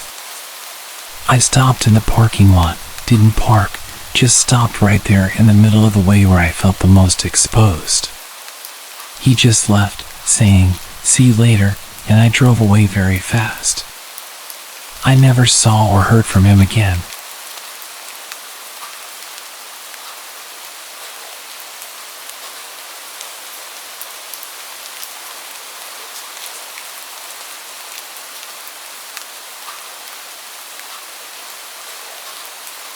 This happened back in my university days when I was on the way back from a trip with my friend.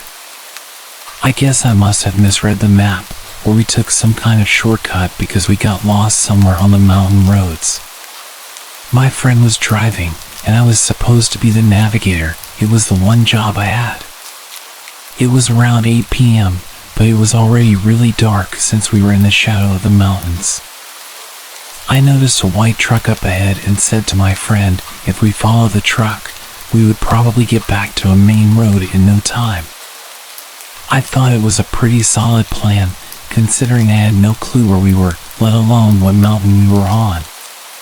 We tailed the truck for a while, then realized we were going further and further from the main road and deeper into the desolate mountain roads.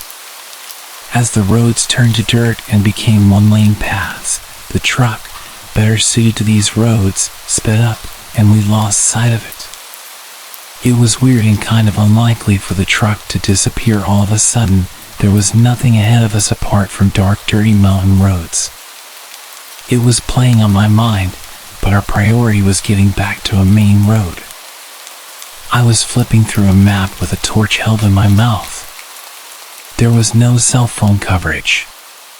We were going further down the road when I noticed some lights behind our car.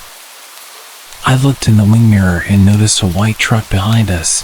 It was the same truck we had been tailing. I told my pal what I'd just seen, and we both watched the truck in the mirrors. We began to get a little creeped out by this. The truck then turned its lights off. Is it even possible to navigate these winding mountain roads with the lights off? It was getting really freaky now. I was nervous, and I could tell that my friend was even more nervous than me. I stated the obvious at this point. I think that truck from before is behind us. He's following us. As soon as I said that, I began to swear. My friend shifted nervously in his seat. He sped up to test my theory, and the truck behind sped up to catch us, still with its lights out. We didn't know what to do. We began to argue about it. It was incredibly tense. Then, suddenly, the truck behind us seemed to disappear. It felt totally hopeless. Whoever was in the truck clearly knew the roads.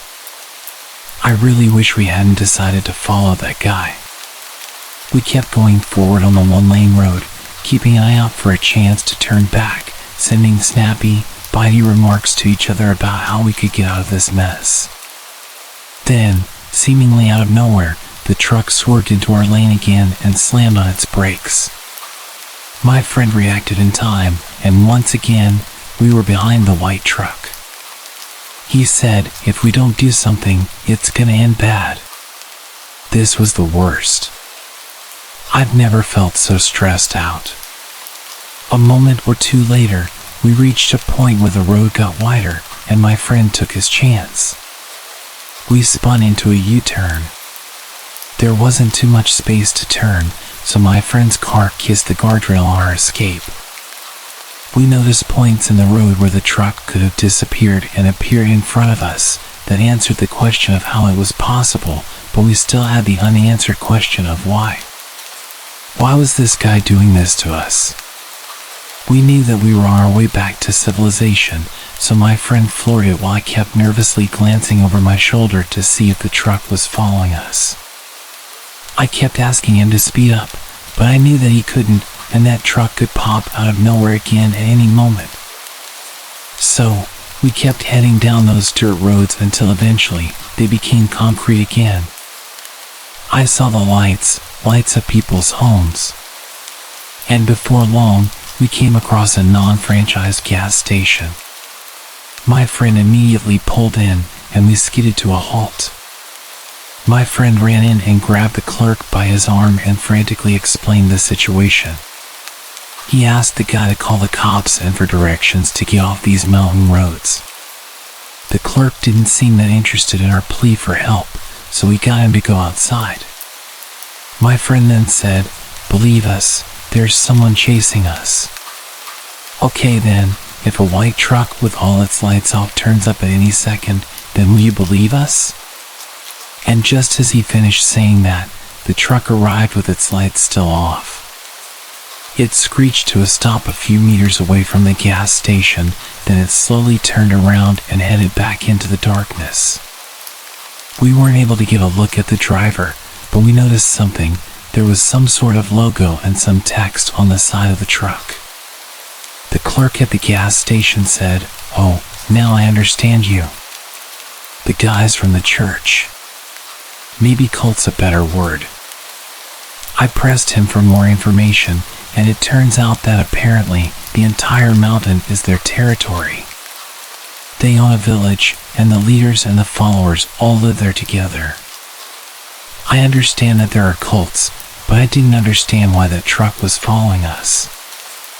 I asked why they'd follow us, and according to the old fellow at the gas station, there are frequent attempts to escape by followers of the cult who change their mind. So the cult is very wary of cars getting anywhere near their village. Their reckless driving and relentless pursuits of anyone who gets close to the village is said to be the cause of numerous accidents up here in the mountains. I remember that the cult featured quite heavily on the news and in the media a few years after, but it seems to have gone radio silent since. I guess that guy who followed us was a lookout for escapees or for families trying to rescue their loved ones or something. It was a very creepy experience.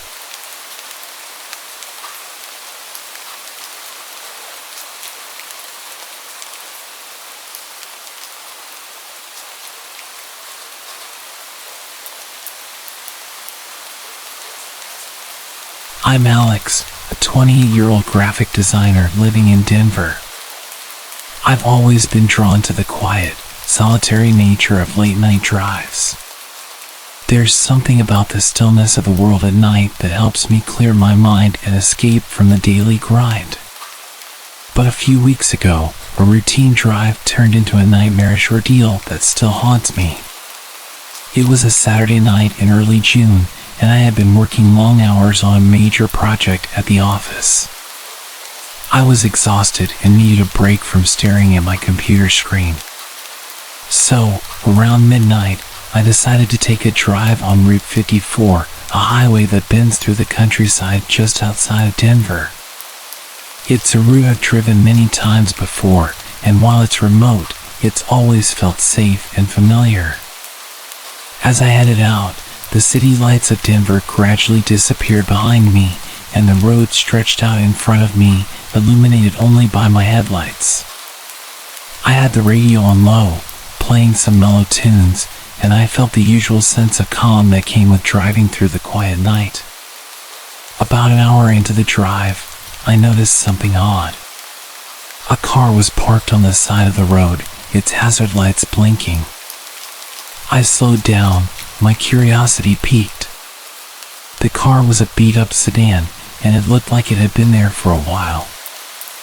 I couldn't see anyone around, but it was strange to see a car in that condition in such a desolate area. Should I stop and see if they need help? I thought to myself. I've always been the kind of person who wants to help others, but the isolation of this stretch of road made me hesitant. I continued driving, convincing myself that it was probably nothing. Still, I couldn't shake the feeling that something was off. As I drove on, I started thinking about how late it was and how far from civilization I was. The darkness seemed thicker, and the quiet seemed more oppressive. The only sounds were the hum of my engine and the occasional rustling of leaves in the wind. I kept glancing in my rearview mirror, half expecting to see the sedan following me, but it was just empty road behind me. A few miles later, I saw headlights approaching from behind. I was relieved to see another car, and I hoped that maybe they would have some insight into the situation with the broken-down sedan. As the car drew closer, I noticed it was an old pickup truck. It passed by quickly, but something about it made me uneasy. The driver didn't even glance my way, which was strange considering we were the only vehicles on the road. I tried to brush off the feeling of unease and focused on the drive. But as I rounded a bend, I was hit with a sense of dread. The road ahead was blocked by a large, makeshift barrier made of wooden planks and old tires. I had no way to get around it, and the barrier seemed intentionally placed to block the road. What the hell? I muttered, my pulse quickening.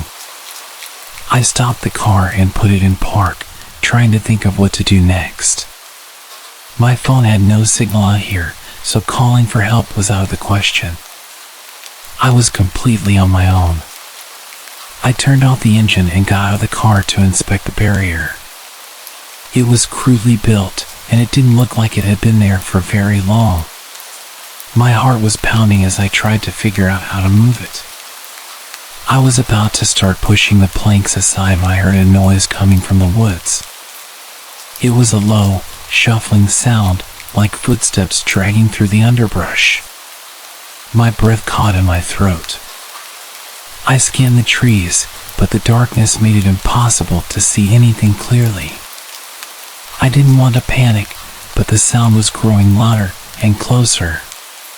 Suddenly, the pickup truck I had seen earlier came into view again. It was moving slowly and seemed to be circling back. My first instinct was to get back in my car and lock the doors, but I knew I had to do something about the barrier if I wanted to get out of there. I was frozen, caught between the fear of the unknown and the practical need to clear the road. The truck stopped behind my car, and I saw the driver get out. It was a man in his mid-40s, with a grizzled beard and a weathered face. He looked at me with a curious expression and then at the barrier. I felt a mixture of relief and suspicion. "Need some help?" he called out. His voice was gruff but not unfriendly. I hesitated before replying. "Yeah, I'm trying to figure out how to move it. The man walked over and started helping me with the barrier. We worked in silence.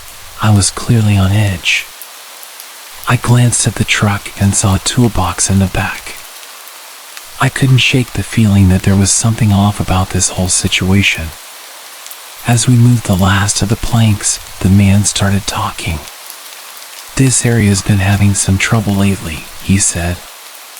"Strange things happening." "What kind of strange things?" I asked, trying to keep my voice steady. He shrugged. "Just rumors. People say there's gangs out here causing trouble, taking things that ain't theirs, breaking into places they don't belong. It's enough to keep people on edge." I felt a chill run down my spine. I saw a car back there with its hazard lights on. "Did you know anything about that?" The man's face tightened and he looked away. "Nope. Haven't seen it." We finished clearing the road and he offered to follow me until I was back on a main route. I was grateful but still uneasy. As we drove, I kept glancing at the rearview mirror, half expecting to see the sedan or the man's truck following me. Eventually, we reached a more populated area with streetlights and a gas station. I thanked the man and went on my way. I didn't look back, not wanting to see if he was still following me. When I finally got home, I was exhausted and shaken. The whole experience felt surreal, like something out of a horror movie. I couldn't stop thinking about the broken down sedan, the mysterious barrier, and the man in the pickup truck. In the days that followed, I tried to make sense of what happened. I asked around, but no one seemed to know anything about strange occurrences on Route 54. I considered reporting it to the authorities, but what exactly would I tell them? Looking back, I'm still not sure what I encountered that night. The only conclusion I could come to was that there had been some trouble in the area and the man in the truck set up the barrier to control who was going up and down the road. The memory of that drive still sends shivers down my spine. I've learned to be more cautious and to trust my instincts. Late night drives used to be my favorite way to unwind, but now they're a reminder of how quickly things can go wrong.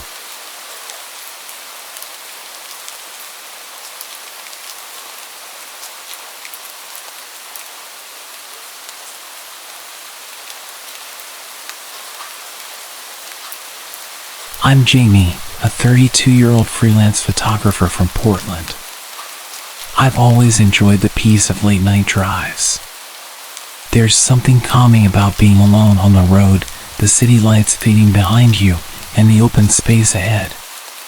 But a few nights ago, a drive I thought would be relaxing turned into a nightmare I can't shake off. It was a Friday night. Around midnight, I decided to take a drive out of town, using a rural stretch I frequently use to unwind. The road is known for its solitude and natural beauty, and I thought it would be a good way to decompress. The drive started smoothly. The city lights disappeared, and all I could see was my headlights cutting through the darkness. The road is narrow and winding, flanked by dense trees. The isolation has always felt peaceful to me, but tonight something felt different. I couldn't put my finger on it, but the night seemed heavier. About halfway through, my car began to sputter. I initially thought it was a minor issue, but soon the engine lost power completely and the car coasted to a stop. I tried restarting it, but nothing worked. My phone had no signal, so calling for roadside assistance was out of the question. The situation was starting to feel dire. I took a deep breath, grabbed my flashlight, and locked the car before starting to walk. My goal was to find the nearest town, which I knew was several miles away. The woods on either side of the road felt like they were closing in on me. With only my flashlight for company, I trudged on, trying to ignore the sense of isolation that grew with every step. After a couple of hours, I saw a distant light. It was faint but visible, and it gave me hope. I quickened my pace, my exhaustion temporarily forgotten. As I approached, I realized the light was coming from an old farmhouse. I was relieved but apprehensive. The place looked abandoned and decrepit, but I had no other options.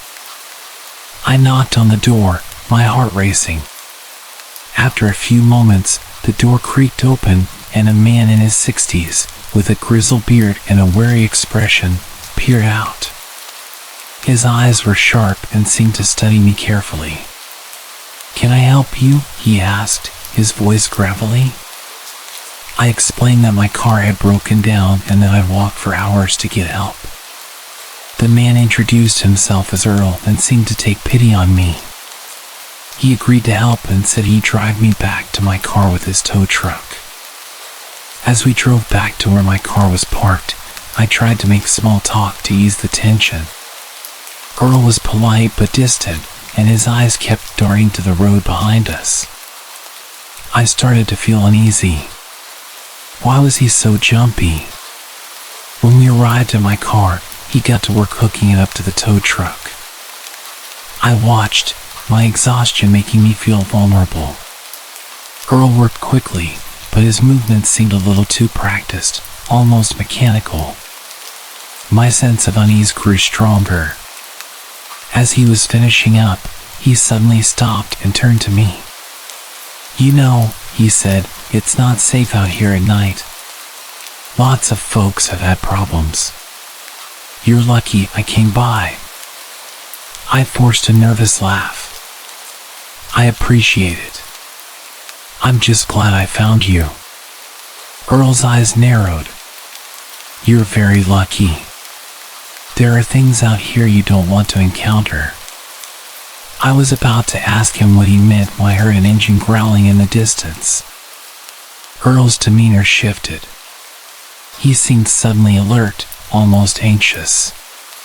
"We need to get out of here," he said sharply. "Now." Before I could react, Earl shoved me towards the tow truck and jumped into the driver's seat. I barely had time to process what was happening before the truck lurched forward, dragging my car behind it. "What's going on?" I asked, my voice trembling. He didn't answer immediately. Instead, he kept his eyes on the road and his grip on the steering wheel. "We've got to get to town. There's no time for explanations." The drive was tense and silent. Every so often, I'd glance in the rearview mirror, and I could see the truck in the distance, pulling up exactly where we just were. I felt a growing sense of dread. Who were those people, and why was Earl so intent on avoiding them? As we approached the edge of town, Earl finally spoke. "They're the reason I stay away from people, why I keep to myself. They're dangerous." I was bewildered. "What are you talking about? Who are those people?" Earl shook his head. "It's better if you don't know. Just stay away from this area. It's not safe for people like you." He dropped me off at a gas station on the outskirts of town, and I thanked him, but my gratitude was overshadowed by confusion and fear. Earl didn't wait for my response. He drove off quickly, leaving me with a sense of foreboding that wouldn't leave me. I finally got my car towed to a nearby mechanic and made my way home. I was exhausted and shaken, the events of the night replaying in my mind. I've tried to make sense of what happened, but the fear I felt is still fresh. I don't know what Earl was hiding or who those people were, but I'm certain that night was more than just a series of unfortunate events. I've learned to be more cautious on my night drives and avoid that place altogether. That stretch of road is no longer my peaceful place. So, thanks for the help that night, but I wish you had been more forthcoming. And to anyone driving out there, be careful. Some things are better left unexplored, and some roads should be avoided, especially when the darkness hides more than you can imagine.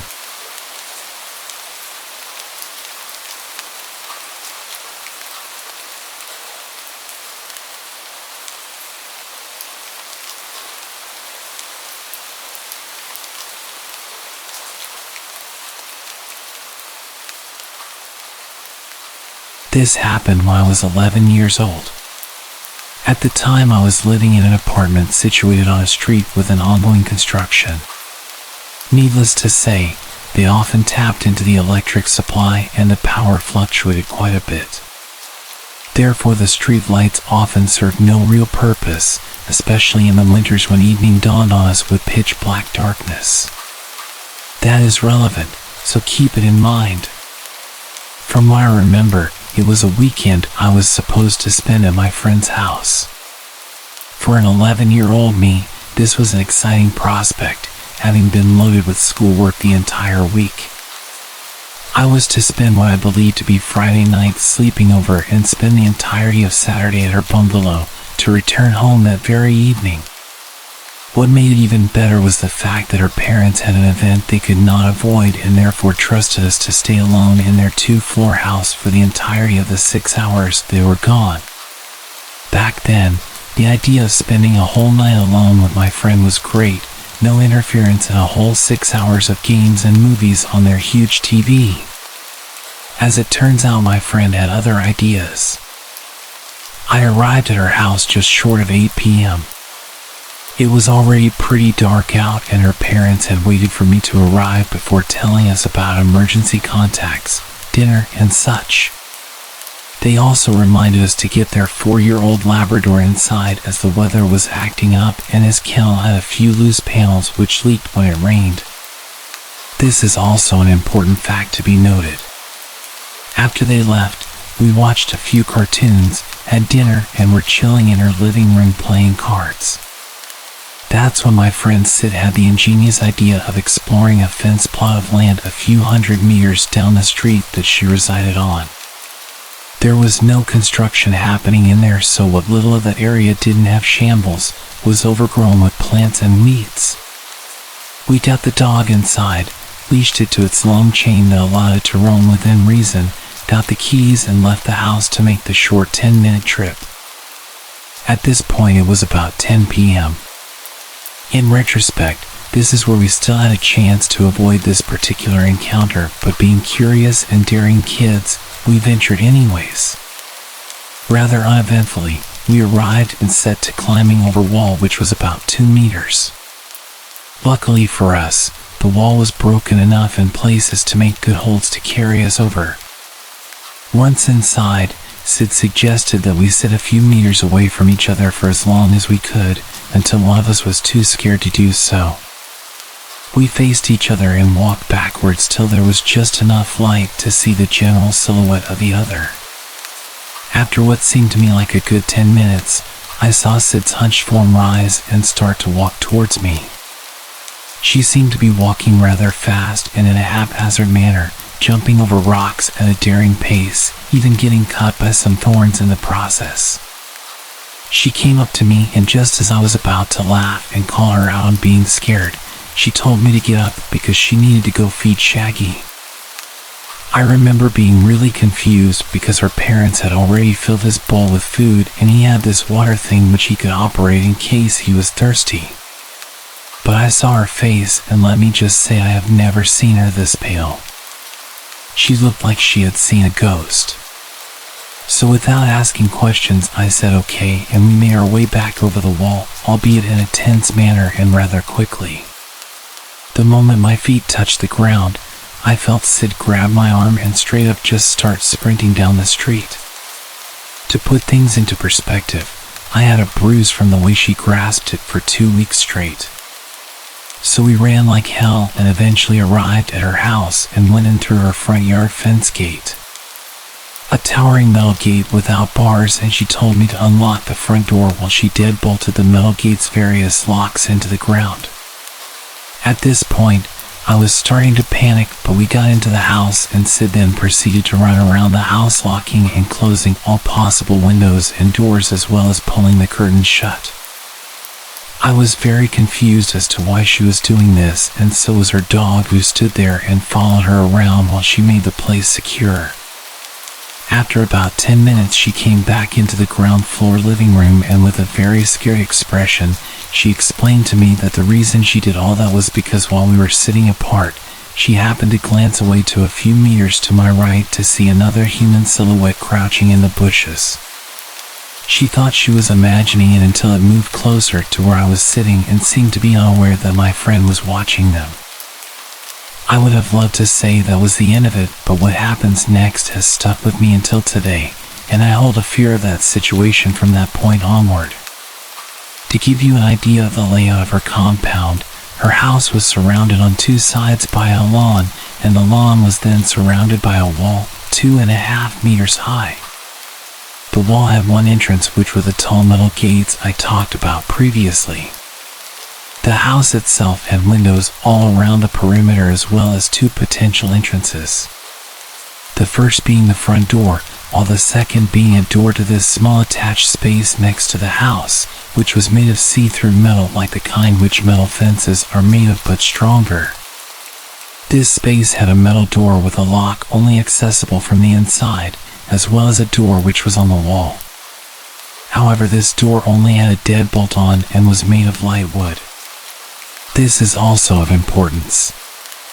So an hour or so after the incident, we were upstairs in her air-conditioned room playing games on her computer and talking about whatever it is kids talk about when we heard the dog bark downstairs. It was growling and seemed to bark at random intervals. Keep in mind that her dog was a friendly Labrador who rarely ever growled or barked aggressively. My friend went to get the dog upstairs to her room, and after she returned she informed me that the dog was standing near the front door, growling at it. And that it took her quite a bit of effort to get him upstairs as he kept trying to go back there. We were really confused as this was unusual for him to do, and thinking that a stray dog may have caught his attention, we decided to go into the balcony attached to her room that gave us a view onto the front lawn and a part of the street directly in front of the house. Instead of seeing what we assumed would be a stray animal, we looked down to see a person standing very still in her lawn and in front of her front door. In the limited light, we could make out heavy layers of muddy-looking clothing and a head full of hair that looked very matted. The dog was with us in the balcony and was whining to be let outside. We crouched in her balcony, and right as we were about to discuss this situation, we heard what sounded like the front door rattling, as if someone was trying to open it with a handle. We creeped back downstairs only to realize that this person had now moved onto the window next to the door and was trying to open that. The realization hit that he was trying to find an entrance into the house by going round the perimeter. Just as we were about to creep back upstairs, my friend grabbed me again and in a hushed tone told me that she had forgotten to lock the attached space door in her hurry before. We both looked at each other and paled as we realized that it would gain the intruder easy access into the house as the inner door had nothing but a deadbolt. At this point, we heard the windows rattling behind the house, nearly 3/4 of the way back to the front again. The attached space door was a few meters away from the front door, and we were lucky that he had chosen to go around the other side. She told me to wait by the inner door with the dog while she went outside and bolted the metal door. She then informed me to close the door as soon as she returned, and that if she was caught to let the dog outside and to close the inner door as discreetly as possible as to not give myself away. We were both terrified, and since we had no time to argue about it, I stood guard at the inner door while she went to the outer door, fumbled with the lock, and returned inside practically running as quietly as she could. We closed the inner door, and just then we heard the outer door rattle harshly. Had she not gone there and then, there was a big chance that we would have no choice but to hide in her house had he found his way in. After he tried opening all doors and windows, which took a while as he was doing it quite intently and forcefully. We found our way back upstairs and went back into her balcony to see if he had gone away, as we were standing still near the foot of her stairs for a while, listening for any further activity. As we looked down, we saw him once again standing in her front lawn. However, this time we could see his head was tilted back, and it felt like he was looking right at us. However, we knew that it was far too dark for him to be able to spot us, as we closed all the windows shut. We had proceeded to kill the lights in her room, as well as drawing the curtains as to not let her little bedside light escape the blinds. He then started giggling in the quiet of the night and proceeded to go down on all fours, crawling around the lawn in front of the house while his laughter grew. In retrospect, we should have called the authorities at this point, but being the terrified kids we did not want to get into trouble for not even being able to follow simple instructions. He did this for nearly half an hour, only to stand up once again facing the street. Then he started climbing on top of the kennel in the corner, up onto the top of the wall, and then jumping down to repeat the loop. We stood still in our balcony, waiting to see if he would return, but an hour passed, and that was the last we saw of him. At around 2 a.m. her parents returned.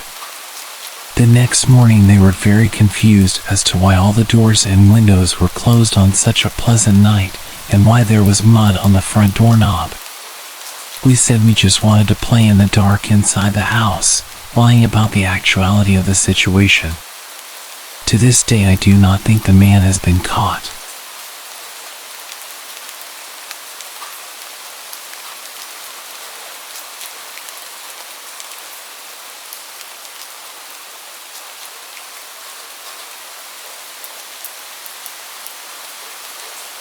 Something strange happened about 3 weeks back, and I've struggled to even put it together cohesively in my head. But I'm going to try, because I think that what happened at my sister's sleepover might actually be more widespread than I imagined. Looking back now, I don't even remember how many girls were there. I think it was 10 or 12. All of them in the 8th grade and close to my sister Rachel. As they got into their sleeping bags and told each other stories, me and my best friend Kurt had a devilish idea. "We're going to scare these girls senseless," he said wickedly. I have to admit, it was just for cheap thrills. But I didn't see the harm. We got into my father's workshop and stole a few of his basic paint supplies to make Kurt look like a typical horror movie vampire. Then we went to the backyard and started to climb the tree outside of Rachel's window. Kurt was in place, ready to start making the usual boogeyman noises when he froze and squinted into the window. "What the hell?" he muttered as he tried to look in. "Hey, what are you doing? Don't be a peeping Tom." I shouted up at him, trying to figure out why he was hesitating to start the scare. Then suddenly his eyes widened and he started to fumble backwards. I watched as his feet slipped from under him and he fell to the ground. It happened in slow motion. But the sound of his head hitting the bird fountain in our backyard is one that I will never forget. Jesus Christ. "Kurt, are you okay?" I screamed. I looked up, waiting to see if my sister or one of her friends would stare out and see this horrific accident. I tried to prop his head up and stop the bleeding. Then I reached into my pocket to call 911. But I hesitated. I know it's dumb, but my parents were already going to give me a tongue lashing for being stupid anyway. I didn't want the cops to find me for something like this, so I ran inside and used Kurt's phone instead. As dumb as that was, what I did next was even stupider. I went back out and after checking to make sure he was okay and not bleeding out, I decided to climb the tree and see whatever it was that had caused him to act so strangely. Slowly, I crawled up the branches and peered through the window to where my sister and her friends were sleeping. All except for one of them. It's been so long now and I still remember that ungodly sight. One of the girls was standing there, crouching over the other girls with a sharp knife, slashing wildly at the defenseless sleeping friends. I will never forget the look on her face as she swung that knife. That's when the girl looked straight at me. I nearly fell back like Kurt did. But instead, I stared her down across the darkness. She'd already seen me. What good would it do running away? She could never make it outside in time to catch me regardless. Suddenly she started making her way to the door, and I could see that some of the other girls were moving. I scrambled to get out of there. I didn't even wait for paramedics to show up and help Kurt. I didn't want to be around if she was coming to get me. I ran for what felt like hours and ended up at my grandparents' house on the outskirts of my town. I frantically tried explaining to them what had happened. They called my parents and eventually they started putting the story together. Kurt was in the hospital with his head injury and apparently all the girls were fine. I went to see Kurt a while later to see what he remembered. Nothing.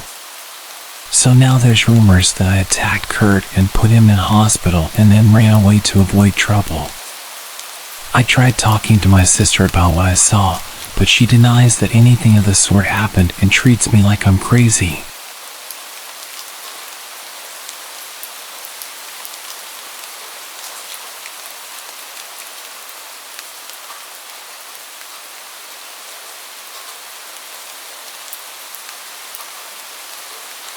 I've never been good at making friends or any type of bond with people in general. I'm not even close to most of my family members like I'm close to Jessie. Jessie is my best friend. I've known her only for a year and a half, but she's literally my world. She's the only person I can speak to, the only person who understands me. I've never slept over at anyone's house that isn't mine, and even when I'm supposed to be staying at a family member's house, I get anxious and they have to call my parents to collect me. This results in my parents having to cancel everything that they plan. My parents resent me. I'm a huge burden to them because of just how anxious I am. Jessie asked if I wanted to have a sleepover at her house. I'd never been to her house, or anyone else's house for that matter, and I'll admit I was ecstatic, but also hesitant in case I got anxious and ruined the sleepover and my friendship. I knew I was probably overthinking, but it still scared me.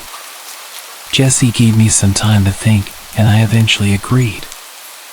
I told my parents and they were pretty shocked, but decided to let me go because I had an actual shot at making a best friend for life. The car pulled up onto a large driveway, connected to an even larger house. It was huge, like mansion-sized. Probably the biggest house I'd ever laid eyes on. Me and my parents made our way over to the front door, which was about twice my dad's size, and he was 6'7". There was no doorbell. Instead, there was an abnormally large silver knocker in the middle of the door. I knocked. Jessie answered the door.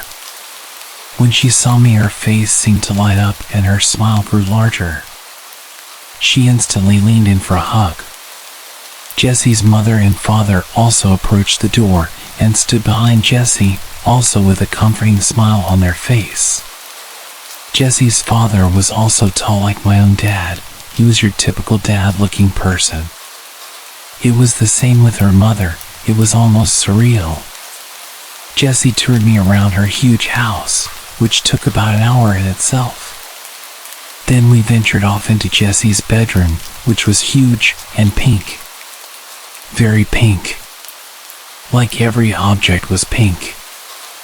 After staying in Jessie's room playing games and eating candy for a while, her mother walked into the room and placed a sheet of A4 paper on Jessie's bed. The way she walked was so elegant and graceful. I took my headphones and grabbed the sheet of paper. It read, "Sleepover rules. Follow these rules to ensure you have a safe and happy sleepover. 1. Don't eat too much candy. They can smell it from miles away. 2. Do not leave the bedroom after 1:45 a.m. Please remember this rule. Your life depends on it. 3. If you happen to wake up during the night for no apparent reason, hide under the bed within 25 seconds. That way they cannot see you. 4. Do not get snacks from the mini fridge during 8:56 p.m. and 9:47. You will not like what you find. 5. Make sure to turn off any light source. Apart from the TV, you must keep this on all through the night. I can't emphasize how important this is. 6. If you wake up randomly and see Jessie sitting upright, awake in her bed, you must run. Lock yourself in the bathroom and do not come out for the rest of the night. If Jessie knocks and says she hurt herself and needs help, ignore her and do not reply. 7. If you wake up and hear the baby crying, ignore it completely. Don't even move, it isn't the baby. 8. Do not attempt to speak to Jessie during the night, and if she speaks to you, do not reply. This is crucial if you want to stay safe. 9. If you hear a dog whimpering and scratching on the bedroom door, drag Jessie under the bed and then hide behind the bookshelf. We do not own a dog. 10. If you hear a ringing in your ear, run, leave the house. This is the only exception. If you don't, we all die. Have a lovely sleepover, smiley face. It had to be some kind of joke. These couldn't have been real, but I still had a feeling that I should follow these creepy rules. I folded the piece of paper and placed it in my right pocket. Then sat down again to play with Jessie. After about an hour, Jessie's dad opened the door. It's bedtime, girls. You must go to sleep. I suddenly got very anxious, because this is when I had to start following the creepy rules. I held back all of my emotion because I didn't want to lose a friend like Jessie. Me and Jessie both got into bed. We top and tailed so my head was at the bottom end of her bed. Good night. Sweet dreams, she said, in between yawns. I don't know how my dreams were going to be sweet after reading those rules. Surprisingly, I fell asleep pretty quick. My sleep was pretty deep, and I didn't have any nightmares like most nights. And that's when I woke up. My stomach sank.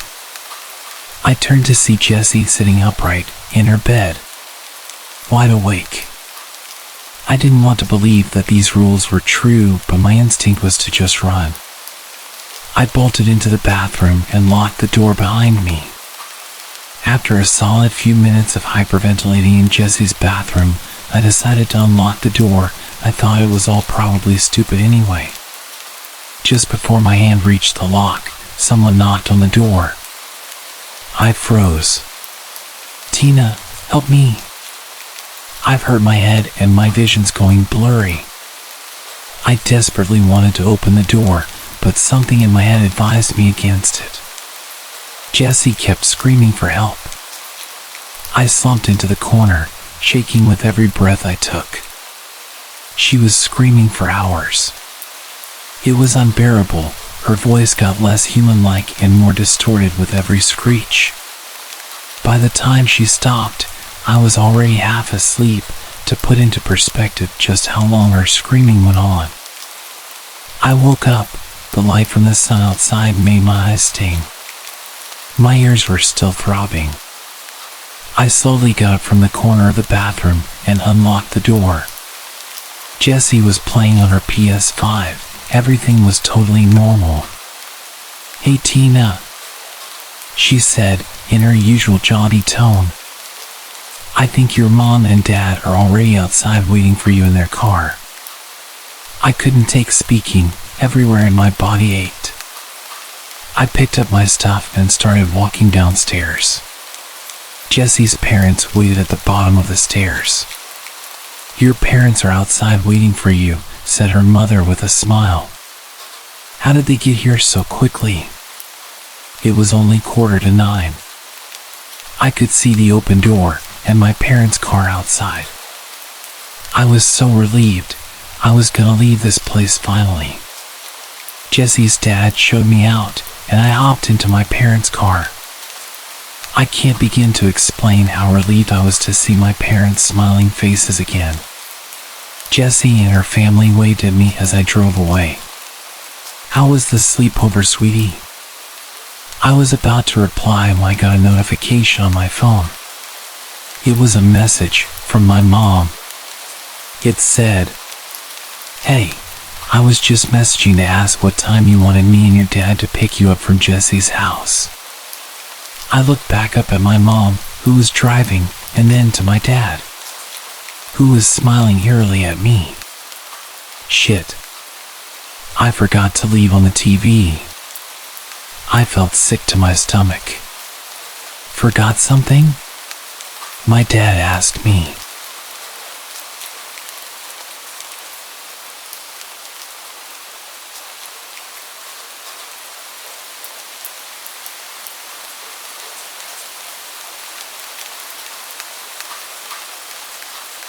I've always been good friends with one of my cousins, Cole. We're both the same age. The two of us were not quite inseparable, but we always did get along very well together, and were often found together, both in school, as we'd always end up in the same class together throughout elementary school and outside of it. When we were 12 and in the 6th grade, I was hanging out with Cole on a Friday afternoon around the later part of May, and we were psyched at the start of the weekend. We wound up at his house, since he didn't live too far from me, and at one point my mom called to say that our grandpa was in the hospital. While the issue with our grandpa wasn't expected to be life-threatening, he was being kept at the hospital overnight for observation, and both my parents and Cole's were planning on staying with him and grandma at the hospital, since my mom and her sisters were the two of their siblings who lived close by. I was told that I was given the okay to stay at Cole's house for the night, with Cole's 15-year-old brother Hunter being in charge while our parents were out. This was fine by us. I got along well enough with Hunter, and he was never the bossy older cousin that some of my other friends said they had to put up with. We ordered out for pizza, and enjoyed goofing off. At around 9 or so, there was a knock at the front door, and Cole went to answer it. I was a bit curious as to who it could be at that time of the night, and so I watched from a ways back. At the door were two older guys. They said that they were with the city and that they were investigating reports about the water pressure supposedly being bad in the neighborhood. They asked Cole if his parents were home, and when Cole said they were unavailable at that moment, which we were told to say to strangers if our parents weren't home, the guys started asking a bunch of questions about how the water pressure was in the house and if they could come inside to check. Hunter came over at that point and politely told the guys that the water pressure was fine and perhaps they should move on to check on other homes in the neighborhood. The guys seemed reluctant to leave, but turned and walked away after Hunter started closing the door. After the door was shut, we looked at each other and shrugged, but didn't think too much of it after that and went back to goofing off. Eventually, we decided to go to bed. Cole and Hunter shared a bedroom, and we all agreed that I'd sleep in there with them, rather than me hitting the sack on the couch or something like that, so that we could talk while we fell asleep. Hunter grabbed a sleeping bag out of their camping supplies for me. When we got into their bedroom, they stripped down to their briefs, and I remembered Cole had mentioned to me once a while back that they had started sleeping in just their underwear. Since I hadn't originally planned on staying the night, I hadn't brought anything with me from home as far as overnight stuff, but since I wasn't in the mood to sleep in my clothes, I stripped down to my briefs as well, though I felt a bit embarrassed, even though we were all guys there and I knew they wouldn't say anything or be judgmental. They climbed into their beds and I quickly crawled into the sleeping bag, and after talking for a while about random stuff we eventually fell asleep. Early the next morning I got up because I had to pee, and so I quietly got out of the sleeping bag and did my business in the bathroom. On the way back to the bedroom I heard something in the family room, which was on the opposite end of the house from the bedrooms and particular bathroom I was using. I didn't pay too much attention to it at the time, thinking it must be either Cole or Hunter, until I got back into the bedroom and realized that both of them were still in there. Trying not to panic, I woke them and told them that I thought someone was in the house. They quietly followed me, and the moment we walked into the family room we saw the two guys from the night before in there, and it was rather clear they were robbing the place. One of them started moving towards us as he pulled out a wicked-looking knife. The three of us promptly raced to the front door, somehow managed to get it unlocked and open, and we fled outside. As luck would have it, a cop was driving by at that particular moment. We quickly flagged him down and told him about the two guys in the house. The cop called for backup, and within a couple of minutes several other cops were there, and they proceeded to enter the house, and after some searching they caught the two guys. The cops figured out that the two guys must have entered from a window in the laundry room that had a broken latch, and had probably targeted the house because, while it wasn't empty, they probably realized that there were no adults there and figured that if we discovered them, we could be more easily dealt with than adults. To add insult to injury, while we were waiting outside while the cops searched the house, some of the neighbors came out to see what the commotion was about. This included some kids who went to the same school as Cole and me, including a few who were in our 6th grade class with us. It was during that time that the three of us realized that we'd never had the chance to get dressed. So just like in the stereotypical nightmare, we had to stand outside in full view of everyone in just our briefs for what seemed like forever, before being allowed back inside. When we went back to school on Monday, we had to put up with more than a bit of snickering, stares, and mockery for the next few weeks until school ended for the summer.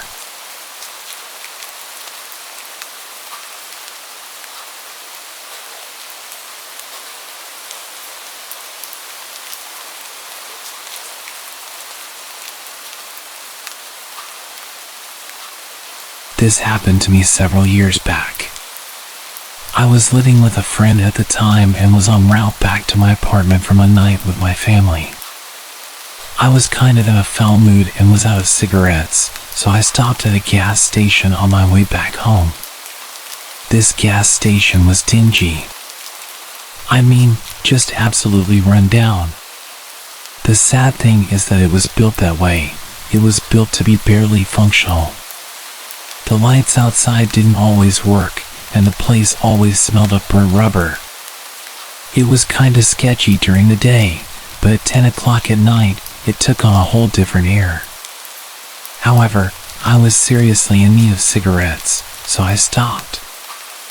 I got out of my car, went inside, grabbed a bottle of Gatorade, and made my way to the counter, only to notice that there was no one standing there.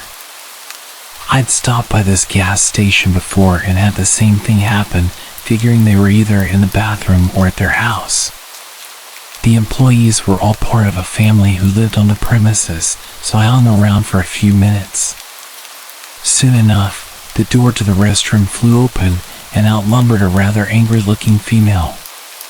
She rang me up for the Gatorade, and gave me attitude when I said I wanted cigarettes. Which I totally didn't understand. It's like, you never get business. So on the rare occasion that someone wants to buy something, you should be grateful. And with that awkward encounter, I was on my way. Total time that had elapsed from when I got out of my car to walking out of the door was maybe 5 minutes. I have a hanging light in my car that is always on when I'm driving.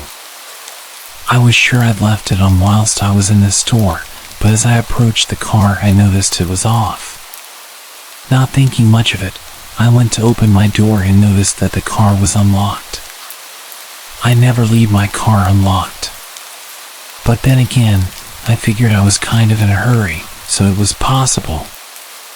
I got in, started my car, lit a cigarette, and kind of blindly backed out while opening my Gatorade. I recapped the bottle, put it in the seat next to me, and was about to pull onto the road when a hand reached out from the back seat. I was panicking, and my immediate thought was to turn around, but suddenly he says, "Don't turn around if you know what's good for you." I sat facing forward and asked him what he wanted. He said he wanted a ride somewhere. My phone was in my backpack on the floor of my passenger seat, too far to grab discreetly. I asked him where he wanted to go. He gave me directions to a well-known crack alley about 4 miles from where we were. I'd been to the area before. I used to deliver pizza in that part of town before switching to a relatively safer delivery area. As I drove, I kept trying to sneak glances at him in my rearview mirror, but it seemed like every time I did, his face was encompassed by shadows. We got to the place he wanted to go, and he rolled the window down, yelling out some guy's name. That guy came over to my car and sold this intruder some gear through my back window. The whole time he mocked me and called me his new driver. After about 15 minutes, they were done. As we drove back, he started trying to talk me up, which I thought was weird. I gave reasonable answers without revealing anything personal about myself. We were about halfway through our trip when he asked me to pull over on the side of the road. This stretch of road went over one of those man-made concrete ditches, which meant that there was a significant paved shoulder over that ditch. He had me pull over there and turn off the car. Do you believe in God? My heart started racing. I'm not sure. If you died tonight, do you think you'd see God? I don't know. I'd like to think so. Close your eyes. Put your hands on the steering wheel, push your head forward, and let it rest on the wheel. Trembling, I did as he commanded. Now count. What? Are you deaf? I said count. So I did. I started counting, slowly counting. My pace matched the seconds ticking by. I wondered how many more I'd have. Once the dealer walked away, the man in the back seat told me to bring him back to the gas station where he had gotten into my car. The stretch of road to get back there is not well lit or well traveled after dark. But it's not like I've run into any more danger than I was already in. I just wanted him to get out of my car. I could tell he was shifting in the back seat. I thought I was about to die. Then he simply got out of the car and ran off. I kept counting. I counted to at least 1,000 before I felt it might be okay to look up. I didn't want to look up to him standing in front of my car waiting for me to disobey. When I did finally look up, he wasn't there. I sped off toward my apartment, grabbed my phone, and called the cops. Naturally, they said there was nothing they could do. I didn't have a description of the guy other than that he was a male. I thought he might be black because I think that was the color of the skin I saw when I initially started to turn around, but it was so fleeting that I couldn't be certain. He didn't take anything out of my car or leave anything. I learned a few things that day. 1. I never, ever leave my car unlocked. 2. I always check my car before I get into it. 3. I'm never stopping at that gas station again. I no longer live there, so that helps. 4. If someone still somehow manages to get into my car to try something like that again, I'm running full speed into the nearest light post. I'll be wearing a seatbelt, and I doubt that some hijacker would worry about putting their seatbelt on.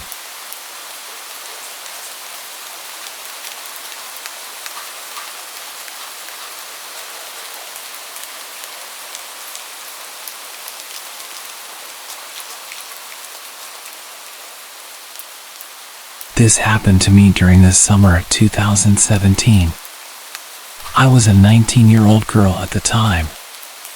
I will be vague regarding details, country, origins of people, names of places, to avoid being recognized or causing a bad reputation to any community. While it isn't really scary, this story is still creepy, and the end is so crazy that I still can't believe it to this day. I was living in an apartment with my family. In the parking lot, there were always several guys repairing cars. I would often get home late at night and see these guys just talking. They would sometimes say good evening, and one time joked about keeping me a parking spot, but nothing inappropriate. I would just answer politely. I had noticed that one of them had a tuned-up sedan and must have been living in the same building, but used a different entrance, because in the morning the car was parked there. It was really recognizable. One morning, I was heading to work and realized this car was parked next to mine. Since he didn't live far, it wasn't that weird. But when I sat in my car, I realized the owner was actually sitting there, looking at me and smiling. Well, okay, it's 8:30 a.m., it's not completely out of the ordinary. I started to drive to work and entered a special roundabout where you have to stop inside if a car on the right is coming, so I stopped. I was looking to the right to see where I could go and realized that in the second lane, the car was there. As soon as I took the road to work, he was behind me. Even when we got close, he was still there. I was working in a mall with the biggest hypermarket in the neighborhood, so I thought maybe he was going for groceries. I got into the underground parking lot and parked. He did the same, right next to me. I chose to ignore him and headed for the escalator. He did the same and started to talk to me. Hello, I'm Steve. And you? I'm Anna. How old are you? I'm 19. I'm 27. Is that a problem? No, why would that matter? Okay, so you work here? We arrived at the place where I worked. Yes. Okay, well, see you tonight. At that moment, I realized he wasn't speaking the language well. I answered his questions because he didn't seem scary, and I didn't want to make a scene. When he said bye, I thought, yeah, I see him every night in my parking lot with his friends, so it's normal. But when I finished work, the exact same thing happened as in the morning. While I sat in my car, I realized the guy was right next to me. Surprised and seeing how eager he was to talk, I got out and asked, "What are you doing here?" "I have something for you." He had a big smile and approached me. "What?" "No." He gave me a red rose. Embarrassed and shocked, it was the first flower anyone had ever given me. I refused it a couple of times, but he kept insisting. I knew the only way to get rid of him was to accept, which I did, and he left. I kept the flower in my car so my family wouldn't realize something was happening, and I threw it in a trash can outside later. This was the beginning of the week, and he started to wait for me after work, giving me drinks and asking me out to the cinema or restaurant. I refused everything but ended up accepting the drinks to make him leave. During the weekend, I had a second job with late shifts at a fast food restaurant. On my first shift there, since everything happened, I was closing the restaurant with 3 other colleagues. Since it was dark and late, one of us had to leave first and drive around the restaurant to ensure it was safe for everyone. I wouldn't normally do this, but that night I had a weird feeling he might be there. So, I volunteered for the drive, and right on the spot, he was parked next to my car. It was 1 a.m. How long had he been waiting? I told him to go a bit further, otherwise, we couldn't leave, which he did. After my colleagues left, I stopped next to his car and opened the window to explain why I reacted that way. Not that I had to explain myself, but I thought maybe he'd follow me until I explained. Before I knew it, he opened his car door and got into my car. I just want to remind you that this man knew where I worked, where I lived, what my car looked like, and who my family was. And he was a neighbor, that's why I never wanted to make a scene. But at this very moment, I was scared for my life. A 27-year-old muscular guy, who I didn't really know, was in my car at 1 a.m. in an empty parking lot. He seemed talkative, and I didn't have any other choice, so I decided to listen to him. He said he arrived in the country in 2014, stayed in the capital for 2 years, and moved to our neighborhood in 2017. I did the math and realized a year was missing. I asked him about it. He answered, "I was in jail." Just imagine how scared I was. "Why were you in jail?" "Well, I didn't have papers, and I had a car accident." Okay, it wasn't that scary in the end, which did reassure me. The guy said goodnight and left. There were many times I checked the rearview mirror and saw he was right behind me. I wouldn't know since when, and even to this day, I check often to see if a car is following me. Once, during a late shift, I was washing dishes and texting friends, 2 guys, to let them know I was finishing so we could meet. I had to leave my phone, and maybe half an hour later, a colleague came to me and said, "Hey, your friend ordered at the drive-thru and asked for you." "Oh, yes," I told him I wanted to meet later. I took my phone and messaged my friends asking why they were asking for me at work. "What are you talking about?" At that moment, I realized that they weren't talking about the friends I had plans with. I rushed to my colleague and asked her to describe the guy and the car. It was Steve.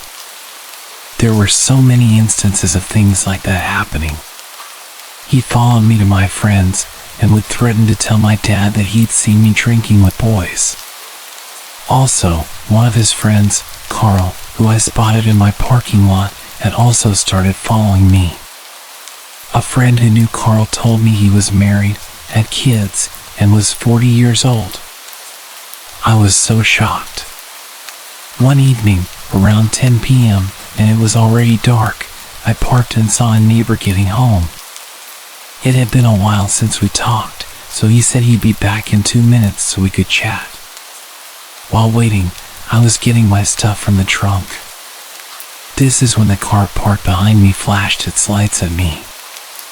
I didn't have to turn around to guess who it was. I had been patient since nothing too crazy had happened, and I didn't want to scare or create problems for my family, but that night I was pretty pissed off, and it was happening right next to my place. I threw my stuff and rushed at the car. Both Steve and Carl were there. I told them to leave me and stop following me. Steve didn't say a word, and Carl just smiled and said goodnight. I didn't answer and left. It worked because they didn't bother me for months. Steve changed his car to a black one, which was still very recognizable. He followed me a few more times, and one day he tried to talk to me with a friend who could translate what he had to say. I explained to his friend that I wasn't interested, and that was the last time I talked to him. Months later, I saw a guy in my neighborhood, and I knew he lived in an apartment near where Steve lived. The whole thing was over, but it was always in the back of my mind. I didn't really know who the guy was, and didn't know if this would start again. I was curious, and you know how curiosity is a bad thing. I started to talk to him. "Hey, do you know the guy Steve that lives in your building?" "Oh yeah, the mechanic?" "No, the guy who owns the black car." "Oh, you mean my dad?" I froze. I have no idea how this conversation ended since it is still a big shock even to this day. I know I didn't tell him anything about his dad's behavior. I had known this kid for so many years, and he was actually the son of this guy. And he had 4 brothers and sisters. Then I realized the guy had lied about his age because the kid was about 15, and I believed him like an idiot. This is not the end of the stunning discoveries. A few days later, I met a friend who knew about these events and told her that the kid was his son. She looked at me, shocked, and said, "All this time it was this guy?" "What? You know him?" "He left his country because he stole money from powerful people and joined his family here, but got jailed for suspicion of badly assaulting a woman." "What?"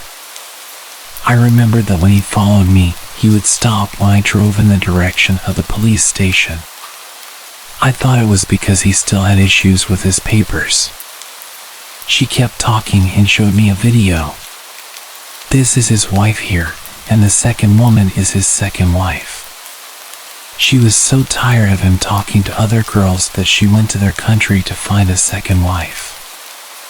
I want to clarify that my friend was from the same country as this guy, but she was born here, which is why she had this kind of information. Small community, so they kind of all know each other. I was very lucky that nothing happened to me. I still can't believe it, and I wonder how it could have gone if I had acted differently. I was young and naive back then and didn't want to be offensive to anyone's culture, but in reality I really should have reported it sooner.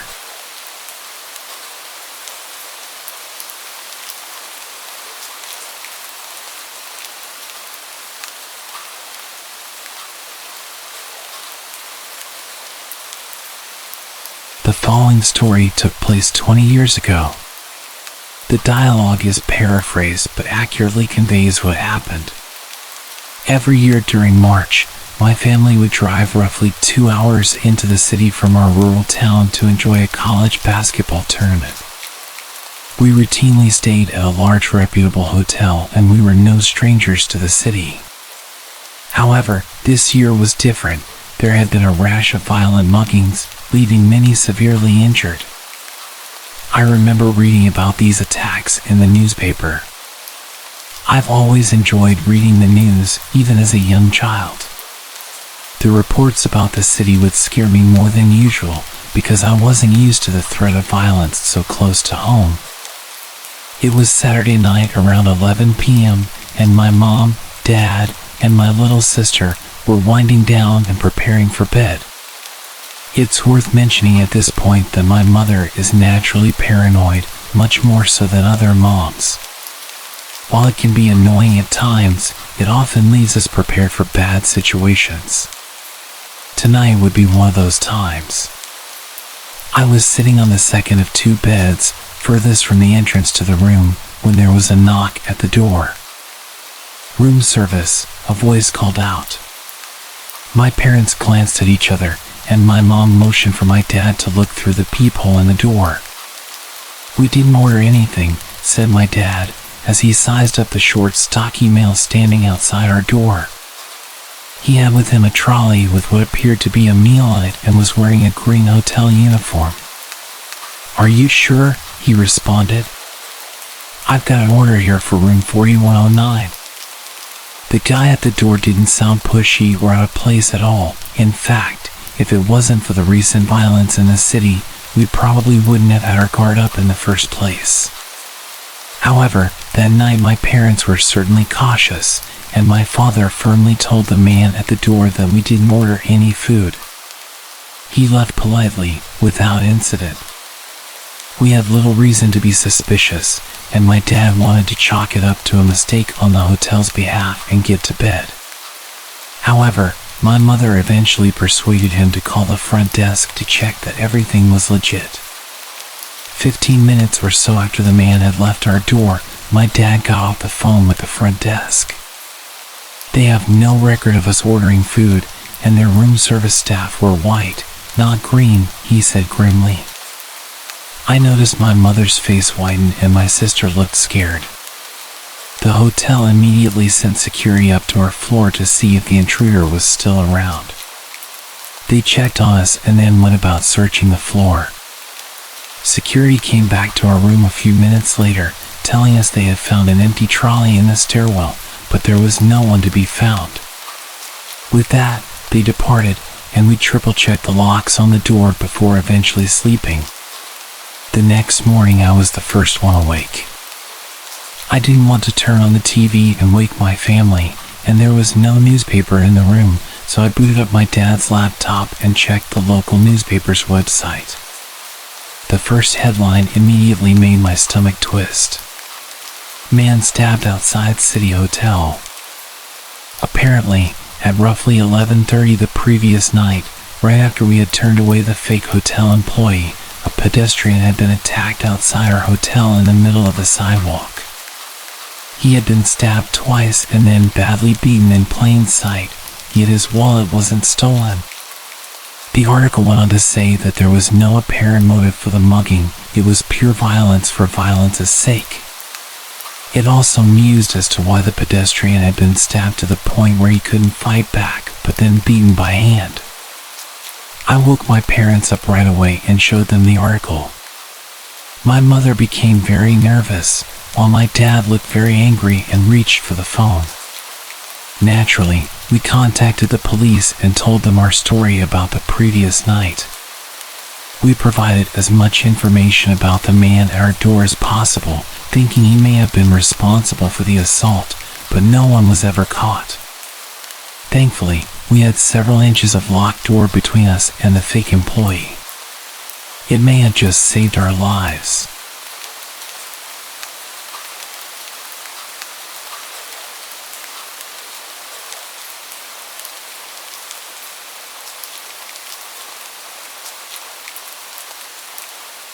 When I was a kid, my best buddy and I were having a sleepover. His parents had gotten a divorce a couple of months prior, so to counter all the stress, he pretty much got whatever he wanted. It wasn't like his mom was spoiling him, she was just being super nice to make sure he wasn't too bummed about his dad leaving. Did it work? Yes and no.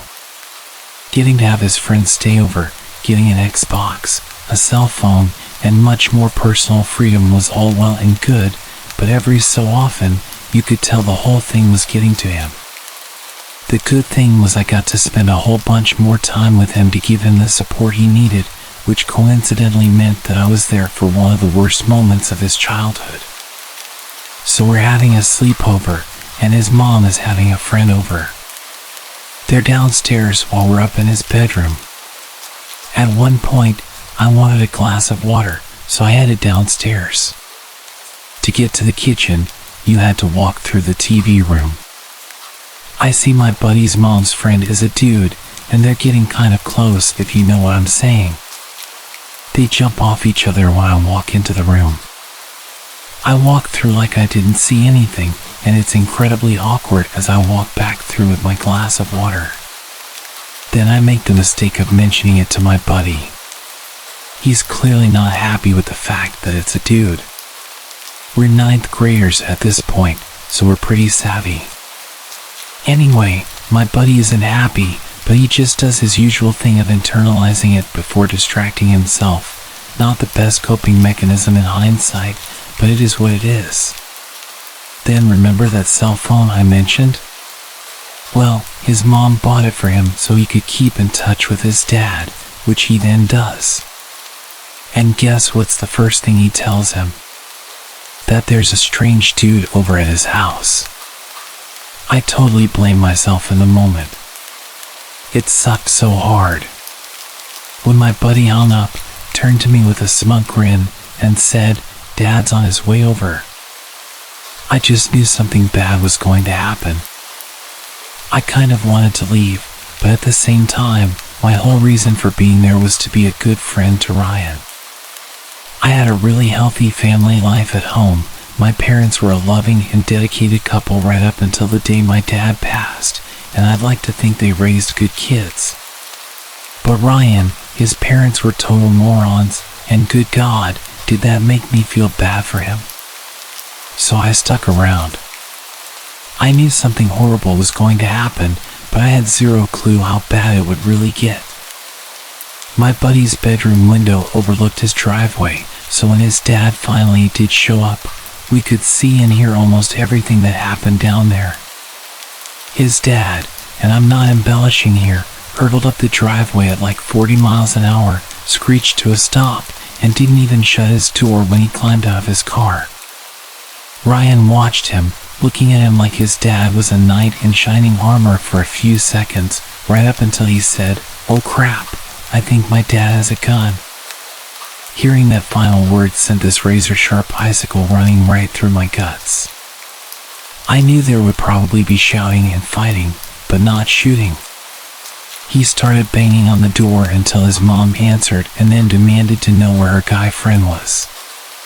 Ryan's mom was all like, "I don't know what you're talking about," but then Ryan's dad goes from 0 to 100 in a second flat.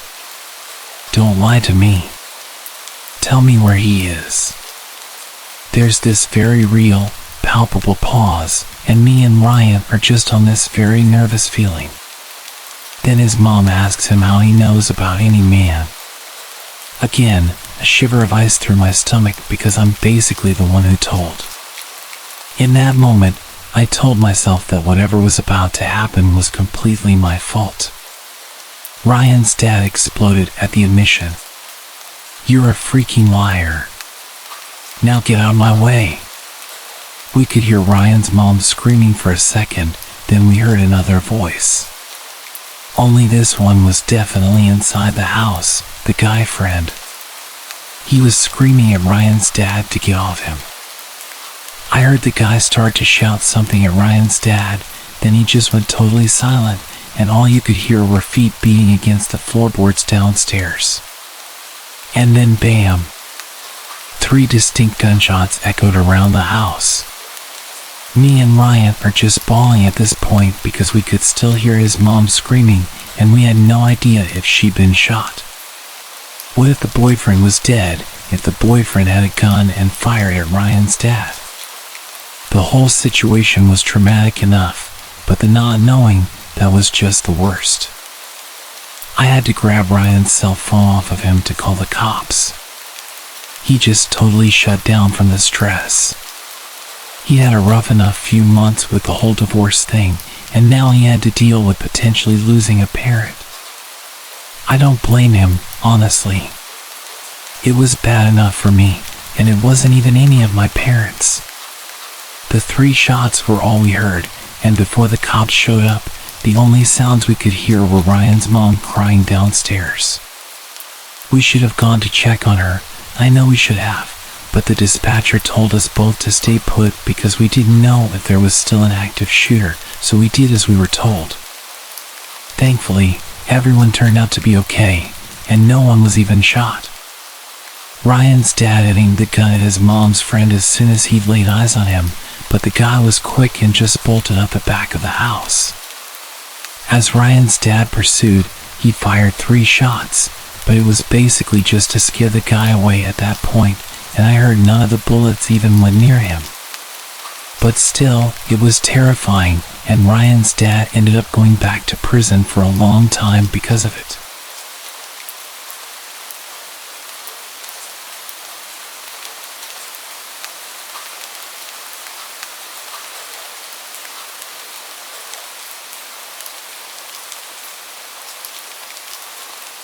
Back when I was a kid, I had this friend in elementary school. We were super close, sat next to each other in class, and hung out every recess and lunch.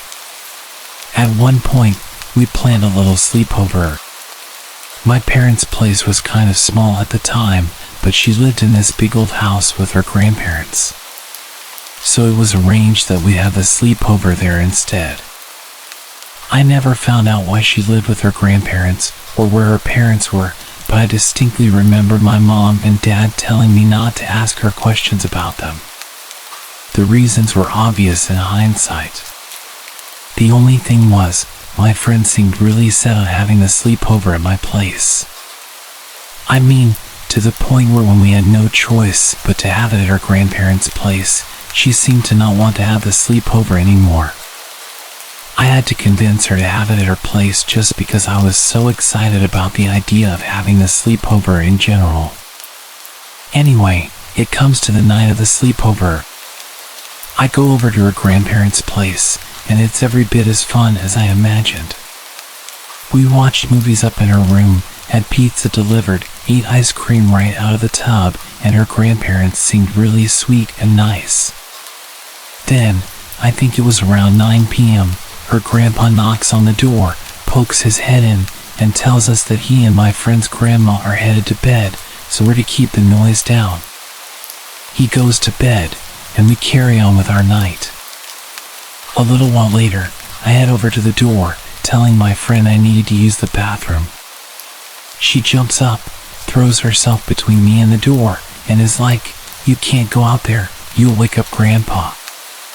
I tell her not to worry, and then I creep down the hall on tiptoes so as not to wake him, but my friend still refuses to let me leave the room.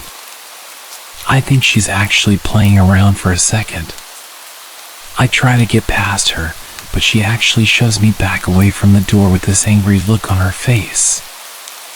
I didn't want to start a fight with her, After all, the whole objective was to keep as quiet as possible. But still, I needed to use the bathroom, so I asked her where I'm going to go. And get this, she reaches under her bed and pulls out one of those plastic stationery trays. She points at this plastic tray and tells me to just use it. Again, I think she might be playing a cruel trick on me, but she's deadly serious. She actually wanted me to pee in that stationery tray. So I did. It was super gross, but I did it, and instantly the mood is just destroyed. I had nothing to clean myself up with. I'm pretty sure I peed a little on my nightgown. It was just all kinds of disgusting, but still, my friend wouldn't let me go use the bathroom to wash up. The weirdest thing was she acted like it was normal. She never did anything like that at my house, and she definitely didn't seem like that kind of kid.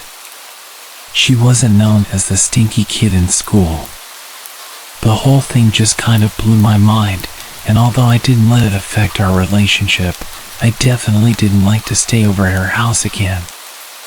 We stayed close for a long time after, but ended up going to different high schools because she moved in with her aunt over in St. Paul. We kept in touch using MySpace back when that was still a thing, but I never got to the bottom of her weird nocturnal bathroom habits. Not until well after her grandpa passed away. My friend's grandpa had attacked her multiple times in the night. It was a little more complicated than typical abuse. He was a veteran and suffered heavily from post-traumatic stress.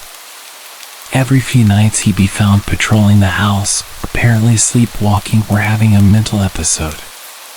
There were a few times when my friend would go to use the bathroom and he would physically tackle her and accuse her of being the enemy. He would apparently interrogate her and inflict pain on her to make her talk. It was all really tragic because he was a great guy if you met him. When he died, she seemed to take it really badly. When I called her, she broke down crying so much that she had to hang up, and she wouldn't return any of my texts no matter how much I begged her to get in touch. In the end, me and my mom looked up her aunt's home phone number and called ahead before we drove over. The aunt seemed more than happy to talk to us, but with the caveat that she had something very, very serious to tell us. That was why her mom wasn't around, and it completely ruined her life. She was too young to understand why he would do that to her, and thought he was just abusive. There wasn't much awareness about his condition back then, so everyone involved just thought he was terrible towards his daughter. She ended up with an addiction problem, which is why she wasn't in the picture. She insisted on not letting the judge give the grandparents custody, but the judge ignored her because she was obviously an addict. I think they were just so terrified of him that they just couldn't talk about it ever, and it was only after he died that it all came spilling out in various forms. The aunt that she was living with was her mom's cousin, so obviously wasn't around for what was happening when they were kids. It was absolutely horrifying hearing about it just as her friend, so I can only imagine how terrible she felt. Knowing she was so close to the abuse, but just not being able to see it. And then it all made sense to me why she didn't want me walking down the hall at night. Why she'd taken to peeing in a stationary tray that she kept hidden under her bed. She wasn't being mean or weird when she made me do it. She was protecting me. No wonder she didn't want me to have the sleepover at her place. And I'm really not trying to make this whole thing about me when I say this, but I feel horribly guilty for not saying anything to my parents at the time. I didn't want to embarrass her. She was my best friend. But that's just the thing about being a kid, isn't it? That naivety. You do dumb stuff even if you don't mean to, and that's what my therapist tells me. I try to believe it, I really do, but part of me will forever remain convinced that somehow I'm to blame.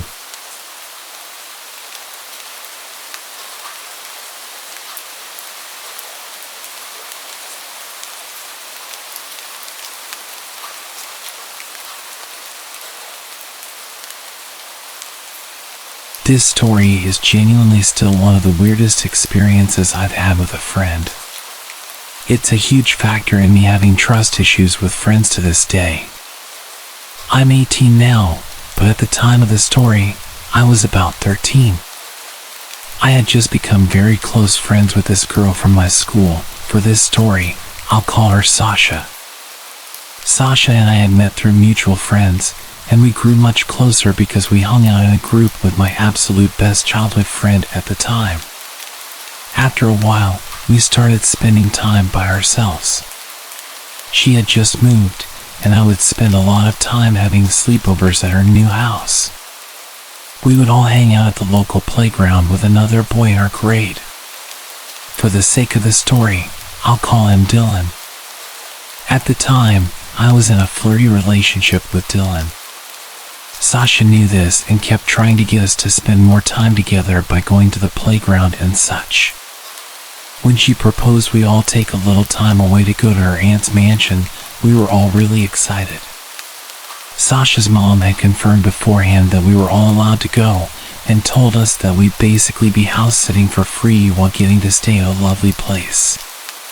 It was just a town over, so my mom wasn't worried about how far it'd be. Once we got to the house, it was absolutely huge. They had 2 big dogs, a huge finished basement, a water garden, a gym, and a trampoline. At the time, I was just so overwhelmed with everything they had. But after a while, Sasha started saying how bored she was. From previously hanging out with Sasha, I had known her to be quite dramatic. She would switch up the things she'd say depending on who she was with and would completely lie for seemingly no reason. But I was young and hadn't completely figured out the extent to which a person could take those red flags. Her boredom was a bit weird to me, seeing our surroundings, but when she suggested we do something, I reluctantly agreed and asked what she had in mind. Sasha then told me that she wanted to take a mall trip so we'd have cute clothes for the upcoming county fair. She took her phone into the other room to call her mom and ask for some money for the shopping trip. I heard the whole conversation from the room over. I heard Sasha's mom word for word say that her aunt and uncle were being charitable and wanted to thank us for house sitting by giving us some money for shopping. Sasha's mom then said to Sasha to take some more money from the drawer in the closet in the bathroom, which is where I was standing. They both seemed so genuine. I was really shocked and impressed when Sasha's mom said we could have such a big amount of money.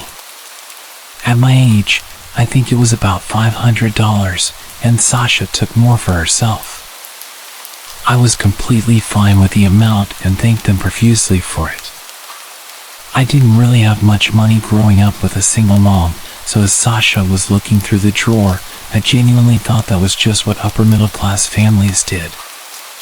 Looking back, I can now call out so many points where I would have left, but I didn't have a ride home and didn't really know how to describe the situation to my mom just yet. So I trusted Sasha, and we went to the mall. This is when Dylan met up with us to begin his stay there. Wanting to win Dylan over a bit, I shared some of the money with him. Both of us spent just enough to get a hoodie and food. Sasha used the rest of the money for herself. We walked home that day, which Sasha insisted we do, although it was freezing and we were about 30 minutes away. These were the moments looking back where I know Sasha was off about the whole situation. When we finally got home, I remember Sasha instigating a fight with Dylan, and he got so mad he fell asleep. The day after that was the fair, so we all cleaned up and went home. Sasha's parents provided us all with transportation. Once we got to the fair, I remember Sasha having to leave early because she and her mom were having problems. But I tried not to ask questions because, again, I was aware things were a bit off in their situation. A few days later, my mom got a random Facebook message from my previously mentioned best friend's mom. She had sent my mother a message describing how awful of a child I am and making several shocking claims with an attached article from the police. It apparently featured mine and Dylan's faces, and stated that we had stolen around $7,000 from the most popular women's basketball team's donations. Directly after this, Dylan's mom called mine, initially thinking that we had told them Dylan stole it. After figuring out we hadn't, we both knew there was only one person it could have been. I still can't wrap my head around the whole situation, but my prior best friend's mom always thought badly of me after this. Some people probably still do. From what I've gathered, Sasha's mom had probably sent us there with the intention of having Sasha or Dylan take the money, knowing we trusted her as an adult. Since Dylan and I are black and Sasha was a white girl in the area we live in, everyone would believe Sasha was completely innocent, especially the police. Unfortunately, situations like this happen a lot, and kids like us are always blamed, even by the people I trusted, like my best friend's mom. Luckily, my own mom immediately believed me. The police and basketball team ended up dismissing everything they said, as Sasha's mom presumably confessed everything to her sister and brother, who owned the house and basketball team. Luckily, Dylan and I ended up dating after this, and we cut off Sasha completely. Although I sometimes still see her face on Instagram, I hope she's doing well, but I would only like to know that from a distance.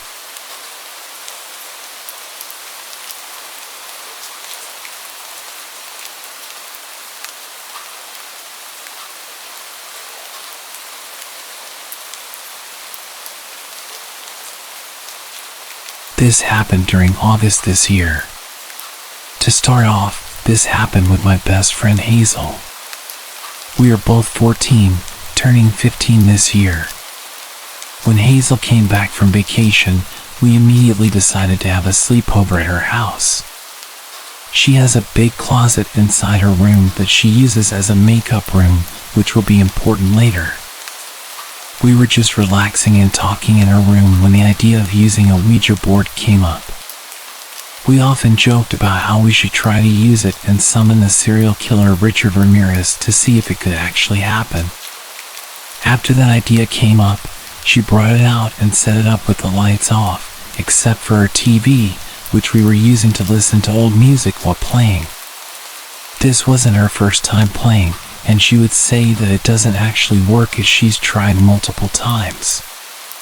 But this was my first time playing with it. We would always talk about the Ouija board in her house because creepier stuff always seemed to happen there.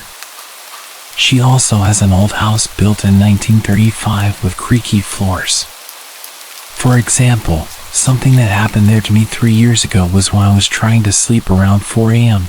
and I felt something touching my foot for a few seconds. I thought it was her cat and said, "Hazel, why is your cat playing with my foot?"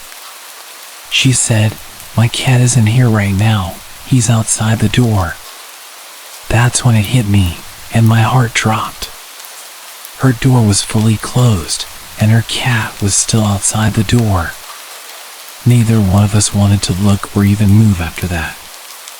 We also stopped talking and just tried to fall asleep faster, but it was very hard for me. I couldn't move at all and felt stuck, starting to sweat from how scared I was. Anyway, we had our fingers already on the Ouija board, and it wasn't working for the first few minutes. But when we asked, "What's your name?" it finally spelled out Richard Ramirez. I thought Hazel was joking around and moving it herself, until she then promised that it wasn't her. She also took off her finger and let me do it myself to show me that it wasn't her moving it.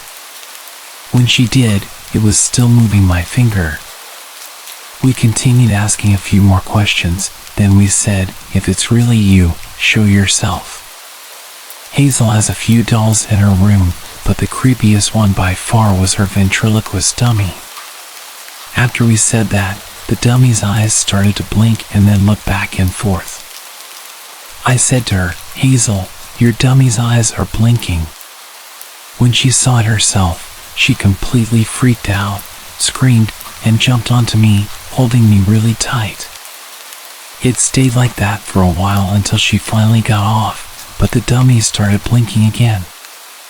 That's when I looked at her makeup closet from the bed and saw her mirror in there. From the reflection, I could see a figure just sitting there. Once I told her that, she held on to me even tighter this time, and she stayed like that for about an hour. It was about 4 a.m., and we still weren't even in our pajamas yet because we were way too scared to get up, and I didn't want to get up without her. After an hour, we finally said goodbye on the Ouija board, and I was able to convince her to get up with me to at least turn on the lights. When the lights were turned on, she was perfectly fine after that. We got into our pajamas and tried to sleep with her LED lights and a lamp. She was already sleeping, but I was having a hard time falling asleep. I once again looked at the dummy, and it was still blinking. So, I don't think we had said goodbye properly. I felt scared now since Hazel was already sleeping, so I just tried to turn the other way and close my eyes, trying to force myself to fall asleep. Once we woke up the next morning, everything was back to normal. Everything was fine, and nothing else happened. She tells me that she still sees the dummy blinking sometimes and that she's too scared to go to sleep at night. She sleeps with the lights on. She's considering getting rid of both the Ouija board and the dummy. I still don't think we said goodbye properly, and I know she won't be playing with a Ouija board for a while. I never believed Ouija boards worked or were real until this experience.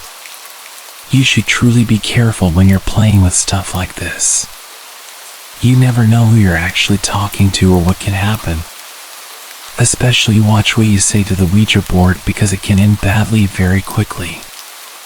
I still don't know if we were actually talking to Richard Ramirez or who it actually was. All I know is that it's real, and it actually works, and I don't think I'll ever mess with one again.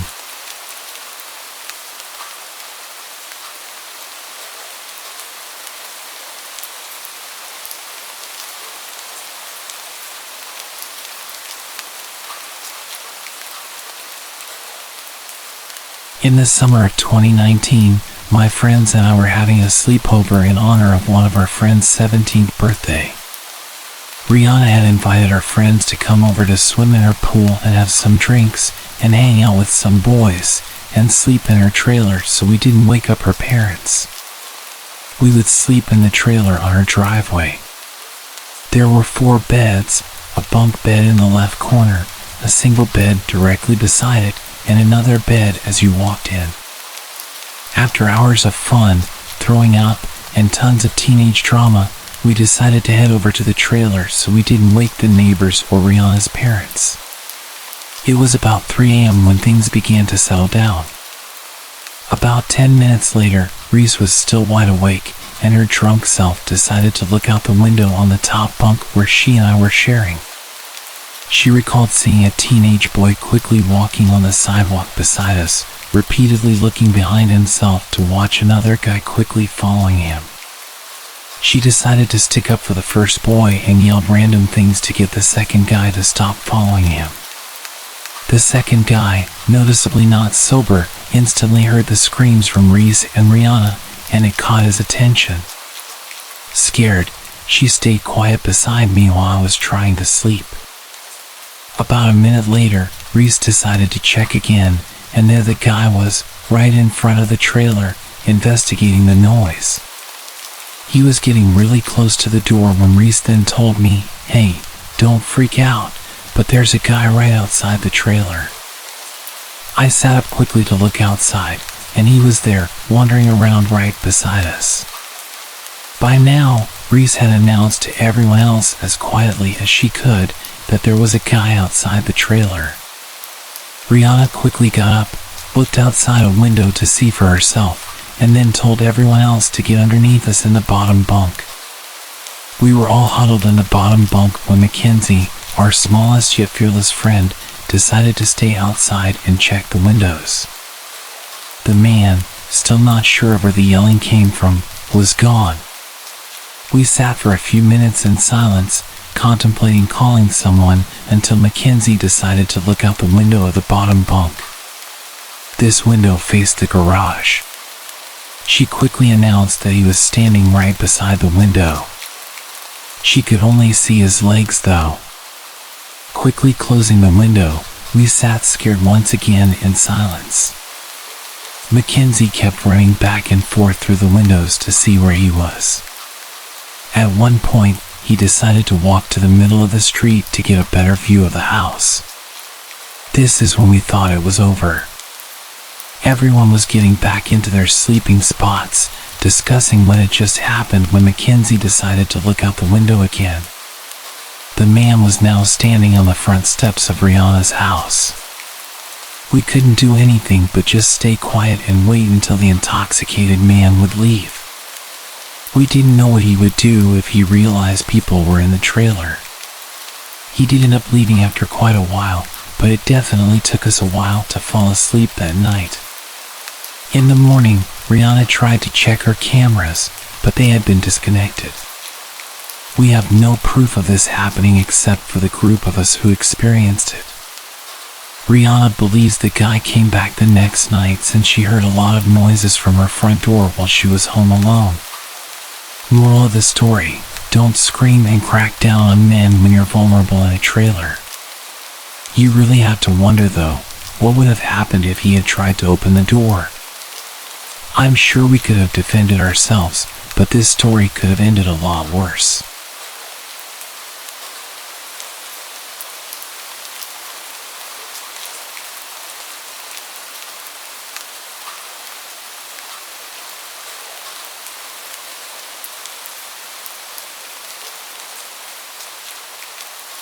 I was 10 years old and had just started 5th grade.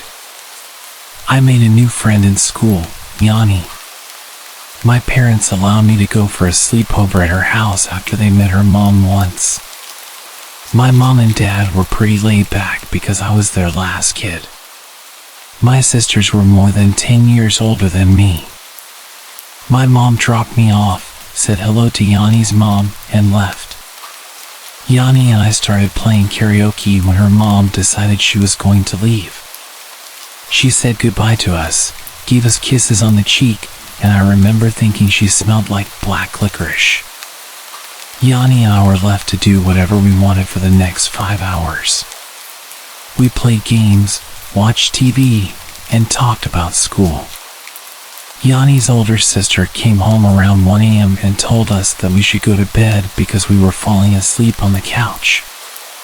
We went into Yanni's room and laid in her bed.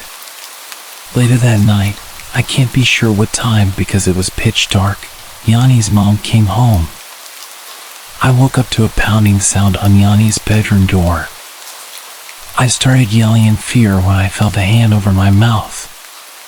It was Yanni telling me to be quiet and pretend to be asleep.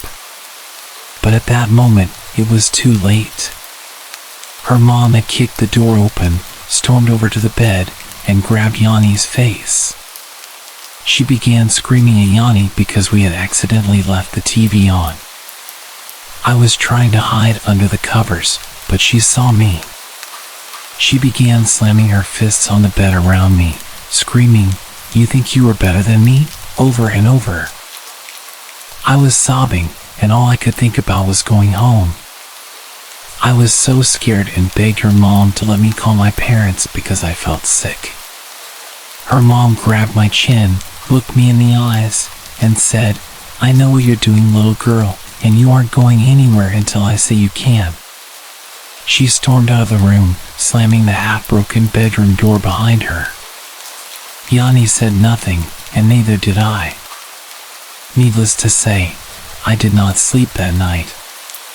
Every sound in the house made me jump.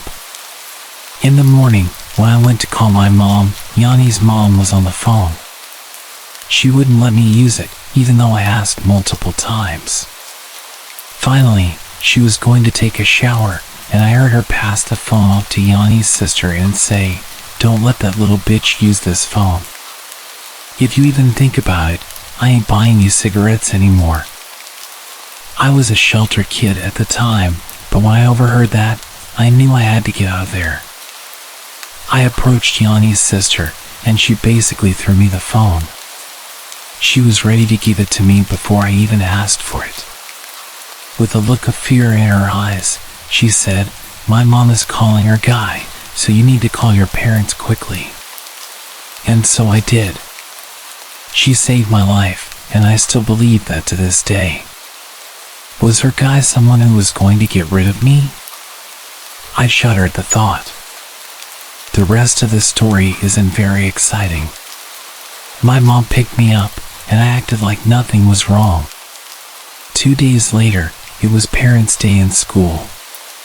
Yanni was in my class, which meant her mom was there. Her mom approached me and asked me why I never wanted to come over anymore and accused me of being a mean girl. She talked to me in a way that seemed harmless, so it wasn't obvious to my mom or my teacher. I kept my mouth shut and didn't say a word. Well, until 2 weeks later. My older sister was babysitting me while our parents were at the movies, and I broke down and told her what happened because I couldn't stop thinking about it.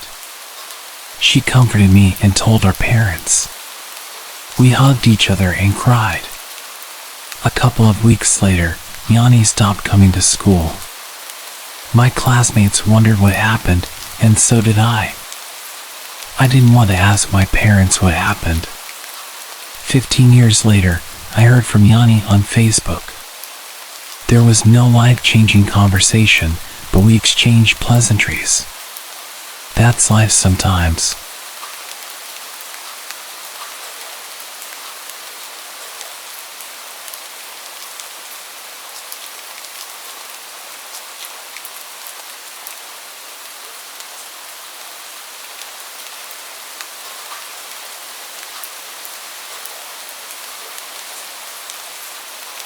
This encounter happened when I was about 10 years old. My sister and I were home alone since it was during the summer, but our mom and grandmother were busy so they couldn't stay home with us.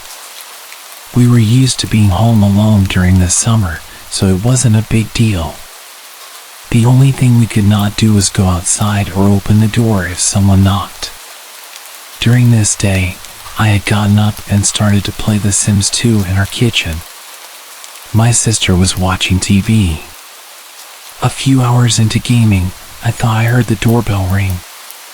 At first, I thought it was my game, but I had turned off the sound. So, I asked my sister if she heard the doorbell. She replied that she hadn't. She said it was probably just the show she was watching.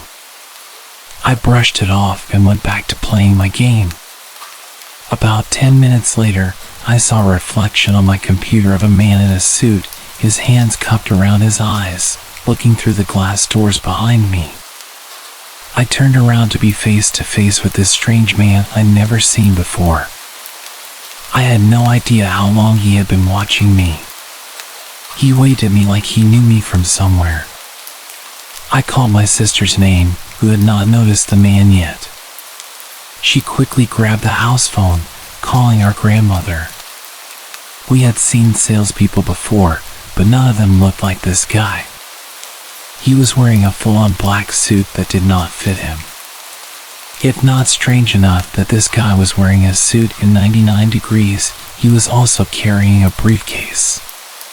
All the salespeople I'd seen only ever had a clipboard or maybe a couple of flyers, but this man had a briefcase.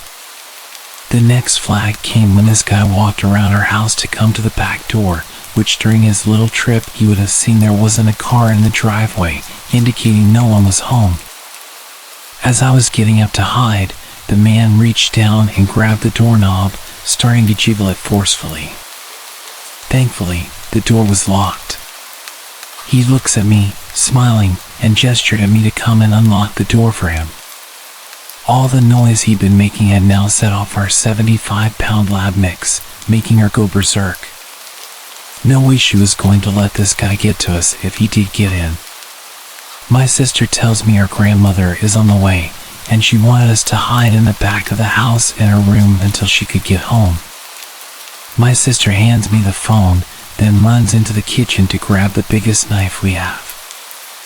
I can hear her yelling at the guy that we called the cops. She comes back into the room with me, and we shut the door. She tells me after she lied to the guy about calling the cops, she said that he started laughing like she just told the funniest joke he ever heard. A little while later, we heard the door open and my grandmother calling us. We come out to meet her. She tells us she did not see a man anywhere in sight. She'd walked around the whole house before unlocking the door. She also thought it was weird if he was a salesperson, he would have left a note saying, "Sorry, we missed you." She ended up taking the rest of the day off to stay with us, also so she could watch to see if the man would come back around. It's been 11 years since this encounter, and I still don't want to know what was in his briefcase.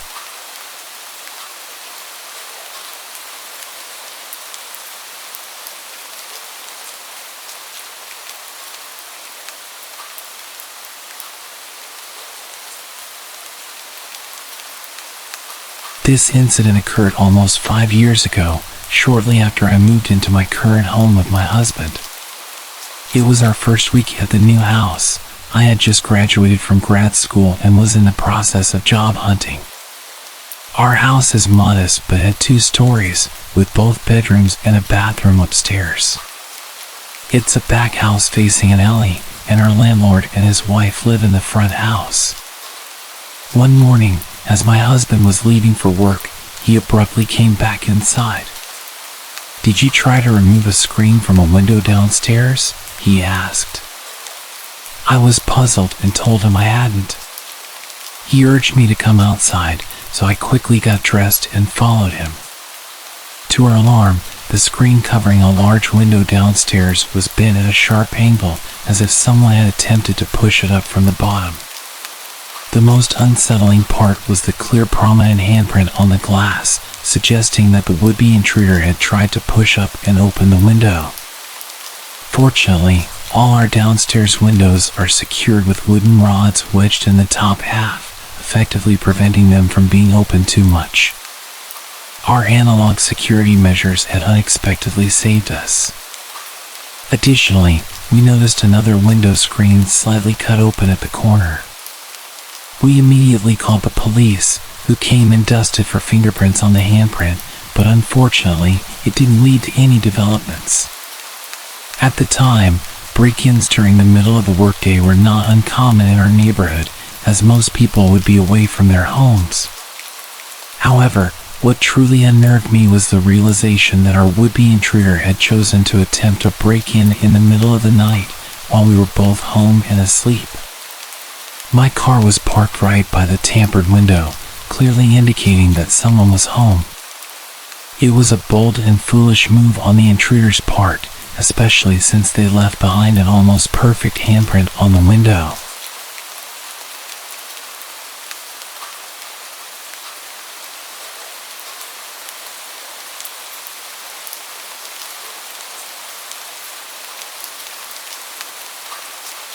Although it might not seem like it, this incident happened quite a while back, probably over 10 years ago. I was in my later years of high school and was home alone. My parents were at a wedding that required them to stay at a hotel, and my brother worked the night shift at that time. My family lived in a very well-known East Coast city in a blue-collar neighborhood that was starting to take a nosedive. As a teenager, I was a bit of a loner. I wasn't a nerd or anything. I was a big guy who had friends and went on dates, but I'm a natural introvert, so I cherished the rare alone time that I got.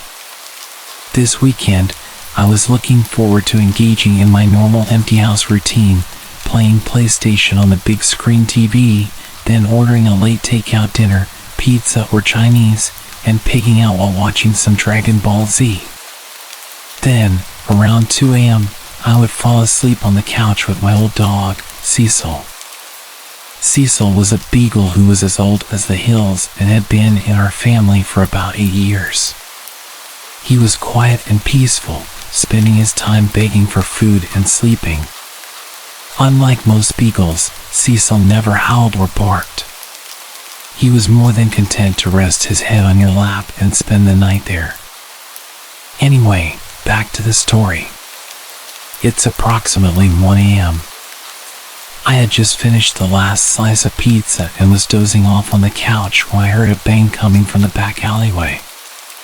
I didn't think much of it. Anyone who has lived in a city knows noises happen at all moments of the night.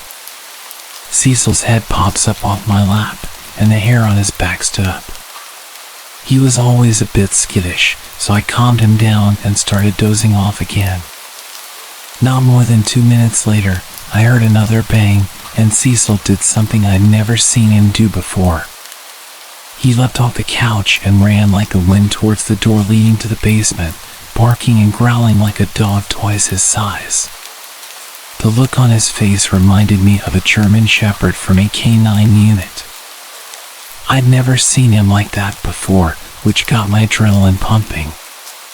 Through the dog's barking, I could now make out a persistent banging.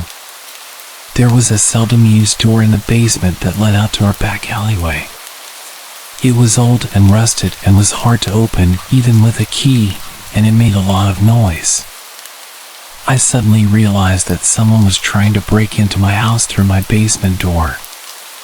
For a quick bit of context for anyone who hasn't lived in a bad neighborhood, if someone tries to get into your house and moves on after they realize the door is locked, they want your stuff.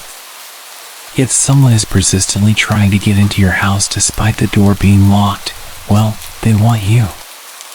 Knowing this, I rushed upstairs to grab the heavy wooden baseball bat that I kept under my bed for situations like this. Then I headed down to my basement. I probably should have run, but I was a macho teenager with a tough guy complex, and I also didn't have anywhere to go. While I was heading down the stairs to my basement, Cecil blew past me with the speed and aggression of a dog half his age. Suddenly, I heard a man's voice saying, "Oh," and the banging stopped. I didn't call the cops or anyone else, which was probably the dumbest thing I've ever done. I just sat up for the rest of the night with a bat in hand. My brother came home that morning, and I told him what had happened. We went to the basement door to take a look, and when we gave it a tug to open it, the whole door fell off. This psycho was one good shove away from getting into my house, but old Cecil scared him off. I'm pretty sure that fat, lazy old dog saved my life. When I tell people this story, they dismiss his actions as a dog doing what a dog does. But when I tell you that Cecil never barked or moved that fast in his life, you can take that to the bank. It was almost like he knew the urgency, like he knew that door was going to give. A few years back, we had to have him put down because he got too old and was in a lot of pain. Before the injection, I got a moment alone with him. I thanked him one last time for his friendship and for what he did that night. At this point, I was a grown man with a wife and kids. I'm convinced that none of that would have happened without old Cecil. Thanks, pal. I miss you.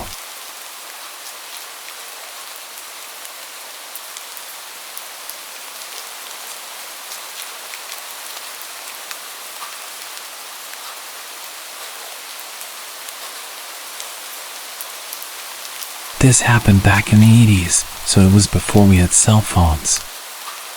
I was in high school at the time. One night after dinner, my mom suggested we take a walk around the block. My brother and dad were watching TV and opted to stay home, so it was just us girls. We lived on the fringes of the suburbs in a subdivision that was semi-rural. By that, I mean there were houses but no street lights or sidewalks. Everyone had septic tanks as there was no sewer service, and that kind of thing. The houses were all set well back from the road, and the lots were wooded. Anyway, we were walking around the block, which is about 1.5 miles in total, and we were almost back home. It was pitch black that night, there was no moon, and we had a flashlight to use as needed. Without it, you couldn't see much past a foot around you.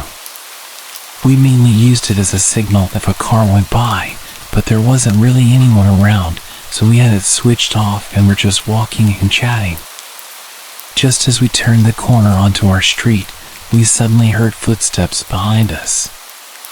This was a bit weird as we had just come from that way and hadn't seen or heard anyone walking on that street or coming down the driveways we passed. But we just figured it was some neighbor also out for a walk, and we hadn't noticed them in the dark. So I turned around to look and switched the flashlight on to see who it was. They immediately switched a flashlight on too, so I could only see their light and not the people holding it. They said nothing. We kept walking, but the footsteps behind us sped up. Now they sounded heavy, so we thought it was a man. We sped up. He sped up. I turned the flashlight back on, and he turned his on again in silence. We were too scared to call out, and now we were approaching our driveway. As we got there, I pushed my mom in front and told her to get up the driveway, which was steep and long. Once she had a start, I sprinted up after her.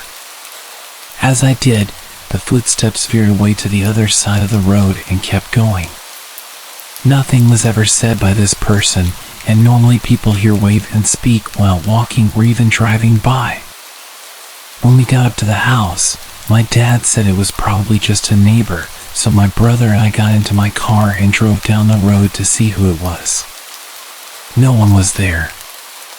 We went all around the roads, and no one was walking on them. There wasn't time for him to leave the area either. It turns out it was a nasty neighbor getting off on scaring us and then ducking into a house. He bragged about it to some other neighbors who happened to be friends with my dad. We got revenge on him, but I can't say what we did exactly.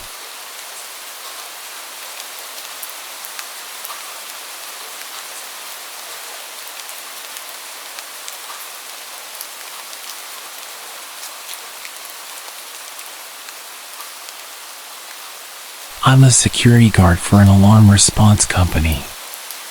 We answer alarms for businesses and private residences. 99% of the time it's a motion detector set off by a cat, or a restaurant forgot to disarm their stuff before the stock truck arrived to unload. In this case, I was called out to a house where the back door alarm was set off. Like it thought someone opened it. The owner was out of town, but she was alerted by her app and her mother met me there. We checked the door, it's locked. We figured maybe someone tried the door but it didn't budge, setting off the alarm. But there's a light on inside. The mom mentions this to her daughter on the phone. The daughter says she isn't sure if she left the light on or not. It's a good idea to make people think someone's home, but she just isn't sure. That gave me a bad tingle. The mother wanted to go inside to check. However, she didn't have a spare key. The neighbor did, but they were asleep and the mom didn't want to wake them. So, I fill out my papers and go back to my normal patrol routes. An hour later, the same home sends an alert out. I'm the only one in my city zone, so I answer it again. When I pull up, police and CSI are there already and they're talking to the mother and the now awake neighbor. They are reviewing video footage sent to them by the daughter. I look at the footage. There were 4 men that were armed wearing masks and hoodies. They came out of the bathroom a minute after the mother and I left. They proceeded to rob the place. They had broken in and locked the door behind them for appearances. They're the ones who turned on the light. The mother told me 3 guys had robbed her daughter's home a month before. Somehow, they knew when this girl would be out of town. They appeared smart, desiring a quiet robbery without conflict. But they brought guns, so they were prepared to shoot their way out of trouble if they needed to. The mother had wanted to go in. If she'd had a key, or woken the neighbor for the spare, we would likely have been shot dead by these guys when we went inside. Work doesn't give me Kevlar vests or anything. If I ever get another house call and someone's in there, I am not going inside no matter what is asked of me. I count myself fortunate the way was blocked this time, because I was prepared to foolishly go in and check if I could. The 1% of the calls where something is actually off, it has never been as bad as this one.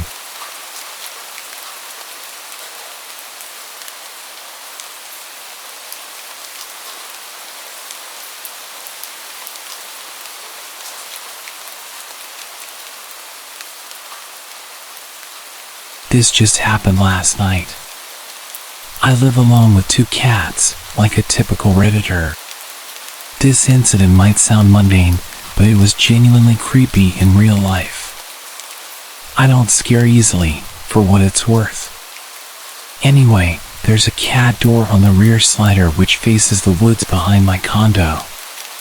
The cats get supervised outside time, and I use a little nanny cam to check that they're checking in regularly, among other things. I can watch it from my computer or phone while doing stuff. I also occasionally get neighbors' cats who come in for a bite to eat. My male cat loves it, my female cat hates it. Anyway, this one gray cat comes around every few days, comes in, has a snack, I scoot him out, and it's no big deal. Well, he'd been coming around really late at night and pawing at the locked cat door. It scared me at first because it was a terrifying sound to hear in the middle of the night. I was able to figure this one out pretty easily just by listening. My cats would run to the rear slider, my female cat would hiss, the male would meow, and then I would hear something scamper away. I told myself it was just the neighbor cat coming for a midnight visit and probably just couldn't get in. Anyway, my nanny cam has automatic night vision which turns on when it's too dark. But I had the cats inside with me last night, so the cat door was locked shut. The patio light outside of the slider was turned off, and I was getting into bed just as I got under the covers.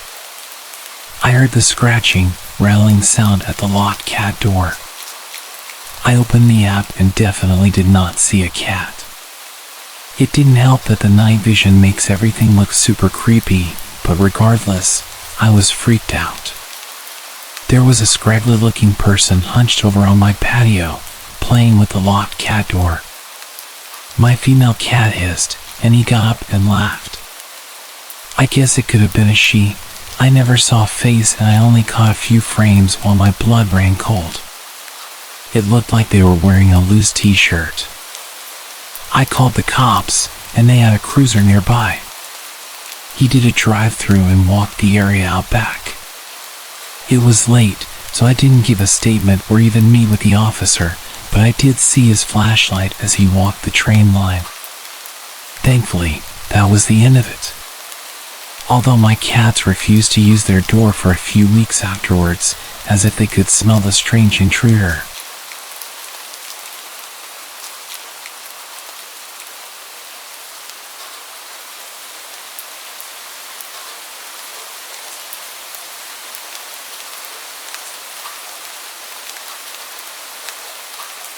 I'm a female, and this incident occurred in 2008 when I was 13 years old.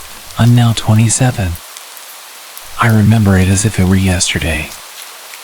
I lived in Cincinnati at the time, and it was January. My middle school had been called off due to a snowstorm the night before, and I was home alone because my dad and stepmom had to go to work, which meant my little sister was at daycare and my older brother had a dentist appointment. My dad worked in lawn care and sometimes came home for lunch if he was in the area. So, when I was awoken by noises coming from the basement, I thought it was just him, home for lunch, going through things in the basement. I didn't think much of it. When I got out of bed, I could still hear what I thought was my dad in the basement. But as I approached the stairs, something felt extremely off. I don't know what caused me to do this, but instead of yelling, I whispered, "Dad, is that you?" He didn't respond, so I quietly went to the front door, looked out through the tiny square window, and saw 2 men walking up the snow-covered hill to my backyard. I later found out that there was a third man, and he was the one who broke the basement window. I quickly realized that the noises I heard were actually from the basement window, directly under my bed, being broken. I ran to my bedroom, immediately hopped into my closet, and called my mom. When she answered, and I told her what was happening, she called my brother to see if he would come home because I had a history of being scared to be home alone. Neither of them actually believed that there were people in the house. Before my brother got there, and right after I got off the phone with my mom, I called the cops. I don't think the dispatcher believed me at first because she asked me several times if I was sure there were people trying to enter my house. Meanwhile, the 3 men had already entered the house and were running up the stairs from the basement. After I told her that, I immediately noticed a change in her voice, and she told me to stay calm and asked me if I was in a safe place. I told her I was in my bedroom closet, except the door wouldn't close all the way because my room was only clean because I threw a lot of it in my closet, so I had to hold my closet door shut. The dispatcher told me to let her know what I could hear, if anything. I told her that I heard them talking to each other in the living room, but I couldn't understand what they were saying. The next thing I knew, they were breaking down the door of my dad's bedroom, which was right next to my room. Not long after that, I saw through the crack of my closet door one of the men enter my room, and a few seconds later, he walked back out, obviously realizing it was a child's bedroom and that he wasn't going to find anything worthwhile in there. A few moments later, one of the men shouted, "He's home!" and they all started running away. A bit of backstory about the house: it was fairly old. So to open all of the windows, even the basement ones, you had to crack a lever to open or close them. Unlike the glass block windows that can't be broken or seen through. Not only that, but the front door didn't open because the house had settled too much and wouldn't unlock, so the couch was in front of it. Because the front door didn't work, we used the side door to get in and out. I'm not sure why, but the side door had to be unlocked with a key from the inside of the house to be able to leave. Everybody had a key besides my little sister. That being said, the men had to leave the way they entered, with everything they were trying to steal, which was through the basement window. After the dispatcher informed me that the police had my house surrounded and it was safe to come out, it took me quite a while to leave my closet because I didn't truly know if they were gone. When I finally got the courage to get out, I grabbed my key and darted to the side door to let the police inside. I didn't see my brother anywhere, so I didn't know if something had happened to him or if it was even him who came. Not long after I let the police inside, my brother came walking into the dining room. I jumped up so fast and gave him the biggest hug I'd ever given him. When the police asked us to tell them what happened, I heard my brother tell them that when he got to the house, he walked up to the side door as he normally would, and when he was about to unlock it, he was met by one of the men through the window. He said the man cocked his gun, put it up to the glass, and said, "Hey." After that, he said he froze up, and then when he could finally feel his legs again, he ran up the street and started knocking on doors. After about 3 houses, he knocked on the 4th, and a little girl answered. He asked her to go get her mom. He told her that there were men inside her house and his little sister was inside. She called the police, and my brother then called our grandparents to let them know that I was telling the truth. The township reached out to my dad and invited us to come to the town center about a week after the break-in. When we got there, I was surrounded by the officers who apprehended the men, and they awarded me with a certificate of bravery for staying calm and helping them catch the man, along with a little gift bag of girly items. About a month later, we had to go to the men's court date, where we met a woman and her son in the waiting area who had their house broken into a week before ours was broken into. It just so happened that they stole one of the guns she had. As it turned out, the 2 men had 3 guns, but only one of them was loaded. I was way too overwhelmed to be in the courtroom and had to see the man again, so the judge allowed us to stay in the waiting area until their hearing was over. 2 of the men ended up getting 7 years in prison, and the other got 12 years in prison because he pulled a gun on my brother. They're all out of prison now, and for a little while, I was scared that they would come back once they got out, because my dad still lives there, but nothing has happened since then. I've always heard stories about houses being broken into, but I never thought it would happen to me. I'm really glad that I was old enough to know what to do in that situation and that the man never knew I was in the house with them until they were in court, because who knows what they would have done if they knew.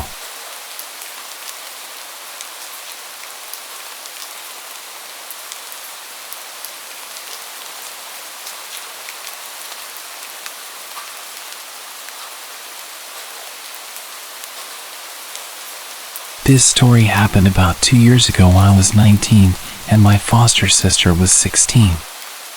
It was the summer before I was going to college, and I mostly lived with my mom and my sister except for every other weekend when I'd stay with my dad. Summers where I live can get really hot and humid, so we had a habit of walking the dogs around 7 p.m. when it would be cooler but still light outside. On this particular evening, Mom wasn't going to be home until late.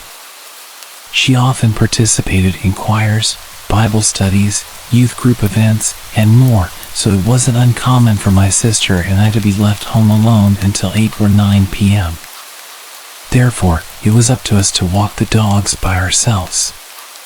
Even though we lived in the countryside, we decided to drive 20 minutes to a park for a change of scenery. Let me explain the layout of the park for clarity. The park isn't very big, but it's popular because of its mile-long looping road with attractions like playgrounds, ponds, and a small country hall spaced out on the inner side.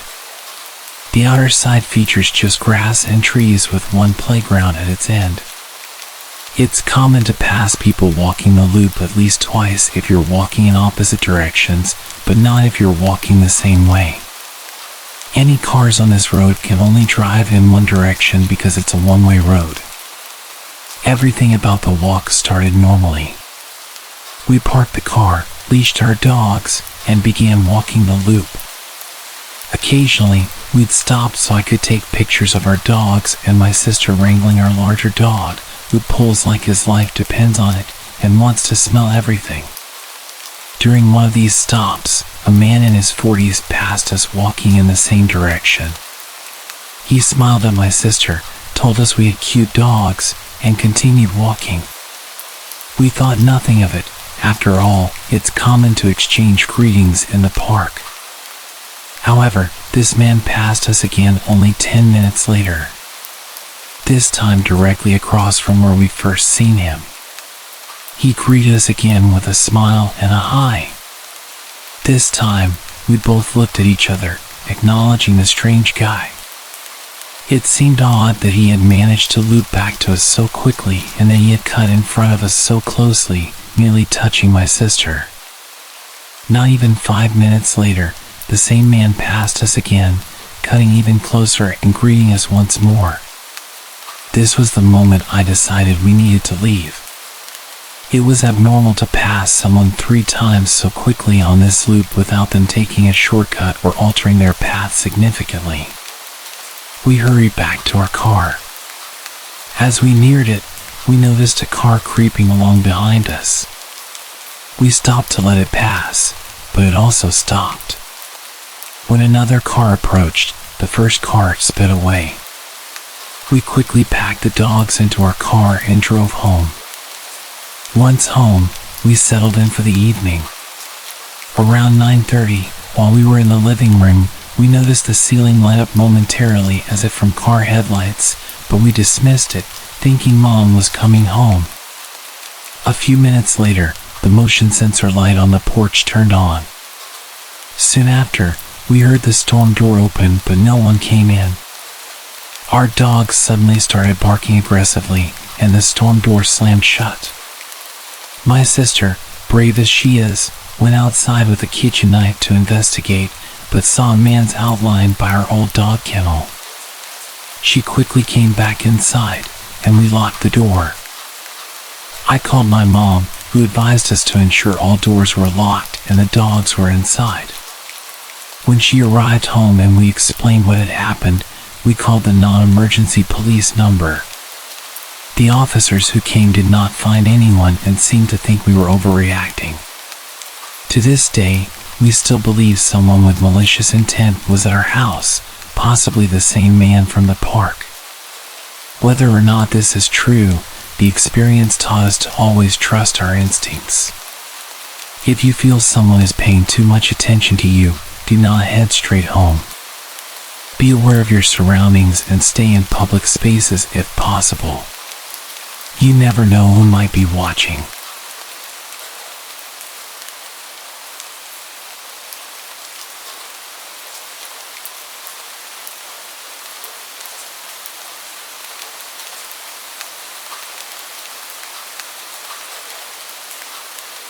About 12 years ago, when I was 9 years old, I was home alone with my 12-year-old brother. We were supposed to go to my aunt's house to have lunch and wait for my mother there. We got up at 10:30 a.m. I took a shower, and then my brother took one after I was done. After that, we were both in the bathroom brushing our teeth and finishing up when we heard someone knock on our door. Since every time someone knocked at our door they turned out to be a salesman or a Jehovah's Witness, we kind of waited for them to go away. After a couple of minutes, I went to see if they were still outside through the window, and no one was there. What a relief. We continued getting ready when we saw a shadow pass by through the bathroom window, which was kind of like a small square of frosted glass. We waited and watched just in case it was a bird flying by, when suddenly a hand hit it. We got scared. We didn't know what to do. My brother had his cell phone, so we immediately called the police. While it was ringing, we heard a loud bang at the door. Someone was trying to break it down. I don't know if they were kicking or ramming it, but it was one of the most frightening things I've ever heard. My brother told me to lock the bathroom door, so I did. They took 5 bangs before the perpetrator finally bashed the door open. The police answered. I remember the exact thing my brother said. He was whispering, his voice barely audible. "Hello, there's someone in our house, and I think they're stealing." We're at 1249 Maple Street. I'm with my little brother locked in our bathroom. Please hurry. While all this was happening, I was sitting against the wall, hugging my knees. It was one of the most nerve-wracking experiences ever. I could hear the man going through all of our stuff, emptying drawers, going up and down the stairs, opening cabinets. He even broke a few cups and plates. Then I heard the sound my cell phone makes when it turns off, and I remembered leaving it on the kitchen table. I felt so stupid for leaving it there. Things continued for a couple of minutes when we heard him trying to open the door to the bathroom. My brother got a hold of a big metal rod we had lying around there. The man started kicking the door, shouting, "Who's there?" We said nothing. Another kick, then another. I felt I was about to have an anxiety attack. My chest started to ache, I had chills, and it was really hot. I tried to remain calm, but it was just too much. After that, he stopped. We heard the door opening and then silence. We waited for almost 10 minutes before going out of the bathroom. The living room was a total mess, lots of papers and books on the floor, cabinets open, cups and plates scattered on the floor. In our mother's bedroom, the nightstand and the closet were open, and everything inside them was all over the place. Upstairs in our room, it was the same thing. In about 5 minutes, the man had gone through everything we had and left a total mess. After that, my brother called my mom, and she ordered us to go to my aunt's house as soon as possible, so we did. When we got there, I was a little more relaxed. My aunt was waiting with us with ice cream, probably because my mom had told her everything, and she wanted to calm us down a bit. We got back home at about 5 o'clock. My mom told her boss she had a home emergency, so she left early. She tidied up the house, cleaned up, and left everything the way it was before so we could be relaxed. I really appreciate her effort and my aunt's attempt to calm us down and do everything so we didn't have to think about it. According to my mom, the police got to our house after she arrived, about 3 to 4 hours after the incident. She explained everything, but because of a lack of evidence, nothing could be done. The man was never caught, and honestly, I don't think they even tried to search for him. The next few days, my mom was home with us. Now I tell the story as a funny anecdote. Luckily, no one was hurt, and he only took useless stuff, but at the time, I was really scared. To a 9-year-old, an experience like that can have serious repercussions. I'm lucky it never came to that, and I got over it after a couple of weeks.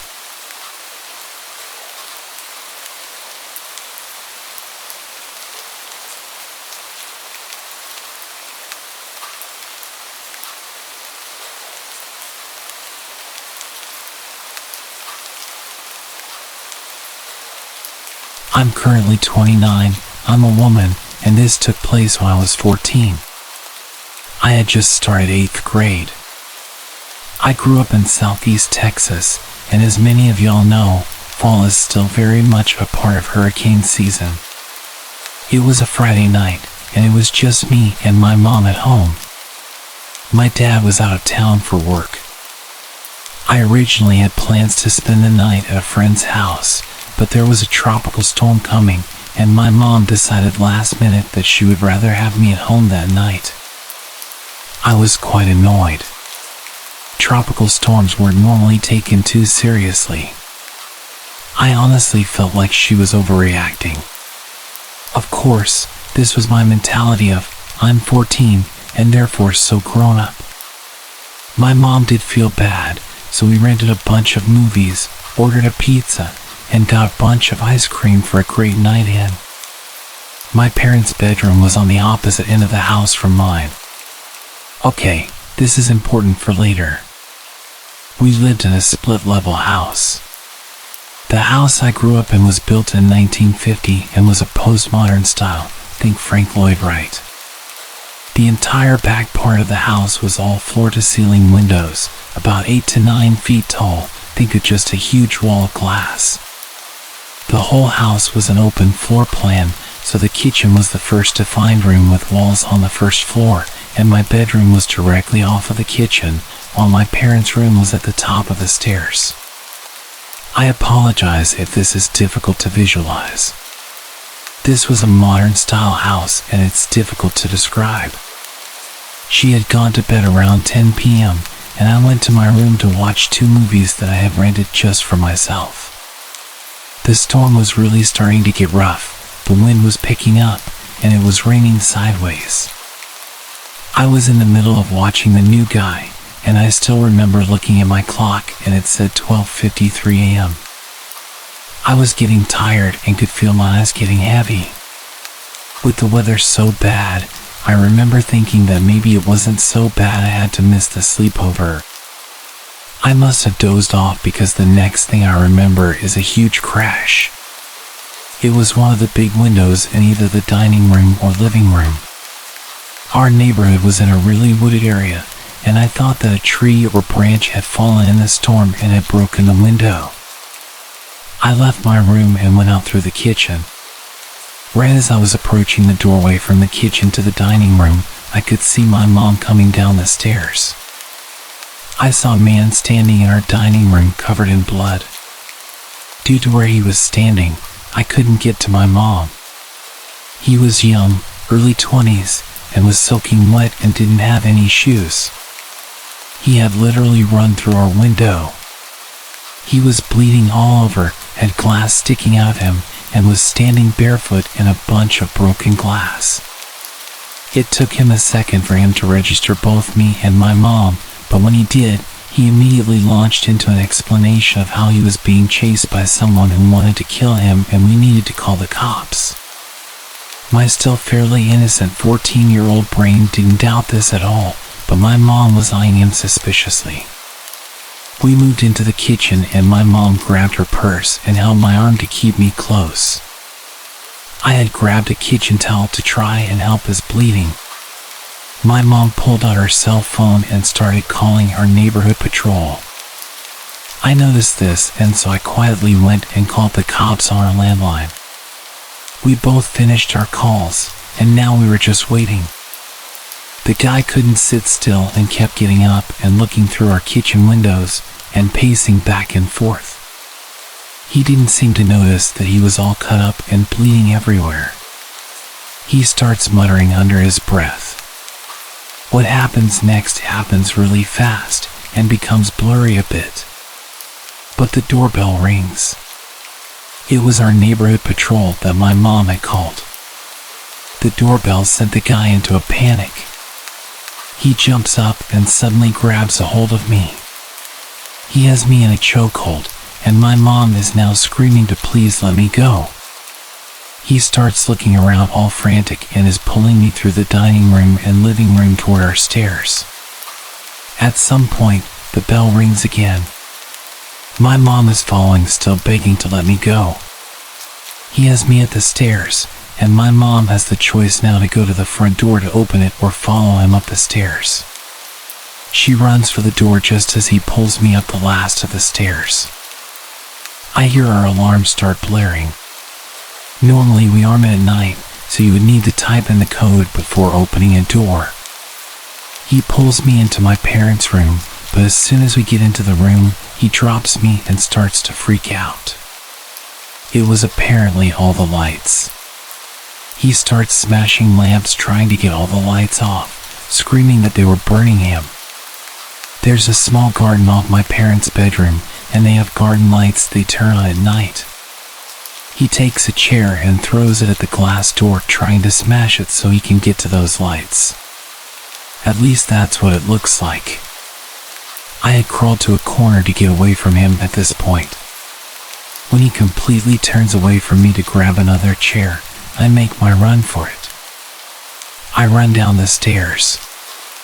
The cops had made it into the house at this point and were at the bottom of the stairs with their guns drawn. One of them grabs my arm and pulls me out of the way once I reach the bottom and takes me outside to an ambulance and my mom. The adrenaline is coming down and it hits me what's happened, and I start shaking and can suddenly feel pain around my throat from where he'd been holding me in a chokehold. There's a lot of yelling and screaming from inside, and then maybe 10 minutes later, the cops come out with the guy in handcuffs. He sees me and tries to lunge at me, which was terrifying. I had a bruised windpipe, but was otherwise okay. I learned later that the guy was 20 years old and a chemistry major at one of the universities in town. Together with some friends, also chem students, they had made their own PCP. He had never tried PCP before and had a bad reaction. They had been driving to get some food when he first started acting paranoid and upset, and then at the drive-thru, insisted they let him out and took off. Thinking you're being chased is a common hallucination to have when you start having a bad trip. Light sensitivity is also a common side effect in general for being high. But he wasn't a bad kid. He'd never been in trouble before, was a good student, and pretty much the last person you'd think would do something like this. Our house was the only one on our street that wasn't completely fenced off, and that's how he was able to reach the back and those windows. When I got older, it really hit me just how easy it is to become that kid. I had friends who ended up being chemistry majors and also tried some of their own creations. Thankfully, the night didn't end up worse because it definitely could have gone in an entirely different direction.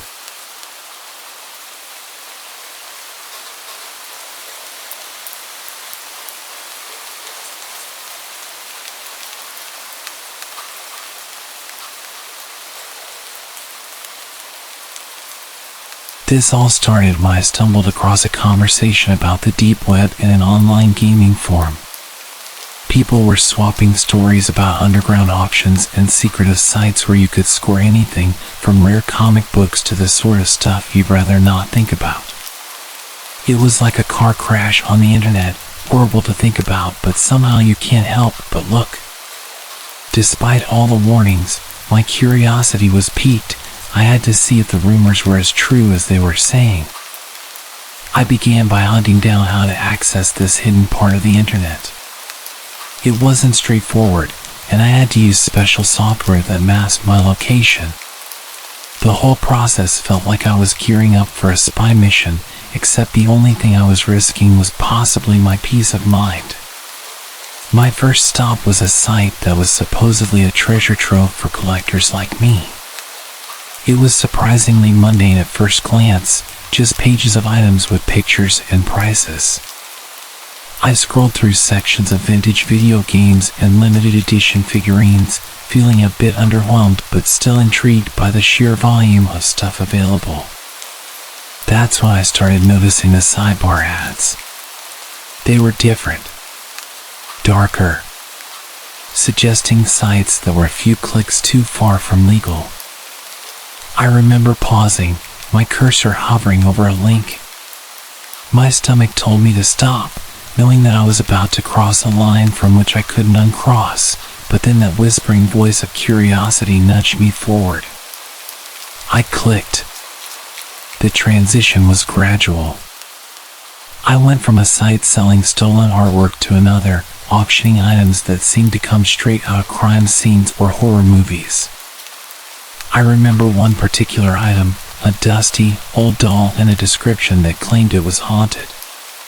It was creepy, sure, but then I read the comments. People weren't just buying these things, they were trading experiences and stories about them. It was a community, thriving in the shadows of the internet. The deeper I went, the heavier the air felt, like diving into deep water, pressure building against my chest. It was so exciting. One night, I found myself on a site that didn't just sell items, it offered experiences. Live feeds from cameras placed in abandoned asylums, prisons, and other places that were supposed to be haunted. The first feed I clicked on was a grainy video of an old hospital hallway. The description said to watch and listen. Sometimes, you could hear the screams of past patients. I watched, and I listened, and something in the pit of my stomach twisted when a distant wail filtered through my speakers. It was probably fake, but it sounded so real. Too real. That should have been enough to stop me. But it was not. I kept going back, night after night, drawn by a mix of fear and fascination. It wasn't long before the whispers started. Soft, unintelligible murmurs that would creep up when the room was too quiet, making me pause my music or video to listen closely. I'd turn around fast, half expecting someone to be right there behind me. But there was never anyone there. One particularly quiet night, as I sat trying to convince myself to stay off my computer, an email notification popped up. No subject, just a link. My first instinct was to delete it, but I was used to clicking on dangerous links at this point. I clicked on it, and a tab opened on my computer that looked like code or a script. Before I could even react and try to close the window, it was gone. I immediately knew that I'd messed up. I only ever clicked on random links while I was using the software that is supposed to protect you on the deep web. This was just an email on my normal computer, no protection, and I stupidly clicked the link thinking I was protected. Whatever this was had definitely infected my computer. I didn't sleep that night. Or the next. I frantically installed the best antivirus software I could find and tried deleting anything on my computer that seemed suspicious. I spent hours on forums looking for answers. I was too scared to stay in my apartment, but too scared to leave. Feeling trapped in a nightmare of my own making. I started seeing things out of the corner of my eye. Shadows moving, lights flickering. Every noise made me jump. I was spiraling. I was a paranoid mess. As days passed, the situation only escalated. My computer became almost autonomous, sprouting new software applications that I hadn't installed. These programs would open randomly, displaying cryptic messages or just running in the background, their purposes unknown but undoubtedly sinister. I tried to remove them, but they seemed to regenerate with every reboot, each time taking a little more control away from me. The emails turned from vague threats to explicit demands. They wanted money, a substantial amount, transferred to a Bitcoin wallet within a week, or they would start leaking my personal information. With each new message, they included a snippet of data they had stolen from my computer, bank statements, private emails, photos, proof that they weren't just bluffing. I considered going to the police, but what would I say? That I'd been poking around in the digital underworld and got burned? I felt trapped, unsure of how far these people would go or what they were capable of. One morning, after a particularly sleepless night, I received a package at my doorstep. No return address, just a small, nondescript box. Inside was a cheap burner phone and a note that read, "Keep this with you. We'll call." The reality of the threat hit home. I wasn't just dealing with digital ghosts anymore, this was real and tangible. I was on edge all the time, jumping at every phone call, every notification. Then, the burner phone rang. A distorted voice on the other end instructed me to stop investigating the sites I'd visited on the deep web, to pay the Bitcoin, and to forget everything I'd seen. The voice warned that if I didn't comply, the consequences would reach beyond just me. It was clear they knew enough about my life to make good on that threat. I had to make a choice, and I had to make it quickly. Could I really pay these people? The amount they wanted was more than the deposit I had saved for my house. They'd seen how much I had in my bank account. They expected me to take out huge loans and detailed in the emails how I could claim I was a victim of fraud so that I wouldn't have to pay the loans back. What was to stop them from coming back for more? I realized then that I couldn't keep living in fear, jumping at shadows, waiting for the next email, the next call. I decided to leave, at least for a while, to get away from the reach of my home, the hacked devices, the constant surveillance I felt. Even if it was just paranoia, it was consuming me. I packed a bag with essentials and left the house, planning to stay at a motel out of town. But as I was leaving, my phone pinged with an email notification. It was another link, this time with a simple message. "Watch before you go." Against my better judgment, I clicked. It was a video of my own house. It was a video of me walking out. Someone was watching me in real time, and they wanted me to know it. I felt anger, and I realized that running wouldn't solve anything. They could still reach me, wherever I went. I needed help. I drove straight to the police station. I told them everything, from the deep web browsing to the emails and the video. It was out of my hands now, but the response was disheartening.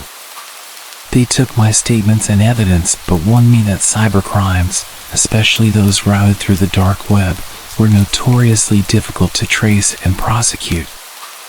Their resources were limited, and without immediate threats to my physical safety, they could only offer surveillance tips and monitor my case from a distance. I tried explaining to them that there must be someone literally sitting outside my house all the time watching, but they really weren't interested in investigating. Fearing for my safety and mental well-being, I decided to consult a cybersecurity expert. The expert confirmed my worst fears. My system was deeply compromised and my personal data was probably being sold on the dark web. The advice was drastic but clear. I needed to wipe all my devices, change all my passwords, and essentially start my digital life over. Even with these measures, I would likely have issues for the rest of my life and would never be able to get a loan. I followed the advice, wiping every device and securing my accounts, but the damage was done. Every email notification and every phone call brought a wave of anxiety. I started receiving small packages at my home, no return address, sometimes just a small piece of tech or a cryptic note. It was a psychological game, a way to remind me that I was being watched. One night, as I tried to salvage some semblance of normalcy, an email arrived with a link. This time, I didn't click it. Instead, I forwarded it to the cybersecurity expert.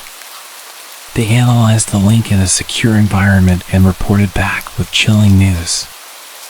It was a live feed, a video of the front of my house, timestamped just minutes before.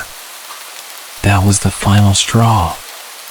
Realizing that the threats had transcended the digital realm and could potentially endanger my physical safety, I decided I couldn't stay in my home any longer. I packed a bag with essentials, secured my house as best I could, and left to stay with a friend in another city, hoping distance might offer some protection. Now, living in this temporary haven, I spend my days looking over my shoulder, jumping at shadows, wondering if every stranger might be connected to the dark web ring that upended my life. The police haven't been able to make any arrests, their updates sparse and unhelpful. They tell me they're doing what they can, but their reassurances do little to mitigate my fear. Every day is a battle against the anxiety that they might find me again, that the next link sent to my email or phone won't just be a video but a real and final threat. The deep web had seemed like a distant, abstract danger, but I just had to keep digging deeper. My life is completely ruined. I don't know how I'll survive.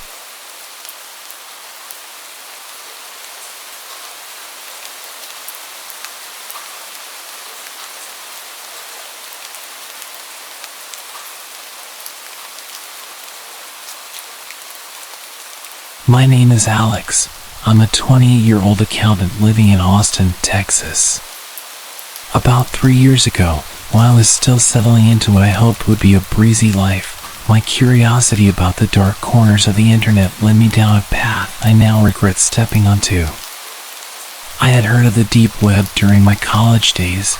I knew it was full of illegal stuff, but I had no idea just how bad things actually were. I began my journey into the deep web mostly out of boredom and a pinch of naivety. At the time, I was living alone, my days filled with work and the occasional video game during weekends. My experience with computers made me confident. I knew my way around the internet better than most, and I thought I could navigate the deep web without getting in over my head. One night, while digging through online forums about data security, I stumbled upon a thread discussing the deep web. The users talked about it as a kind of digital Wild West, a place without rules where anonymity was king. My interest was piqued. I thought, what harm could a little exploration do? I set up a VPN, downloaded the necessary browser, and jumped in. The first site I visited was relatively mundane. An online marketplace selling rare books. The interface was clunky, like websites from the early 2000s, and I scrolled through pages of old texts and manuscripts, amused that such a normal activity was considered part of the dark internet. This innocuous start made me bolder. I began visiting more sites, clicking through forums and black markets, intrigued by how vast this hidden part of the internet was. But as I went deeper, the content wasn't so innocent. It became darker. I stumbled upon a site auctioning off items that clearly shouldn't have been for sale, personal data, hacked accounts, and more sinister listings. The reality of what I was doing started to sink in.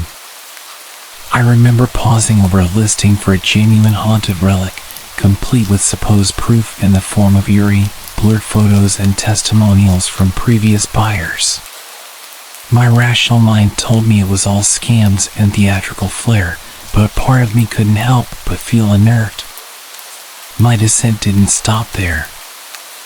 I found myself on a site that offered live videos. That night, I stumbled upon a site that was nothing like the usual fare of rare collectibles or black market tech. It streamed live surgeries being performed, not for educational purposes, but for an audience that seemed to get off on it. The first video I clicked on was a live surgery being conducted in what looked like a rundown clinic. Definitely not up to any health or safety standards I knew. The room was dimly lit, the walls stained, and the equipment outdated.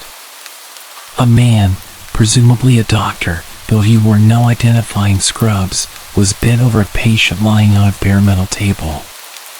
There was no anesthesia from what I could tell. The patient was unnervingly still, perhaps sedated by less conventional means. The doctor worked with a calm precision that belied the grim setting he was in, removing an organ with an unsettling nonchalance. The scene was gruesome, and yet I couldn't look away. The stream had a chat feature, and the comments rolled in. Viewers were placing bets, discussing the condition of the extracted organ, some even praising the doctor's technique. Driven by a mix of horror and intrigue, I found myself returning to the site night after night. The surgeries varied, from amputations to more invasive procedures.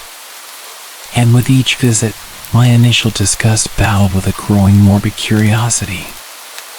I started paying for access to specific streams that promised unprecedented surgeries, telling myself it was just curiosity, that this was just another type of extreme content readily available on the dark web. Weeks passed, and my nocturnal viewings became a habit. But then, things took a sinister turn. One evening, as I stepped out for a late-night store run, I noticed a van parked across the street from my apartment. It was nondescript, but something about it felt off.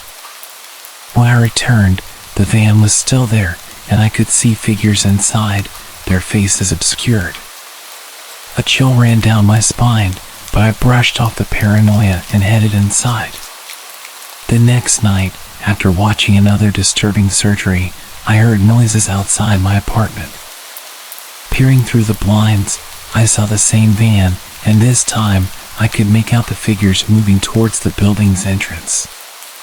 Panic set in as I realized that the interest in these streams might have attracted the wrong kind of attention, perhaps from those involved in the broadcasts. I grabbed my keys and phone and slipped out through the back door, just as I heard the front door of my building slam. I sprinted down the alley, my heart pounding in my chest. As I glanced back, I caught a glimpse of the men following me. Their accents were distinctly Brazilian, shouting to each other as they searched. I didn't stop running until I reached a more populated area, my breath ragged, my mind racing. It dawned on me just how dangerous my viewing habits could have been. The realization that I could have been their next patient if I hadn't escaped was sobering. After that night, I wiped my computer, ditched my old email accounts, and moved to a new apartment in a different part of the city. The deep web had shown me a world that was too dark, too real, and too dangerous to ever revisit. My curiosity had nearly cost me more than I could bear to think about.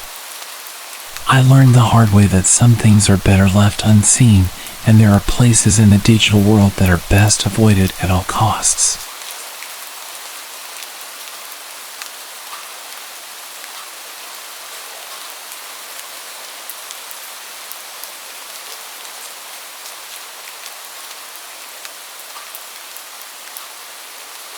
Alright, so here's the whole saga of how a seemingly innocent dive into my family history turned into an absolute disaster, thanks to a sketchy dark web service.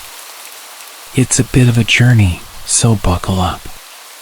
It all started when I hit a brick wall with my family tree research on those popular and expensive ancestry websites.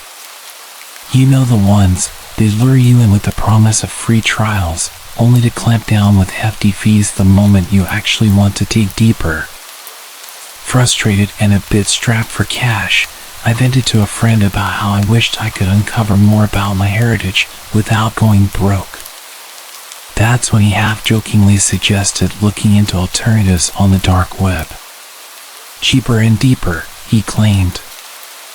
I laughed it off initially, but the seed was planted. A few nights later, fueled by curiosity and a stubborn reluctance to pay those exorbitant ancestry site fees, I started poking around online. It wasn't long before I stumbled upon a forum thread filled with people praising these underground ancestry services. They promised comprehensive family history reports without the mainstream price tag. They were a little too enthusiastic, maybe, but their stories of discovering long-lost relatives and family secrets for next to nothing were incredibly enticing. Driven by a mix of skepticism and excitement, I ventured deeper. I found a service that boasted access to exclusive databases, claiming they could trace lineage back centuries. The catch? They needed detailed personal information to ensure accuracy. Names, dates of birth, places of residence, and so on. In hindsight, the red flags were there, waving frantically. But my eagerness to learn about my family's past clouded my judgment. I filled out their form, detailing everything from my grandparents' birthdates to the small town in Ohio where my mother was born. Weeks passed without a word from the service. I had almost forgotten about it, chalking it up as a loss, when suddenly I began noticing oddities with my finances. It started small, a phone call from my credit card company about a suspicious charge that I quickly recognized as not mine. I thought it was a one-off incident, but then I received a mailer for a credit card I never applied for, followed by another, and then another. That's when the full scale of the nightmare hit me. Someone was using my personal details to open accounts left and right. The realization was like a bucket of ice water, shocking and jolting. I scrambled to check my credit reports, and the extent of the damage slowly unfolded before me. There were multiple inquiries and several new accounts, all festooned with purchases I had never made. The stress was palpable, a constant weight on my chest. Each new discovery of fraud felt like another brick added to the load I was carrying. Dealing with the aftermath was a drawn-out affair. Contacting credit bureaus became a daily routine. I spent hours on hold, waiting to speak with someone who could help me untangle the web of deceit woven with my stolen data. I filed disputes for every fraudulent charge and account, a process that was as time-consuming as it was frustrating. As I waded through the bureaucracy of reclaiming my identity, I also had to deal with the emotional toll. The feeling of vulnerability was overwhelming. My personal information, which I had handed over so naively, had been weaponized against me. The safety and security I once felt were shattered, replaced by a paranoia about every email, every phone call, and every letter that arrived in the mail. After weeks of researching how to recover from identity fraud and starting to think that I corrected my mistakes, I got a call. My mom called me one evening. Her voice was shaking, explaining that someone had just demanded she pay thousands of dollars on a credit card opened in her name. The caller knew everything about her, her address, birthday, even her social security number. I felt sick to my stomach. This nightmare was my fault, all because I'd been too curious and naive about a seemingly harmless deep web service. The calls became more frequent and more aggressive. My parents were bombarded daily by different people claiming to represent creditors, all demanding money for things my parents had never purchased. It wasn't just the phone anymore. Threatening letters filled our mailbox, and then the debt collectors started showing up in person. These visits were the most terrifying part.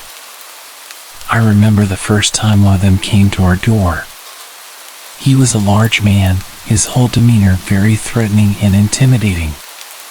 He insisted on entering the house to resolve the debt issue. My dad managed to keep him outside, but the implied threat was clear. He wasn't just there to talk, he was there to intimidate us into paying. Things kept getting worse. More collectors came, each more aggressive than the last. My parents' credit scores were destroyed, new fraudulent accounts popped up weekly, and fighting all this became a daily, grueling task. The strain it put on my family was immense. We were all stressed, always on edge, and I could see the disappointment and fear in my parents' eyes. They tried not to blame me, but I knew they were hurting because of what I had done. It all culminated one night when a particularly menacing group showed up claiming we owed money on a luxury car. Their threats were barely veiled, suggesting that accidents could happen if we didn't pay up. That night, we seriously discussed moving, changing our names, anything to escape this terror. But the damage was too deep. My life unraveled quickly after that. I lost my job because I couldn't focus. I was too wrapped up in dealing with our ongoing security issues and trying to salvage what was left of my family's finances and safety.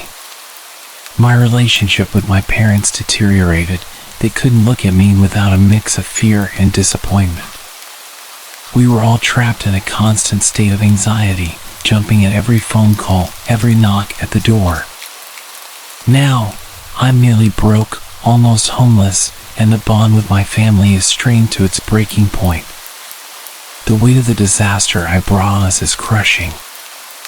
I spend my days trying to repair what I can, but some days it feels hopeless. I've ruined our lives with one foolish decision, and there's no clear way out of this mess. The dark web isn't just a place for anonymous browsing, it's a dangerous world that has bled into mine, tearing everything apart. If you're thinking of going there, just don't.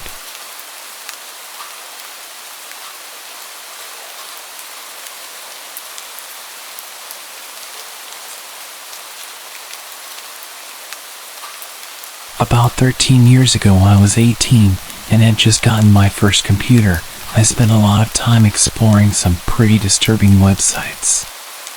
It was different back then. There wasn't much stopping you from ending up on gore websites. It was quite common to be scrolling through forums and suddenly see a video of someone being beheaded or accidentally watching an execution. Admittedly, I sometimes went out of my way to watch this kind of stuff too. Morbid curiosity, I guess. So, as I ventured down the rabbit hole of the dark web one night, I came across a website that claimed to be an interactive adventure.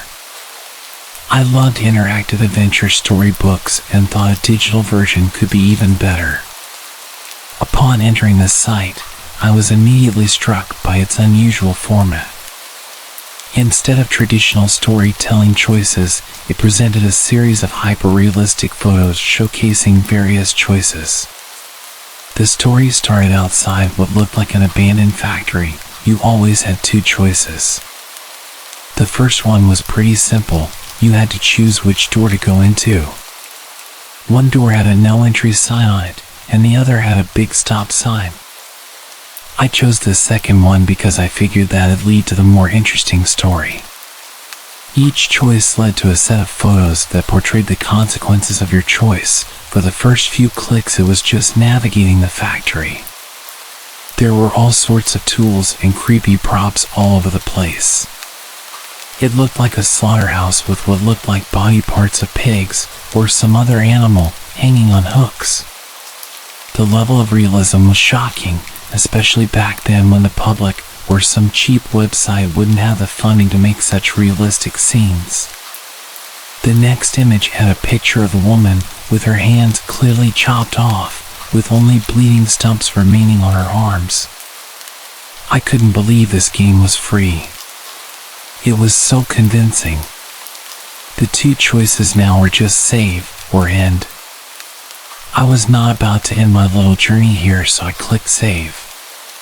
Again, the website took a few minutes to load and I sat patiently waiting for the next part of the story. I was so numb to gore and this kind of thing after spending enough time on the internet, so I wasn't particularly shocked at the bloody details, just in love with the creativity of this game. The page refreshed and it was an image of the woman again, but this time her hands were bandaged and she's staring right at the camera, absolute terror in her eyes. I thought it was weird that I didn't get to make a choice, but I assumed when you save the game it kinda does a soft reset so that people who made other choices would all lead to that part anyway. I've played similar games before, so I knew that often, no matter which choices you make, the game will force you down the path it had planned anyway. Another choice appeared. Man or child. I was a sick little teenager, but I didn't want to see a child getting tortured, even if it was just a game, so I chose the man. A few minutes passed again and then a man appeared in the chair.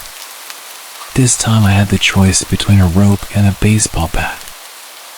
I chose the rope, wondering how creative they could get with something so simple.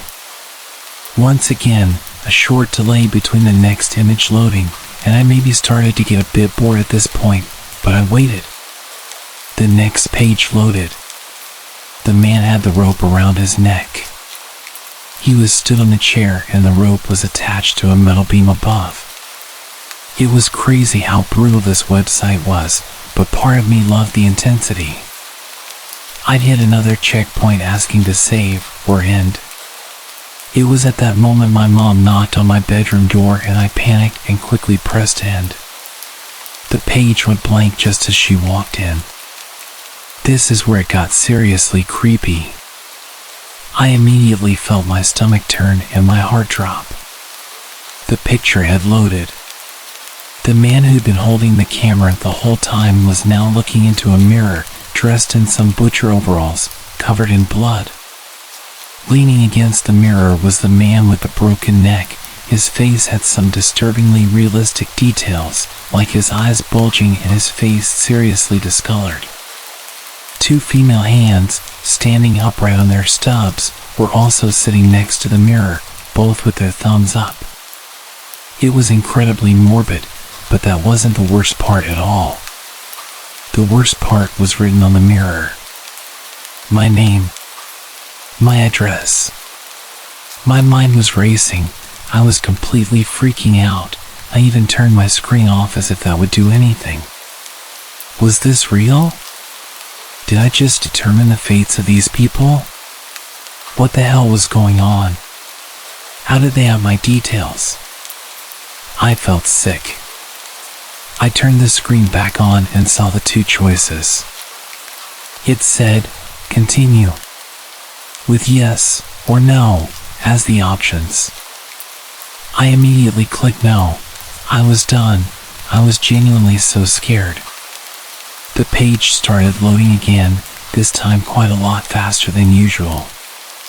The new page was just a zoomed-in image of my name and address, with the option to continue being repeated back at me. This time with save or end as the options. Is that what save meant? Save the woman? And end? Did I choose to end the man? I was drenched in sweat at this point and really panicking. Was this a threat? I have to continue or they'll come for me. Am I choosing to save myself or end myself? I hated everything about this moment. I clicked end and immediately turned the computer off. As you can tell from the fact that I'm telling this story, they never came for me. We did move house a few weeks later for unrelated reasons, so maybe that's why. But I lived in complete fear for at least 3 years after this. Did I really do those things? Was it just a creative game with some clever tricks? It would explain the long loading pages. I don't like to think about it. Well, at least I didn't choose the child.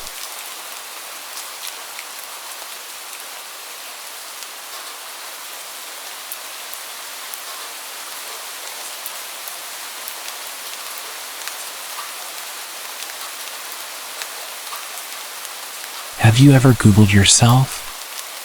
A few months ago, I was feeling curious and decided to do it out of sheer boredom.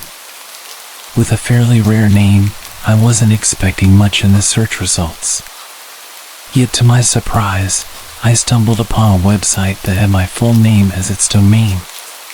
Upon clicking the link, I found myself on a message board. The website owner's profile appeared oddly familiar, sharing my age and similar hobbies. Although the message board lacked any posts, I saved it in my favorites due to the intrigue.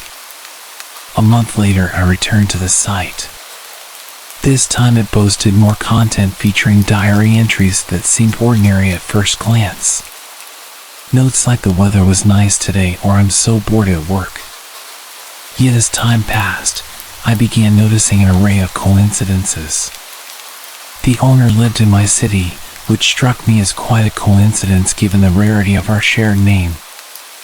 As I delved deeper, I found the diary's contents eerily mirroring my life experiences.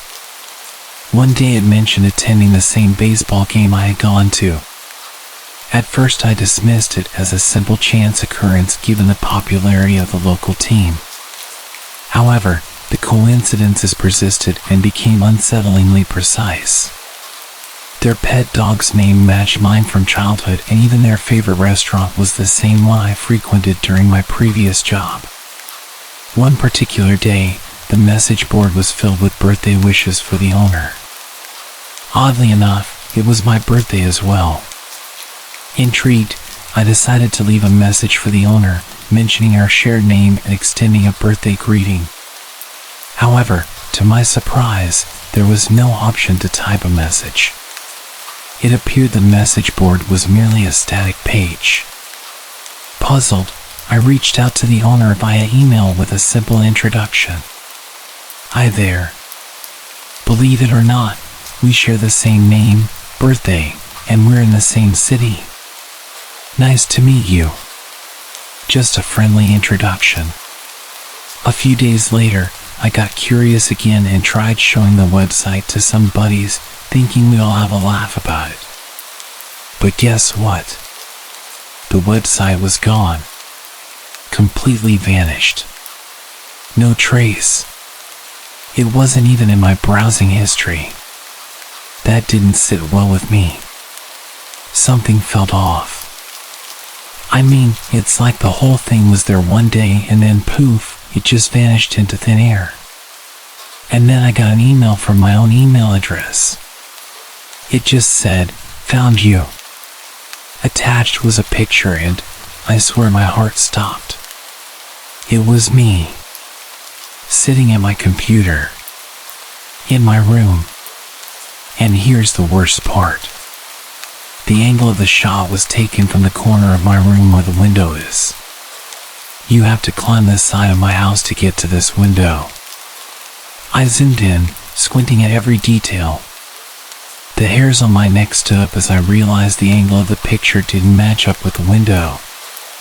It was clearly taken from the very corner of my room where I usually keep my old chair piled with clothes. Someone had been inside. My mind raced. Who could have taken this? How did they get inside? I went through every possible explanation. A prank maybe? But the more I thought about it, the more that email and that picture made me feel like I was being watched. Stalked. I can admit I was freaked out. The whole thing went from curious to seriously messed up real quick. I can't shake the feeling that I'm being watched. Monitored. The thought of someone sneaking around in my personal space snapping a picture while I was totally unaware. It's unsettling, to say the least. I've permanently locked all of my windows now, and I've got this weird paranoia about my room.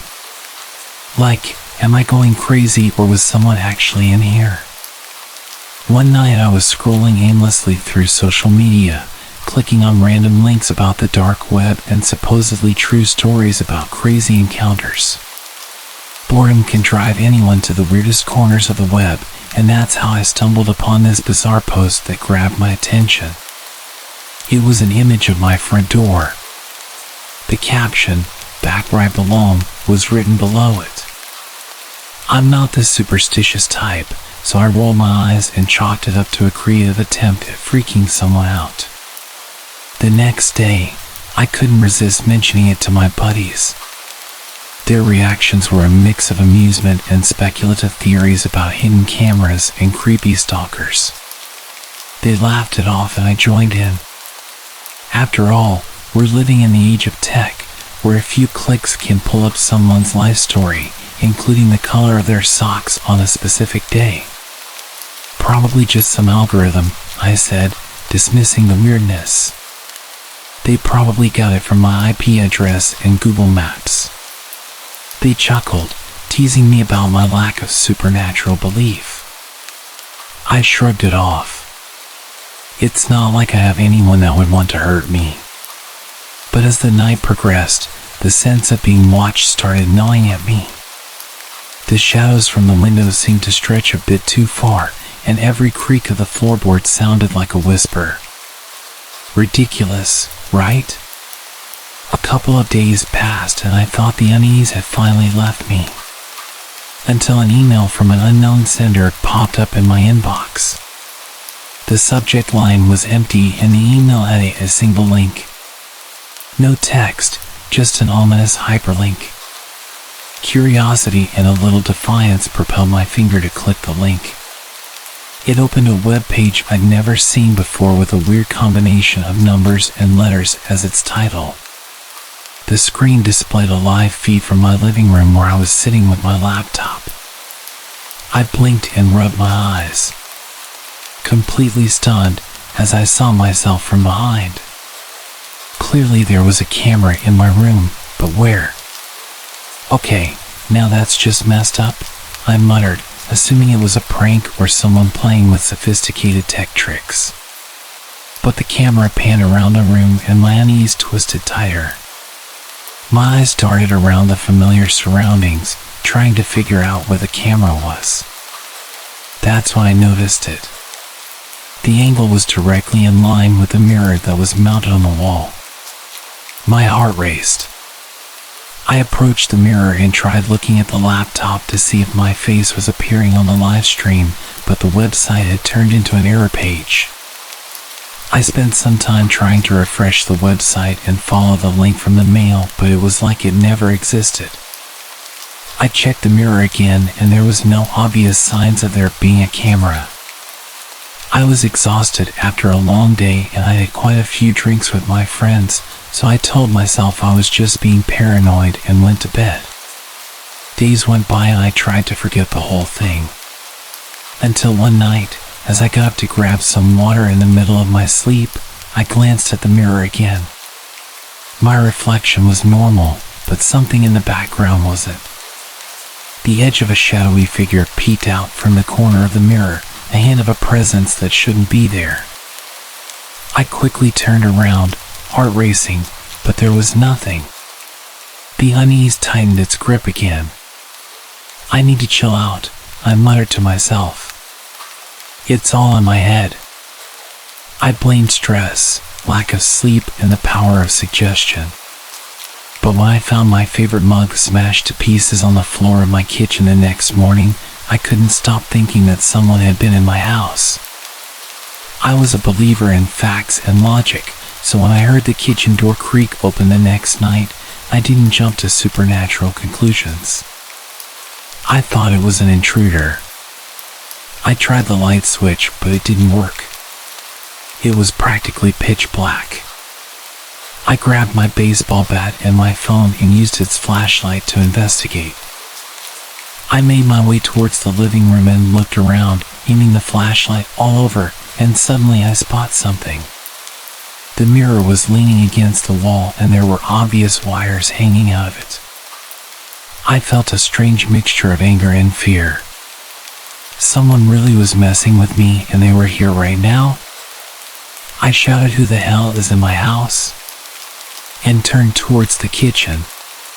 But as I did, the light suddenly came on and blinded me. The world seemed to blur around me. My vision blurred, and then I woke up. I was back in my bed. I sat up, heart pounding. My bedroom was exactly the same as normal. Had it all been a dream? A really weird, vivid dream? I reached for my phone to check the time, and that's why I noticed the notification. An email had come in from an unknown sender. With trembling fingers, I opened it. It was a photograph. Almost the exact same photograph as the one that started this whole thing. It was my front door, but this time it was taken at night. The caption below the image sent shivers down my spine. Sleep well. Goodbye for now. My eyes darted around the room as if expecting someone to jump out at me. But I was alone. My logical mind tried to find a rational explanation. Maybe it was a prank, an elaborate scheme by someone with too much time on their hands. I rushed to my laptop and checked the sender's email address, but it was a jumble of letters and numbers, impossible to trace. I started to panic as I realized that this wasn't a joke. Someone was watching me, invading my privacy, and I had no idea who or why. I ran back into the living room to check the mirror. It was back on the wall in its usual place. I frantically clawed at it and ended up smashing it on the ground in an attempt to prove to myself that I wasn't crazy. I felt like I was going insane, stood barefoot on my broken mirror, shuffling through the shards with my bare hands. The camera was gone. Or it was never there. What was I doing? I locked the front door, drew the curtains, and sat in the dimly lit room, my heart racing. I thought about going to the police, but what could he tell them? That I was receiving strange emails and photographs that seemed impossible to explain. The hours dragged on, and as the night grew darker, I felt my paranoia settling in. I didn't want to admit it, but the rational explanations were wearing thin. Was it really possible that someone was going this far out of their way to terrorize me? As I gazed at my laptop, its webcam staring back at me, I couldn't shake the feeling that someone, or something, was watching. I closed the laptop and made my way back to bed. If they wanted to hurt me, they would have done it already, and I was exhausted from this whole ordeal. I accepted my fate and closed my eyes.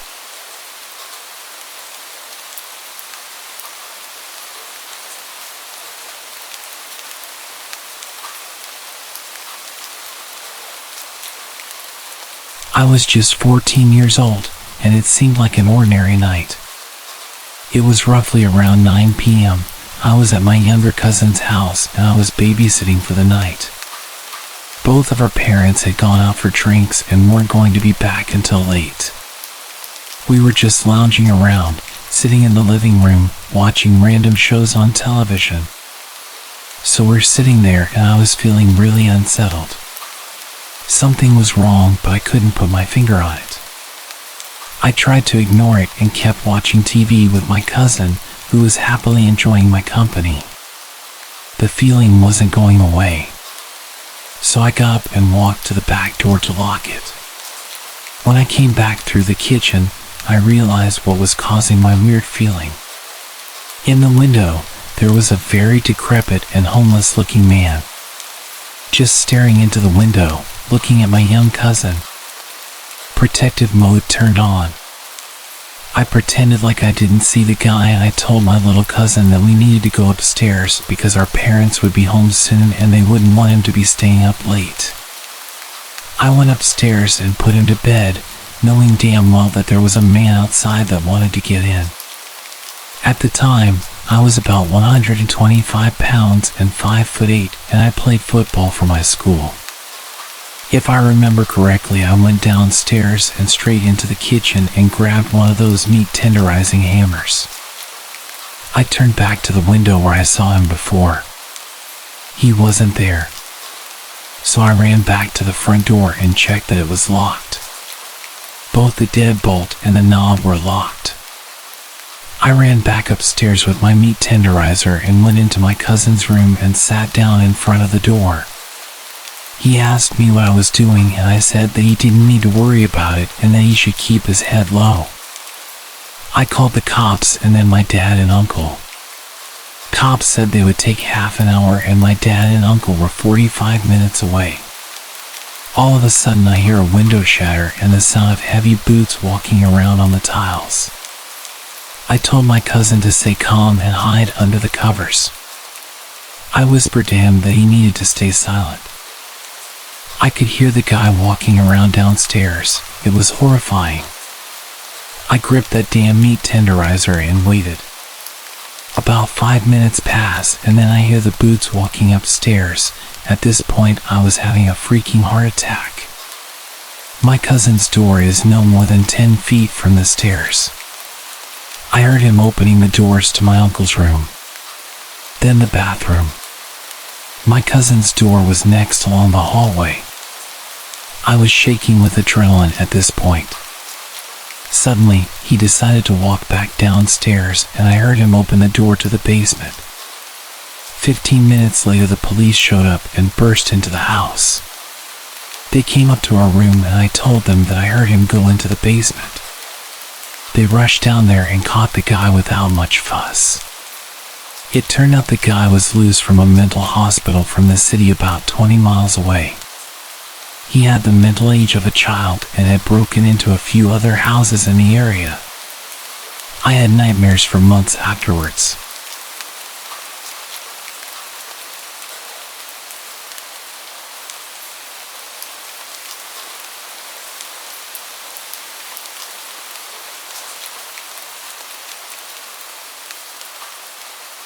About 10 years ago, I lived on my own and didn't have much company. I was quite depressed at the time after losing my girlfriend to a drunk driver. I was enjoying a beer and watching the sunset on the back porch when I saw a large, scruffy man emerging from the tree line. My heart skipped a beat as he stumbled towards my house in a menacing way. Living alone, I often used my backyard for target practice. And at that moment, I was immensely grateful for it. Instinctively, I rushed to bolt all the doors while frantically dialing the police. What I didn't know was that this intruder had broken in the day before through a basement window and had spent the night squatting there. He had left the basement door unlocked, and at this point, he'd made his way inside the house and was making his way up the stairs towards me. I gripped my rifle, aiming it at the approaching man as he descended the hallway. I shouted at him, ordering him to stop and get on the ground, but he just kept walking towards me. I fired the first round, loaded with rock salt, but he showed no reaction, undeterred. I quickly followed with a rubber bullet to the chest. Yet the drugged-up guy, who was clearly out of his mind, continued advancing. This guy was huge, at least twice my size, and I realized that whatever drugs he had in his body were going to push him through any pain that a rubber bullet would inflict. He was backing me into a corner.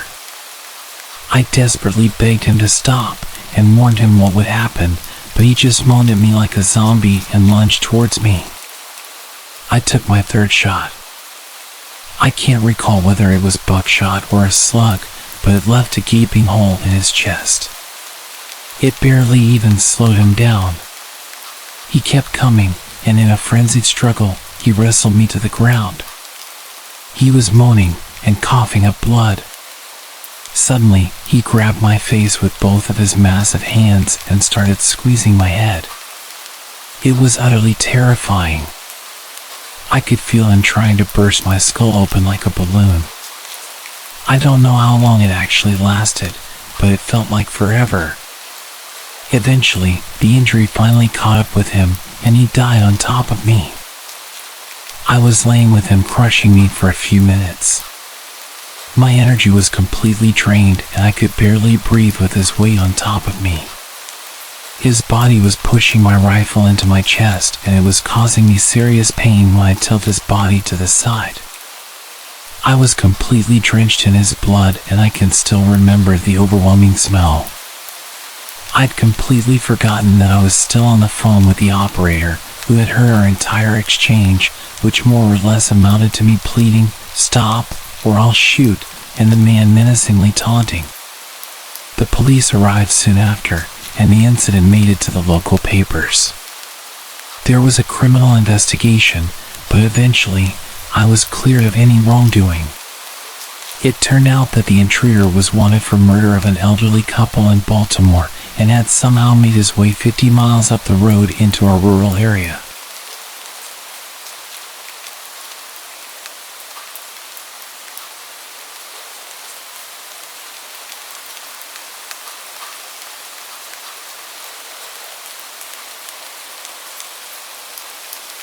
I was 18 and chilling in my friend's apartment alone.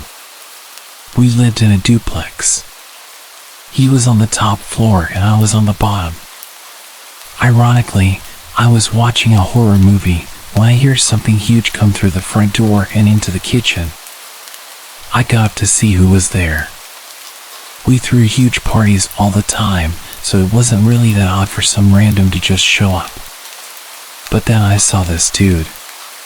He was a huge country boy wearing overalls and holding a huge butcher's knife, just looking at me while standing in the kitchen. I might have said something, I don't remember. But I promptly rushed out of a side door, ran into my apartment and locked all the doors. I don't remember who I called or exactly what happened, but I know I waited until I couldn't hear anyone moving around upstairs anymore and crept back in. Big guy was passed out on the couch. Turns out he was on parole for domestic abuse charges, had gotten super sauced downtown, and made it to the apartment where he used to live. He was arrested and we never heard from him again, so I assume his parole didn't go too well. I also have another story from that apartment, possibly related. Again, I was home alone and waiting for my friend to get back so we could play some Xbox. It's like 1 a.m. and suddenly there's aggressive banging on the door. As I mentioned, it wasn't unusual to have unexpected guests, but banging like this? Not normal. I get closer to the door and this guy is screaming about money, and he kept referring to someone called Big Man. Open the door, Big Man. Big Man apparently owed him $10,000 and he was here to collect. He had something metal. I assumed it was a gun or a metal baseball bat. I could hear the clang noise when he'd smacked the door.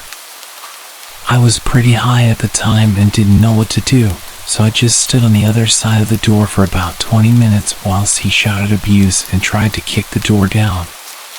Pretty dumb, but I was young and stupid. He did eventually leave and I don't know if he came back one night during a party or what, but I never heard about him again. One final thing that happened in that apartment. It was the day after a party. My flatmate was once again out and it was just me at home. There was a knock at the door and I looked through and could see a delivery guy. I opened the door and he says he's got a delivery for me, already paid for.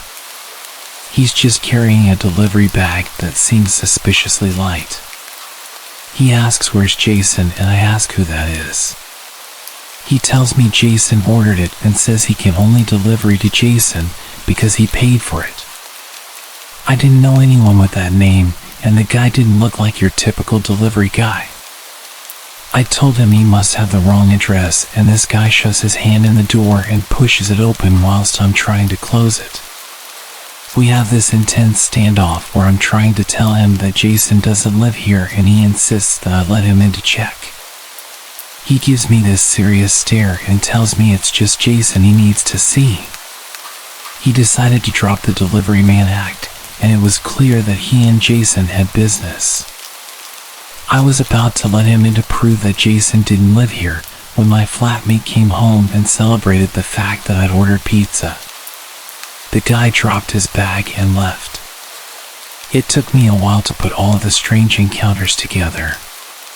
The guy on parole who'd broken in originally was probably the guy that owed people money and had people showing up to get him to pay. We both moved out a few weeks later. That place was too much trouble.